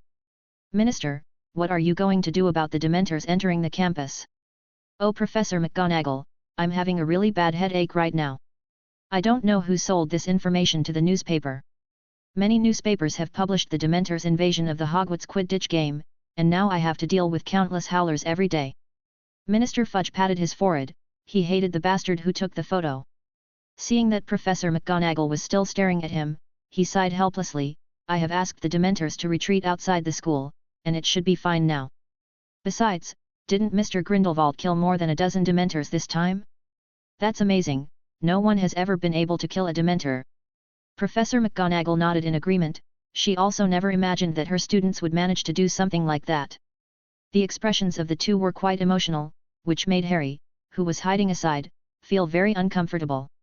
Especially Professor McGonagall. As head of Gryffindor House, she praised a Slytherin student. This made Harry speechless, he just couldn't believe it. But he was more curious about who Dumbledore was waiting for. To make Dumbledore take it so seriously, and even go to greet him in person, must be someone very powerful. Therefore, he was very much looking forward to that mysterious man he had never seen before. As soon as Lucas walked out of the woods, he saw Dumbledore and Professor Snape standing in the distance looking at him. "Headmaster, Professor Snape, Merry Christmas, did you like the presents I gave you?" Professor Snape's snort answered Lucas, because Lucas gave him a bottle of shampoo. It also says oil removing and dandruff removing. When Snape received the gift, he almost smashed his room to pieces. Dumbledore smiled contentedly. "I liked it very much, although I have had many wool socks, but you can never have too many and you're so considerate every time. Of course there is a lot of care, those are wool socks used by Gellert Grindelwald after all, they even have the other person's name embroidered on it." As for the gifts Lucas received, Dumbledore is still a book, this time it's not good. It is a book that persuades people to correct evil and return to righteousness. The 2 smiled tacitly. Ron, who had been squatting at the door at this time, saw the 3 of them coming from a distance. When seeing Lucas walking side by side with Dumbledore, his expression was indescribably ugly. "Harry, I hope you're okay in there," he whispered. As soon as the words fell, Ron saw them walk into the bar. The room on the 2nd floor. Overhearing Professor McGonagall chatting with Minister Fudge about unimportant matters, Harry was very impatient. At this moment, Rosmerta pushed the door and walked in. "Dumbledore is coming." As soon as these words came out, all eyes in the room turned to the door. Harry stared at the door even more closely, he wanted to see who Dumbledore invited. Chapter 174, Eavesdropping? Lucas deliberately guides the cruel truth. "Oh, Mr. Grindelwald, long time no see." Lucas hadn't entered the room yet, but Minister Fudge couldn't wait to greet him. Fudge's words also made Harry, who was hiding beside him, dumbfounded. The next moment, a familiar figure came into Harry's view. Gold hair, blue eyes, elegant figure, and a warm smile on the lips. This person was all too familiar to Harry. Lucas Grindelwald, his former friend. "Minister Fudge, we haven't seen each other for several months." After a simple handshake and half-hug, Lucas looked to the corner against the wall. As an elf whose blood has been awakened for the second time, his perception of magic far surpassed anyone present. Though the magic in the corner was fleeting, he still caught a whiff of it. After a little thought, Lucas knew who was hiding there, none other than Harry Potter wearing the invisibility cloak. Only the invisibility cloak can completely block one's perception of magic power. And he also remembered that in the original book, Harry also came to the three broomsticks. Knowing that Harry was hiding in the corner, a plan popped into Lucas' mind in an instant. No, it might be a little serious to say that it is a plan, it's more like a small calculation. The purpose is just to make Harry trust him more in this incident. While Lucas was planning this, he didn't waste any time as he said hello to the others. Once everyone was comfortably seated. Looking at the butterbeer on the table, Lucas asked aloud, "Ms. Rosmerta, do you have any other drinks here?" "Mead, rum, purple water, and soda with ice and cherry syrup. What do you want, dear?" "A glass of mead, please." Waiting until Rosmerta left the room, Lucas said, "I'm not used to the taste of butterbeer, please forgive me, Headmaster Dumbledore, may I ask why you invited me here?" As soon as the words were finished, Rosmerta came in with a cup. Dumbledore didn't shy away from the topic. "Today we are discussing Sirius Black." Lucas was even more puzzled by this, since it is confirmed that Sirius is near the school, what else do we need to discuss? Isn't it enough to ask Minister Fudge to send Aurors to arrest him? If there is a shortage of manpower, I don't mind providing some help. The second half of his sentence was addressed to Minister Fudge. Sure enough, the minister showed a grateful smile after hearing it. "Wait a minute, can any of you explain to me why Sirius Black is at Hogwarts?" Rosmerta was at a loss at the moment. She looked at everyone present, hoping that someone could explain it to herself clearly. Seeing no one answering her, Lucas glanced vaguely into the corner and said, "Since the headmaster invited Ms. Rosmerta to participate, it means that she is not an outsider, so let me say it. After all, I have nothing to do with Sirius." Everyone's eyes instantly focused on Lucas. With Dumbledore's consent, Lucas deliberately lowered his voice and said, "Sirius Black is Harry Potter's godfather, and he also betrayed the Potters, causing the subsequent tragedy." "What?" Rosmerta exclaimed upon hearing those words. Harry, who was hiding in the corner, was also surprised. But more than surprised, his current state should be said to be absolutely furious. He had thought Sirius was just Voldemort's subordinate. Unexpectedly, he turned out to be a friend of his parents. And the death of his parents was actually caused by this man. This was hard news for Harry, who is only 13 years old. He took 2 heavy breaths to try and calm down a bit. Seeing Lucas and Dumbledore looking in his direction, he shut his mouth hastily. However, his red eyes showed that he was on the verge of rage at this moment. Lucas didn't feel like it was enough after delivering the news, so he kept talking. "Back then, James Potter, Sirius Black, Remus Lupin and Peter Pettigrew were very good friends. Speaking of Professor Lupin, I'm curious, how did Sirius Black enter the castle? Could it be?" "No, Lucas," Dumbledore said firmly. "Remus wouldn't do something like that, and we're talking about finding Sirius today, not about the past." Lucas shrugged, picked up the mead and took a sip. Although the heavy panting just now sounded only once, Lucas' sensitive ears didn't miss it. He didn't know what kind of expression would be on Harry's face now that he learned that Lupin is also a good friend of his father. And there is also the suspicion of the professor helping Sirius. Of course Harry's expression was not good. If it wasn't for the fact that the conversation isn't over yet, he would have already rushed out of the room and returned to the castle to find out what the hell was going on. After Dumbledore talked, the room fell silent until Professor Snape spoke. "I think Mr. Grindelwald's guess is not unreasonable. Headmaster, since you want to catch Sirius, you need to figure out how he got into the castle. Also, on the night of the accident, we sealed off the castle in time, but we still couldn't find Sirius, which is also very suspicious." Fudge nodded after hearing this. His current thinking is very simple. Just find more ways to shirk responsibility and minimize people's dissatisfaction with himself. Dumbledore. Hearing Fudge calling his name, of course Dumbledore understood what the other person meant. I can guarantee that Remus hasn't and will ever help Sirius. The same thing again. Relying on his high prestige, the old bee guarantees every time something happens. And it works most of the time because almost no one dares to refute him. Lucas drank the mead, feeling a little pity in his heart. If he had known that on the eve of Halloween, when Sirius broke in, he would have caught him. Seeing everyone had stopped talking, Lucas said helplessly, "It's really strange to say, this Sirius seems to be invisible. My people have been looking for him for a long time during the summer vacation, but they haven't seen him at all." Minister Fudge agrees with this very much. Ever since Sirius escaped from prison, he didn't know how many Aurors he had sent to find him, but there is no news. Which supports the theory that Sirius Black has a person who is helping him to hide. Listening to Minister Fudge's remarks, Lucas turned to Dumbledore for advice. "Headmaster, what do you think? How did he escape our search?" The room fell silent again as all the eyes turned to Dumbledore. Everyone could see that Dumbledore seemed to be hiding something. "I recently heard from Remus that Sirius is an unregistered animagus." Crash! Fudge stood up from the sofa and looked at Dumbledore in disbelief. "Why didn't you release those news earlier? If we knew he was an animagus, our Aurors wouldn't be running around like headless chickens." Lucas told the minister to be calm. When Fudge had calmed down, Lucas asked Dumbledore, "And what is his animagus form?" "It's a big black dog." Dumbledore had just finished speaking. And Harry, who heard him just now, felt like he couldn't breathe. He remembered the black dog he met when he ran away from home during the summer vacation. He never knew that he was so close to death. Dumbledore waited for everyone to digest the news before continuing. "Next, I hope that Minister Fudge will arrange some Aurors to be stationed in Hogsmeade Village. As far as I know, there are some secret passages in the village that can lead to the school." Fudge asked curiously, "Since we know there is a secret passage, why not just block it? We already blocked a secret passage last year, but we don't know where the secret passage in Hogsmeade is." Hearing Dumbledore's answer, Lucas rolled his eyes in his heart. How could he not know? Then, Dumbledore made some arrangements for the others.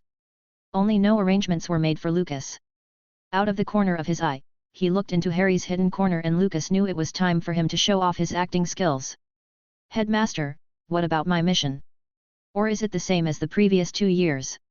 To protect Harry's safety at all costs." Boom! As soon as this sentence came out, Harry felt like he'd been hit all over the head. What did Lucas say just now? Protect him at all costs? Lucas Grindelwald was protecting him? Harry raised his head blankly, and looked at the people in the middle of the room through the invisibility cloak. Chapter 175, Harry collapses, Dumbledore is hooked.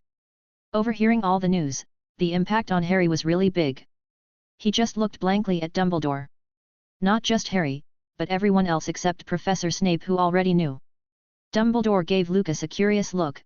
He didn't understand why Lucas was saying that, but he didn't think about it that much and replied. "Yes, Lucas, you can continue to protect Harry, just like the previous 2 years." "Professor Dumbledore, what charades are you playing?" Professor McGonagall looked back and forth between the two. Noticing that the other people in the room were curious, Dumbledore briefly introduced Lucas' great achievements in the past 2 years. He just didn't say a word about the deal, he just said that Lucas is willing to do himself a little favor because of his old friend. Professor McGonagall frowned, looked at the two and said, "Merlin's beard, this is simply too dangerous. You must know that Mr. Grindelwald was a young wizard who had just entered school." The righteous Professor McGonagall strongly disagreed with the two men, but it didn't affect her appreciation for Lucas. Even the others who heard about Lucas' behavior since he entered school also had some admiration in their eyes. Several people sat down again. This time Lucas sat beside Professor McGonagall under the strong request of the other party. Looking at the blonde boy beside her, Professor McGonagall sighed, "No wonder what happened in the past 2 years has the shadow of Mr. Grindelwald." She was actually a little awkward all the time. At the end of first-year dinner, Lucas led Slytherin in protest against Dumbledore. In the end, he succeeded in taking away the house cup that already belonged to Gryffindor. McGonagall persuaded herself at the time that what Lucas said made a lot of sense, and points should be deducted for violating the ban, but handing over the honor to others, she still felt a little uncomfortable. But today, after she heard about what Lucas has been doing for the past 2 years, the little awkwardness in McGonagall's mind disappeared in an instant. Putting herself in his shoes. Obviously he fought against the Dark Wizard and protected Harry, but in the end he lost the House Cup inexplicably, even his deserved points were given to the other person. From this point of view, Lucas handled it very well at that time. Listening to Professor McGonagall's praise, Lucas smiled wryly and shook his head. Unfortunately, Harry seems to have misunderstood me because of this. Now that I think about it, when I met him for the first time, I was buying robes in Diagon Alley. It's been almost 3 years now. And we've gone from friends back to strangers. Lucas' expression turned frustrated. Seeing this, Dumbledore said softly, "My boy, sometimes sacrifice is necessary, and I believe Harry will understand you in the end." "Is sacrifice necessary?" Lucas repeated softly. Dumbledore's attention was on Lucas. Little did they know that when Professor Snape heard this sentence, the anger in his eyes could hardly be suppressed. If this sentence is changed to someone else, it may be nothing. But it was a different sentence for Dumbledore. Especially with what Snape had already learned through Lucas. That statement only made him more suspicious of Dumbledore. Harry hid in a corner. The whole body leaning against the wall for support. Until then, he didn't understand. Why is it that every time he gets into trouble, Lucas is always there to help? Just like the game not long ago. Facing the Dementors, even if Lucas didn't make a move, no one would say anything, but he still managed to save Harry. Also, Lucas rescued him when he fell from a high altitude before. At this moment, Harry remembered many things that he had ignored before, and the gradually fading jealousy attracted the counterattack of the curse of desire. The terrible thing about these ancient curses is that they are really difficult to stop. Harry's eyes glowed red, regret and jealousy clashed in his mind which almost caused him to collapse. But even so, he burst into tears. Fortunately, the discussion was over at this time. As everyone stood up to leave, Harry hurriedly followed out of the 3 broomsticks. Ron, who had been waiting outside, immediately noticed the footprints on the snow. He and Lavender followed the footprints to an empty place in the tree forest. Hearing the cries coming from ahead, Ron walked over cautiously. "Harry, are you okay?" Lifting off the invisibility cloak, Harry appeared in front of the two of them crying bitterly. "Harry, did you hear something?" Ron had just finished speaking when he saw Harry's red eyes. He turned pale with fright, stepped back several steps and fell on his ass right in the snow. When he looked at his friend again, the other party had returned to normal, which made Ron think he was just blindsided. Just then Harry's choked-up voice came, he didn't even think about it. Again, always, like Snape, I misunderstood him again. "Harry, what are you talking about? What's the same as Snape?" The words of Harry confused them. Harry wiped away his tears and said, "Sirius was a good friend of my parents, but he betrayed them. I must find him, kill him with my own hands, and avenge my parents." Ron and Lavender looked at each other and saw the shock in each other's eyes. "Merlin, how could this be, why would he do that?" Harry couldn't answer Lavender's question either, this was exactly what he couldn't figure out. As a friend of his parents, why did Sirius betray them? "When I find Black, I will find out everything." Harry was in a much better mood at the moment. Ron asked cautiously, "Then what did you mean when you said it was the same as Snape?" With a long sigh, Harry told the news he had heard. Knowing that Lucas has been protecting Harry for the past 2 years, of course Ron didn't want to believe it. It's absolutely impossible. Seeing the surprised eyes of his friend, Harry recounted all the dangers he had encountered in the past 2 years. It's easy to see that every time he's been in danger, Lucas was always there. Even during his first year flying lessons. Harry laughed at himself and said, "Isn't this the same as in first year? When we all thought Snape was the bad guy, but in the end he was the one who protected me." At the mention of Snape, Ron's eyes lit up. "Harry, are you saying that Dumbledore asked Lucas to protect you?" Seeing his friend nodding, he immediately said, "Then you should be most grateful to Dumbledore. Perhaps Grindelwald, like Snape, was simply following Dumbledore's orders. Didn't we analyze it at the time? Although Snape protected you, he also hates you.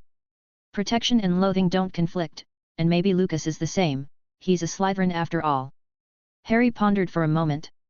The more he thinks about it, the more confused his brain becomes. But at least one thing is certain, that is, Lucas will protect him, so he can be trusted. After figuring out the most crucial point, he let out a sigh of relief. Let's go back to Hogwarts first, I still have something to ask Professor Lupin. And what about Professor Lupin? Harry looked at his friend and said, Professor Lupin, my parents and Black were all good friends. Merlin, this is really surprising news. The three walked further and further away until they disappeared. Lucas just lifted the disillusionment charm. Caressing Crookshanks in his arms, he looked in the direction of Hogwarts Castle and smiled. Judging from the expression on Harry's face, his little plan seems to have worked. Now he's just wondering whether the most important plan will succeed. Thinking of this, he turned to look at the three broomsticks. Specifically to the room on the second floor of the bar. Only Dumbledore and Professor Snape were left in the room at this point. Headmaster, what do you want me to do? Severus, I have found information about the old Gaunt house. Oh. Snape was still indifferent. But inside he desperately wanted Dumbledore to continue. Dumbledore sighed, the Gaunts are the only remaining descendants of Slytherin. And I also found out that Tom's mother is Mara P. Gaunt, a member of the Gaunt family. I think Lucas's pursuit of the whereabouts of the Gaunt family must have something to do with Horcruxes. If he really got in touch with Professor Slughorn, he should have learned that Tom is the only one who has ever made a Horcrux in the last few decades. Seeing the shocked look in Snape's eyes, Dumbledore looked at him and said, Severus, please come to Little Hangleton with me in a while. I would like to invite you to explore the situation of the Gaunt's old house with me, what do you think? Thanks for listening.